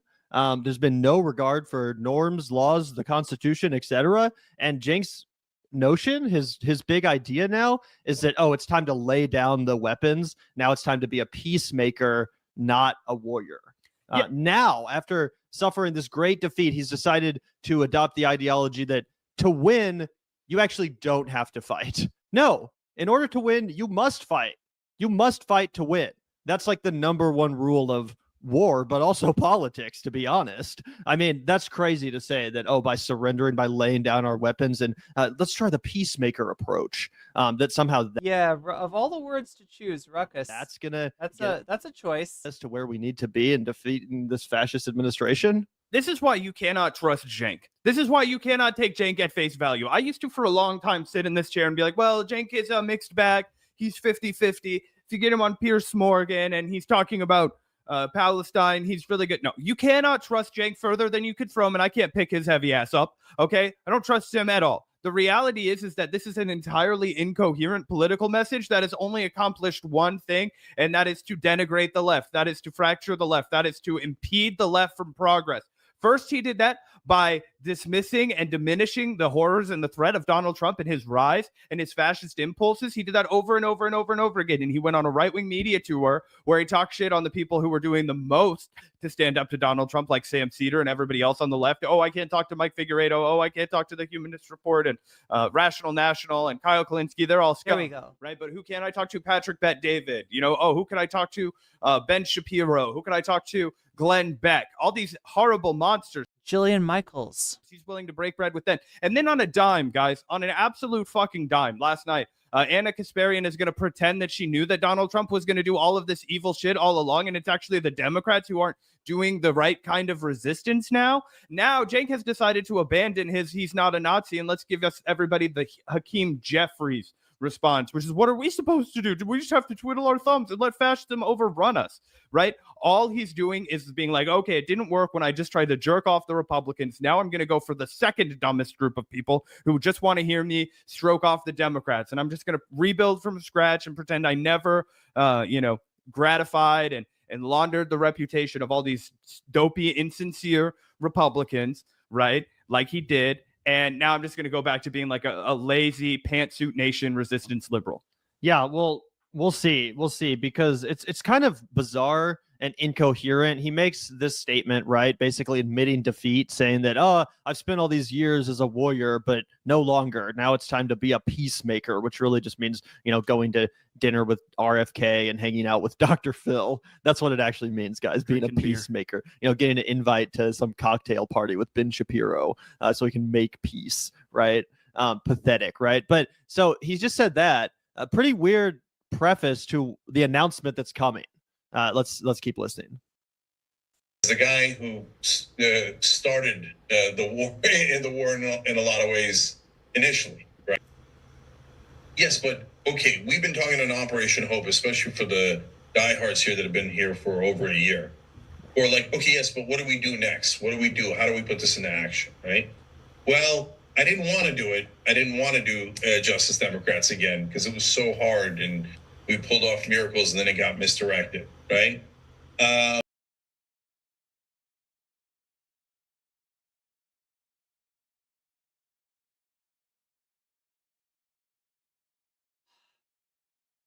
I didn't want to do Justice Democrats again. So if you don't know, chat, Justice Democrats was an initiative that I think that TYT did start back in the day, and they supported certain candidates. Some of them got elected, some of them got really well known, but at some point, Cenk became more of a liability for the organization than he was an asset, and I think they distanced themselves from Cenk for that reason. But we're going to do something along those lines, okay? And we're going to gather up folks, and we're going to lead a charge. And so... Oh, thank you, Zura.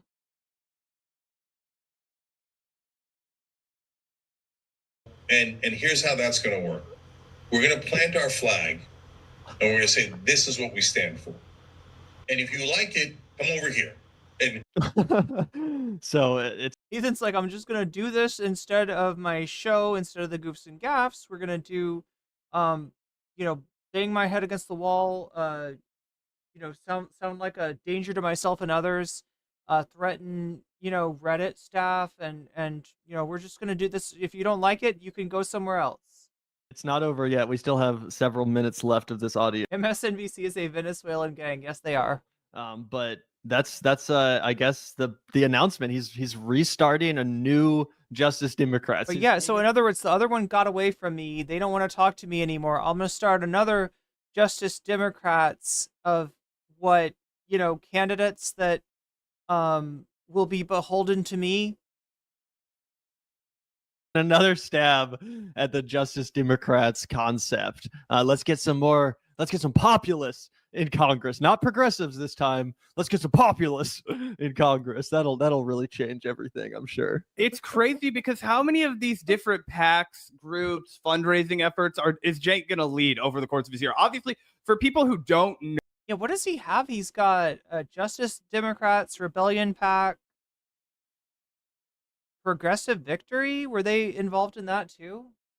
No. Back in the day, Cenk and Kyle did start Justice Democrats, and it was successful. And immediately afterwards, Cenk got kicked out because he wrote a bunch of cringy shit back in the day. And Kyle, being the good homie that he is, the brother in arms, he said, I've also said a bunch of cringy shit in my past. I don't want that to be held against me as I'm a good person now. I am going to leave with my brother Cenk in solidarity. And then Cenk went down and basically validated every single criticism that the people of Justice Democrats had of him, is that he was not sincere. That it. The sad thing, Narwhal, is I can imagine Cenk Uygur like creeping around and forcefully laying eggs down people's throats. Was all for clout, that he really didn't care about the movement, and it was all about his own, ladder climbing aspirations, that he did this and for more clout and to kind of try and break into those cocktail parties that Gavin was mentioning in the past. He also founded Wolfpack. He also founded Rebellion Pack. And guys, here's the thing about Rebellion Pack. Do you know who he pays a fuckload of money to every single year? Let's go ahead and zoom in. This is Brianna Wu. Okay, making more than a lot of our listeners make in a year to do nothing but live tweet about how much she hates the left. Last year alone, guys, she got paid $37,215 to do shit like this. This is what Brianna Wu was tweeting all last year. It's not just that I will never forgive these Hamas monsters for how they've treated these hostages. I will never forgive the people who fought beside on the left for women's rights, gay rights, and black rights for their utter indifference about this horror. My politics are no longer right versus left. There is evil in this world. Aww, they're having technical difficulties. I think they think they're bringing up a Twitter post. Who is willing to stand with the victims of rape and slaughter, and who cheerleads when it involves Jews. OBS problems, totally relatable. Oh my God. And look at this one too. This was from yesterday in response to Trump's threat to Hamas, essentially saying, oh, look, I don't like Trump, but I deeply appreciate an American president making it clear. I don't like Trump, but so we will go slaughter these freak terrorists stuck in the 6th century if they don't give back the Jewish civilians they kidnapped. There's no reason Democrats can't have balls too. And we just got off having a Democrat president authorize and facilitate a literal genocide of Gaza. That wasn't enough for Brianna Wu. She's like, that was pussy shit. We need strength. The genocide, that ain't enough. Oh, yeah. And do you remember when she was crying to all of the TERFs, like J.K. Rowling's, and she was like, no, you don't understand, Joanne. I'm one of the good ones. I'm one of the good. Pick me, Joanne. Trans women that knows how crazy the left is. Please accept me anyway. And of course, because J.K. Rowling's and all the other TERFs. If I step on enough other trans women, maybe they'll accept me eventually. Hate trans women. They were not going to accept her, even though she threw all of her other comrades under the bus. And she kept posting really cringe AI generated LGBTQ flags, being like, one day this is going to be the LGBTQ flag. And it was just like a rainbow flag that was obviously AI generated. Like, this is the kind of people that Cenk wants to give your money to if you donate to him. Right? It's going to be squandered. Not only that, Cenk is looking for another revenue source. I seriously believe this, guys. I seriously believe that he is running out of cash and he has to do anything in order to bring money into his books. And he is 1,000,000% going to pay himself. He is 1,000,000% going to pay himself to run this organization. And I believe it's because he doesn't have the money to pay himself from TYT's books anymore. So he has to find another way to generate an income for himself. Okay, there we go. He's going to do what every trashy liberal does, which is to start some foundation and pay themselves $250,000 a year, or whatever he's going to decide his salary is worth, which is going to be basically all the money you donate to him. Okay.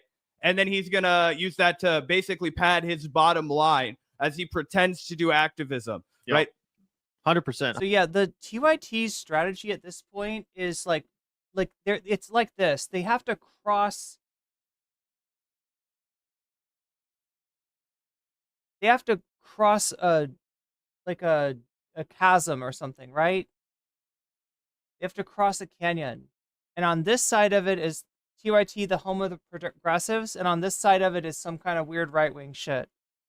And so while they're traveling over this chasm, right, they've got to keep enough money going to where they don't like fall off, the bridge doesn't disappear in the middle and they fall down like Wile E. Coyote. So they're, this kind of thing where Cenk creates a position for himself as the director of this new Justice Democrats thing is ostensibly what's supposed to get him across the middle. He'll just pretend to do like political, organizing, which isn't really going to help anyone, and then use that to keep himself financially viable while he waits for the right-wing audience, right? Because it's like he's destroying his left-wing audience as he goes from the left to the right, and he's got to wait for that right-wing audience. They're there on Twitter, right? The right-wing notices him on Twitter. They're not really watching much of his content, though. And TYT, their views are way fucking down, right? So this is a plot for Jink to try to get himself over that hump. 100%. And keep your eyes out for another book, which might get conveniently released around the same time that this gets officially announced. That's what happened with his presidential announcement. He conveniently timed it with the release of his stupid book, Justice is Coming. I remember Andrew Yang. Justice is Coming. I feel like that should be like in the NSFW section. Jink doesn't want to fall off like Wile E. Coyote. He wants to step on the rake in midair. So he looks like Sideshow Bob as he drops. Yang did that when he announced. Thank you, Omega Shinron Dragon, for the bits. Announced the Forward party, conveniently timed, the same weekend as his book Forward comes out. I wonder what this has to do with. But let's take a look at the rest of this, because as we just heard, Jink basically announced that he's taking another stab at the Justice Democrat concept. I'm sure it'll come under a different name this time, but basically he's taking another stab at electoral politics via this sort of a theory. Let's keep listening. We actually, unlike the rest of the Democratic Party, we have a strategy. Our strategy is, as you all know, first thing is pass these 6 bills. So no, we're not allowing any politician or any candidate into this group, whatever the group is, that isn't about getting these bills passed. Thank you, Omega Star, for the contribution to my Get the Fuck Out of the Country fund. It isn't about your ego. Which hopefully I'll be doing in the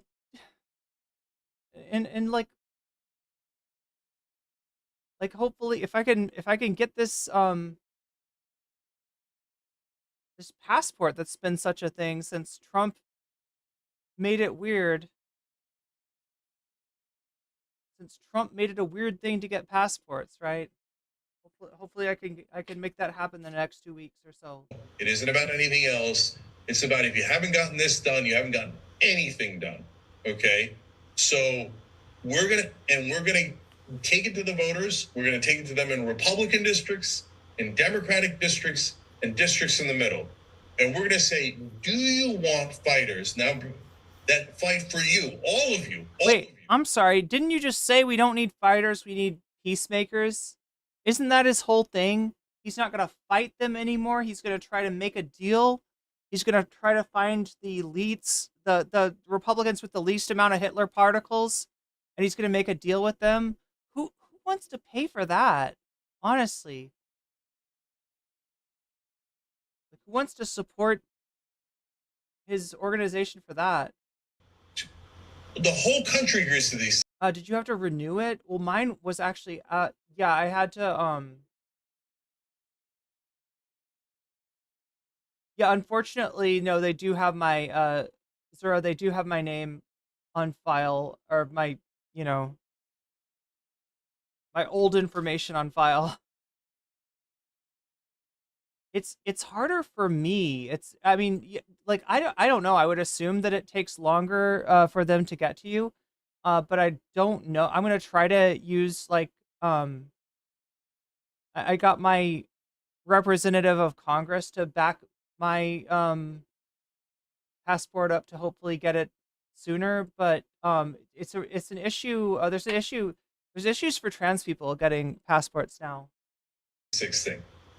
And for the folks who are further left than me and want to pass other bills, or in the same exact place as me, but gun control and climate change aren't on the list. What are we going to do, right? Once you've built up enough credibility, then you can offer that conversation.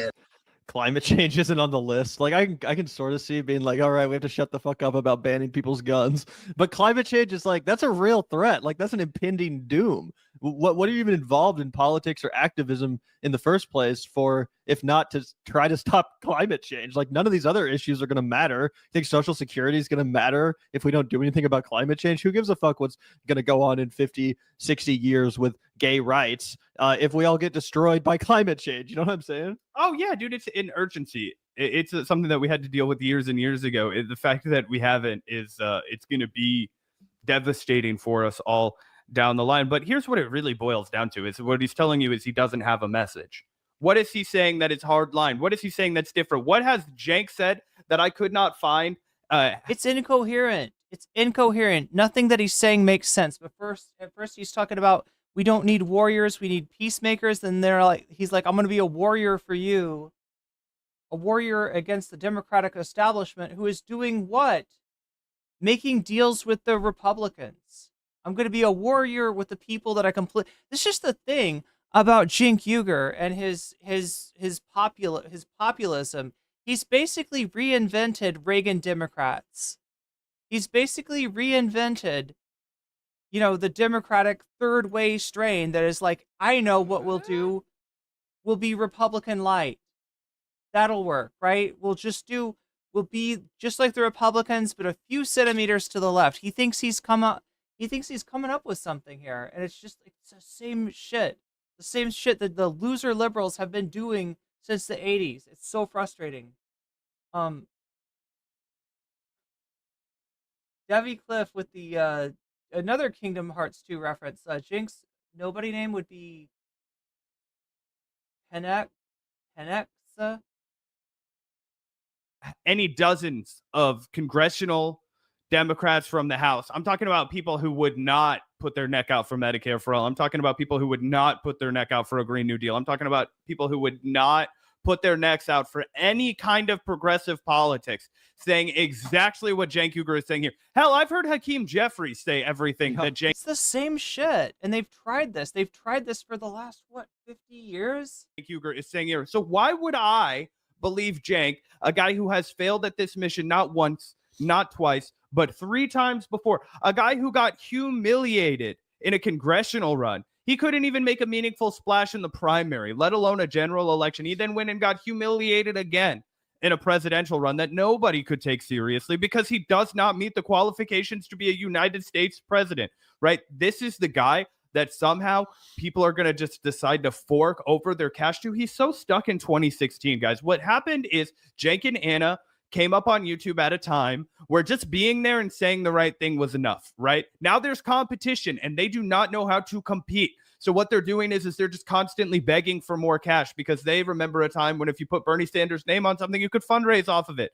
Devi, mine was birthed by sleep. Because there was energy and excitement. What they don't understand is that that's gone. And it's gone because of grifters like them that could not sustain the movement. Right. And I wouldn't be surprised. And Gavin, I would like to know your response to this. Do you think that he's going to open it up to like really unsavory places to take the money from? I don't think this is going to be grassroots donations. I remember when he ran for president and went on the Crystal and Kyle and Friends and said, of course, he was going to take Super PAC money. He was like, I'm the guy that said we shouldn't do Super PAC, but I'm not going to handicap myself. If they want to get in on this mission, then great, do it. So I think he's so desperate. He's already taken the poly market money. They realize that's not worth it anymore. They're not going to re-up with the Young Turks. He has to do something for cash.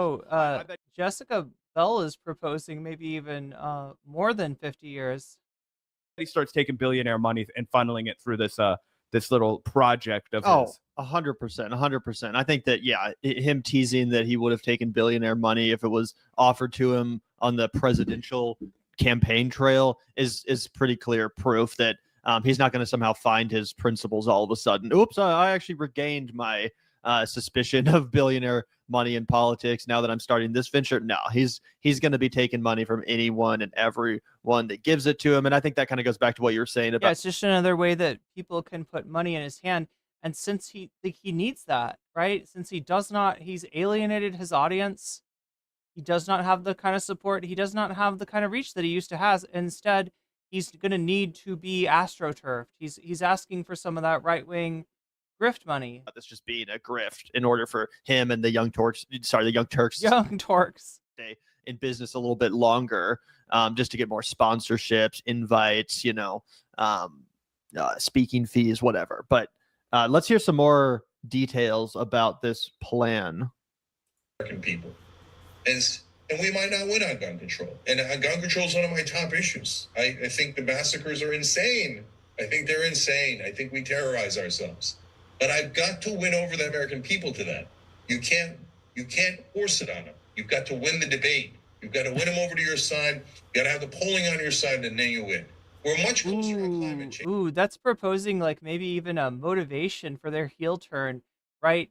They started to fall off with the rise of BreadTube, and so maybe they've always been resentful.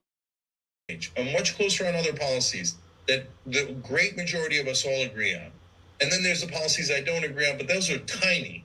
And if we're And by the way, this is the opposite of the mentality a leader really expresses. This whole like means or poll tested bullshit. Oh, let's look at the polls, see what's already popular. This is very Democratic Party. This is what the Democratic Party does already. This is Gavin Newsom. This is... And then kind of use those issues to base our movement around? No. I mean, look at what Donald Trump did.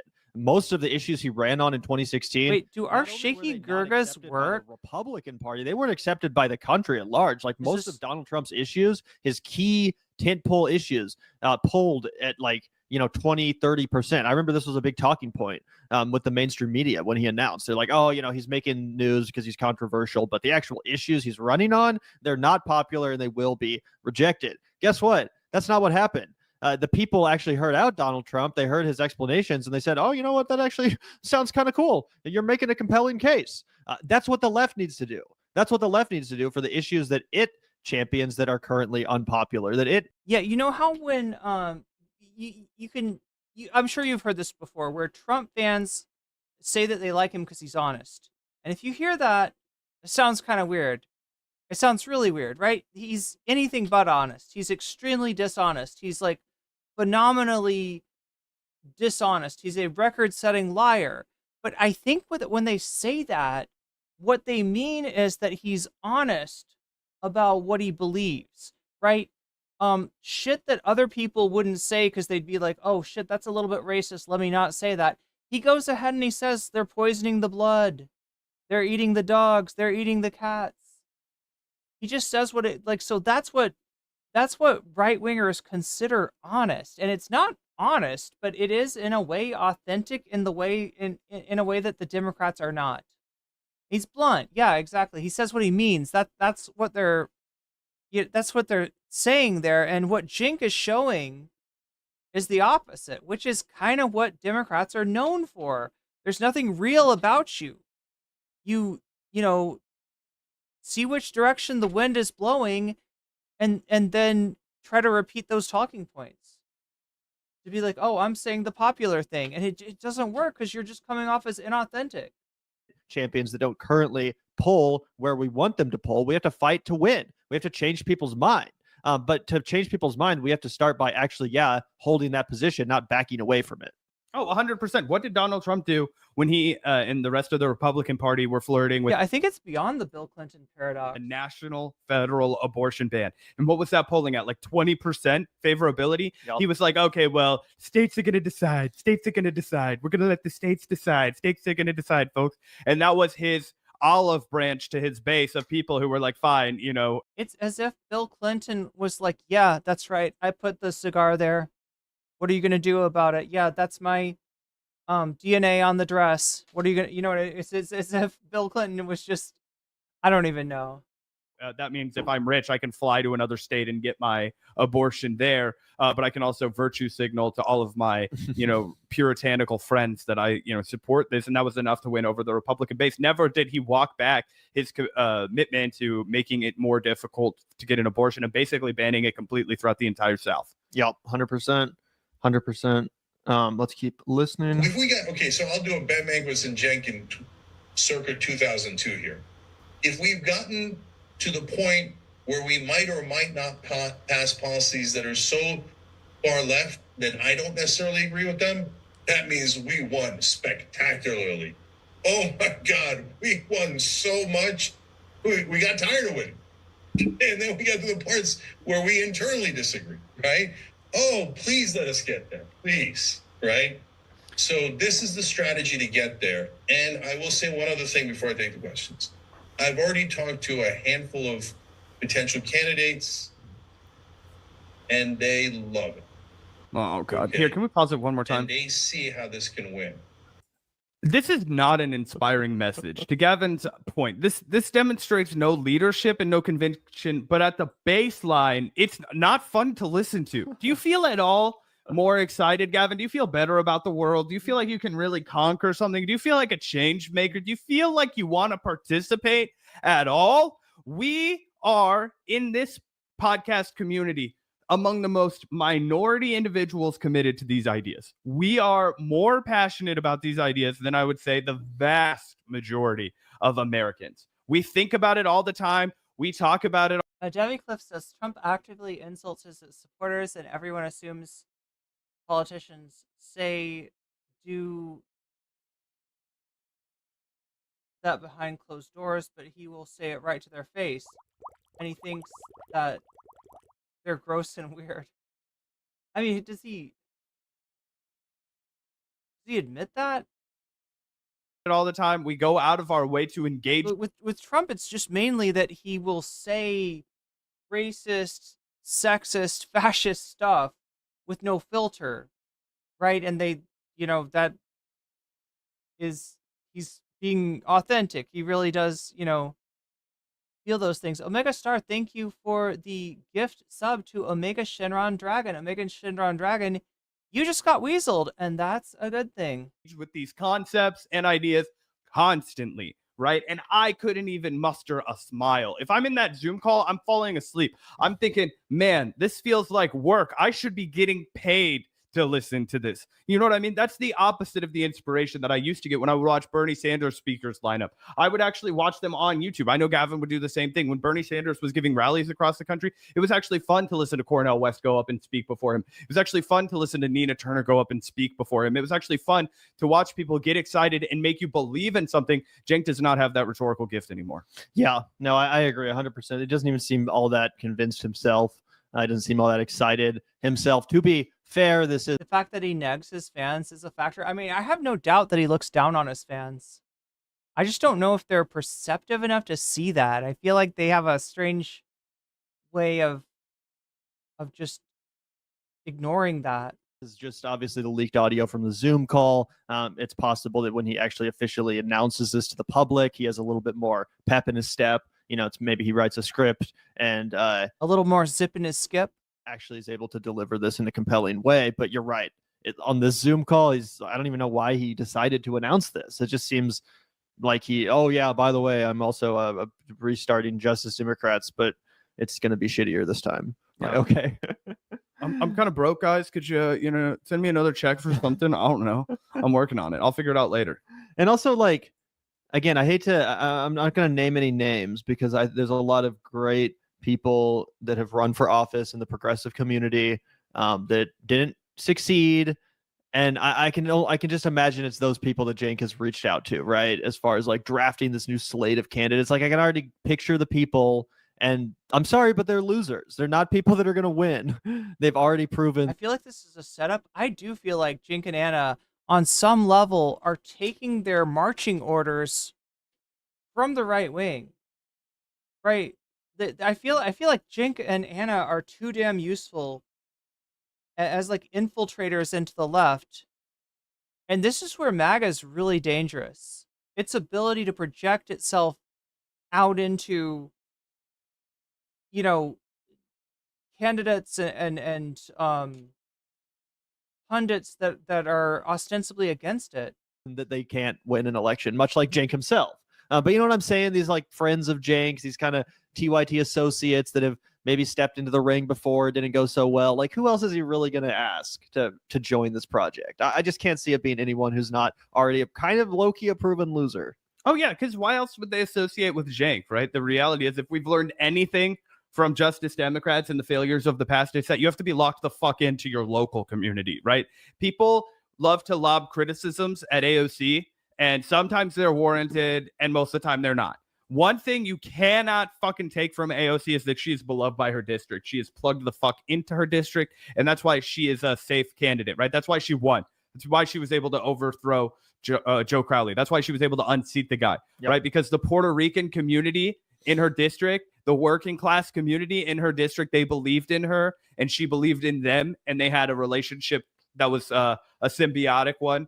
She was going to take care of them and also amplify her national progressive message. I think one thing that the Justice Democrats need to understand and need to learn from the past failures, you cannot make your run for Congress all about national issues. You cannot make your run for Congress all about Medicare for all. You can't make your run for Congress all about the Green New Deal. You have to make it about an impact issue for your local community, right? That's one thing that Emmanuel Cleaver understands really well. He's been elected over and over and over and over in our district here in Kansas City. And there's one thing I'll give that guy, even though he frustrates the hell out of me, he still shows up, right? He called for a ceasefire. Okay. He showed up at the rent strikes and was like, it's unacceptable the way these landlords are treating the residents here. You have to connect with real people on the ground in addition to fighting for what's correct on a national, federal level. And I think that everybody in the past has wanted to do that. I'm not taking shots at anyone and saying that that was something that they didn't consider. I'm saying it needs to be. I mean, there is a tendency to try to nationalize elections and just, get votes for the same but you're kind of using Hillary Clinton's strategy at this point. Vote for me because MAGA sucks. Yeah, we know, but what are you going to do for us? Right? Do you even know who we are? Do you even know what our needs are? Are you one of us, or are you just wanting to represent us? Yeah, that's a good double down on. The local issues have to come first. And then if anybody asks you about Medicare for all or Green New Deal, of course we need to do that. But the focus has to be on the district at all times. Yeah, I would agree with that. All right, let's hear the rest of this. Okay. This is democracy. We win the crowd and we win, well, Proximo would say we win our freedom. And in a sense we do. We win our freedom from corporate rule. So that's my plan. And if people like the plan and they like the flag we're planting, then they're going to join our side and we're going to gain more and more momentum. Yeah, so real inspiring plan. I don't know about you, but I feel real assured that the cavalry is coming. I don't know what this rebrand is going to be, but Cenk and his posse, they're going to show up, they're going to get elected, and they're going to take back the government for the people. No, of course, that's not going to happen. This is going to be a total grift, just like Cenk's, previous 5 or 6 efforts in this realm, right? Including his own run for the presidency, all of his PACs, the one that we mentioned, his book. It's all just an attempt to make money and to get, more attention, to get invited on more shows, to talk about his, rules for the internet or this stupid PAC or whatever this next project is going to eventually materialize in. But yeah, I think it's very weird that in that audio we played for you guys, right, he starts out in this call by talking about how he's basically admitted defeat. He's put down his weapons. He's given up the fight. He says, a literal quote, "We do not need warriors, we need peacemakers." It's crazy that he would say that before then segueing into this announcement, Zach, because if there was ever going to be that's what I was saying, is it's like he's contradicting himself. Successful version of what Justice Democrats was supposed to be, an actual successful iteration of that theory or idea, they would need to be more aggressive. That was the biggest problem with Justice Democrats, is that, in my opinion at least, it wasn't aggressive enough. They weren't warriors enough. They were just kind of, normie Democrats who were a little bit more progressive than your average Democrat in rhetoric, but they didn't really bring that fight. We need a left-wing Tea Party. We need an actual left flank movement that's willing to withhold their votes when a speakership. Instead of being afraid, of being eliminated by the party leadership, we need a group of Democrats that the party leadership is afraid of being replaced by. Battle is going on, for example. Why the fuck did all these Justice Democrats vote for Hakeem Jeffries? Is there an editing program that is the best to learn to work for a variety of people? If you're talking about video editing, I mean, I only use DaVinci Resolve. That's not a plug for the company. I use the free version. I haven't tried the paid version yet, but the free version, has, I mean, there's some other nice feature in the paid version that I don't have access to. But yeah, I like that one because it's kind of an all-in-one. It's got audio. It's got a program that will allow you to do stuff like animation. It's got a lot of stuff like kind of packed into it. That's ridiculous. AOC, Ilhan Omar, they all dutifully voted for Hakeem Jeffries, and look where we are now. Look where we are fucking now. Now that guy's in charge. Yeah, guess what? When you vote for him to be in charge, he's going to be in charge. And now we're all fucked because he's in charge, and the fascists are at the door, and the Democratic leaders are all pussies. And guess Is it easy to learn? I mean, I don't really have anything to compare it to. I don't know. The other main one is like Premiere Pro, right? The main one that people use, and that one is like a monthly payment. Guess what? That is in part because of the fact that the progressives all rolled the fuck over and voted for Hakeem. Oh, the other thing that you can use is, what is it? CapCut is the TikTok one. Jeffries, right? So what this new Justice Democrats should be, if it is going to be a thing at all, which is not going to be, this is all grift, like I said, but if there was going to be a successful version of this idea, they would need to be ×3 the warrior and abandon the peacemaker idea. That's fucking ridiculous. All right. I would like to thank once again my Patreons. Everybody that supports me on Patreon, no matter at what level, gets access to my videos before they come out, unedited and uncensored. Everybody at the $5 level or higher gets, in addition to that, a fancy shout out. So let me do those now. Shouts out to Oral's Ellipsis. Shouts out to Temporal Insanity. Shouts out to Steven Sayers. Shouts out to Funky Monkey. Shouts out to Shakespeare. Shouts out to Sarah. Shouts out to Nadia Yvette. Shouts out to Moe Noe. Shouts out to Ma Goggles. Shouts out to Just Julie. Shouts out to Jules K. Shouts out to Izzy Mandius. Shouts out to Infallible Fowl. Shouts out to Hatem Radio. Shouts out to Good for Gabby. Shouts out to Buffy Geek. Shouts out to Animus. And a fancy shout out to Zerazerix, to Rachel K, and to Omega Star. We're going to try something a little different tonight. Somebody I used to know, haven't really talked to in a long time ago, but it looks like they're doing some interesting stuff in Japan. I don't know how we'll be received, but let's just try. Let's just see.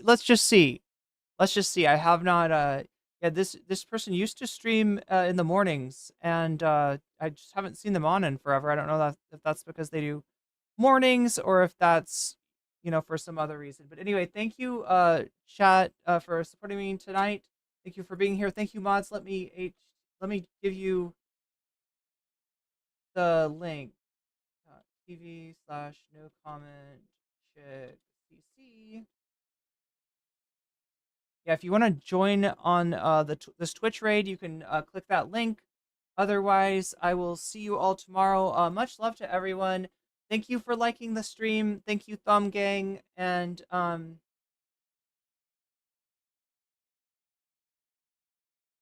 yeah, that. Oh my God, I could not sell. Okay, anyway, some of you are headed over to this stream.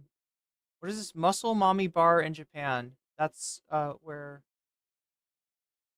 they are. Anyway, rated in. Good night, everyone. I will see you tomorrow.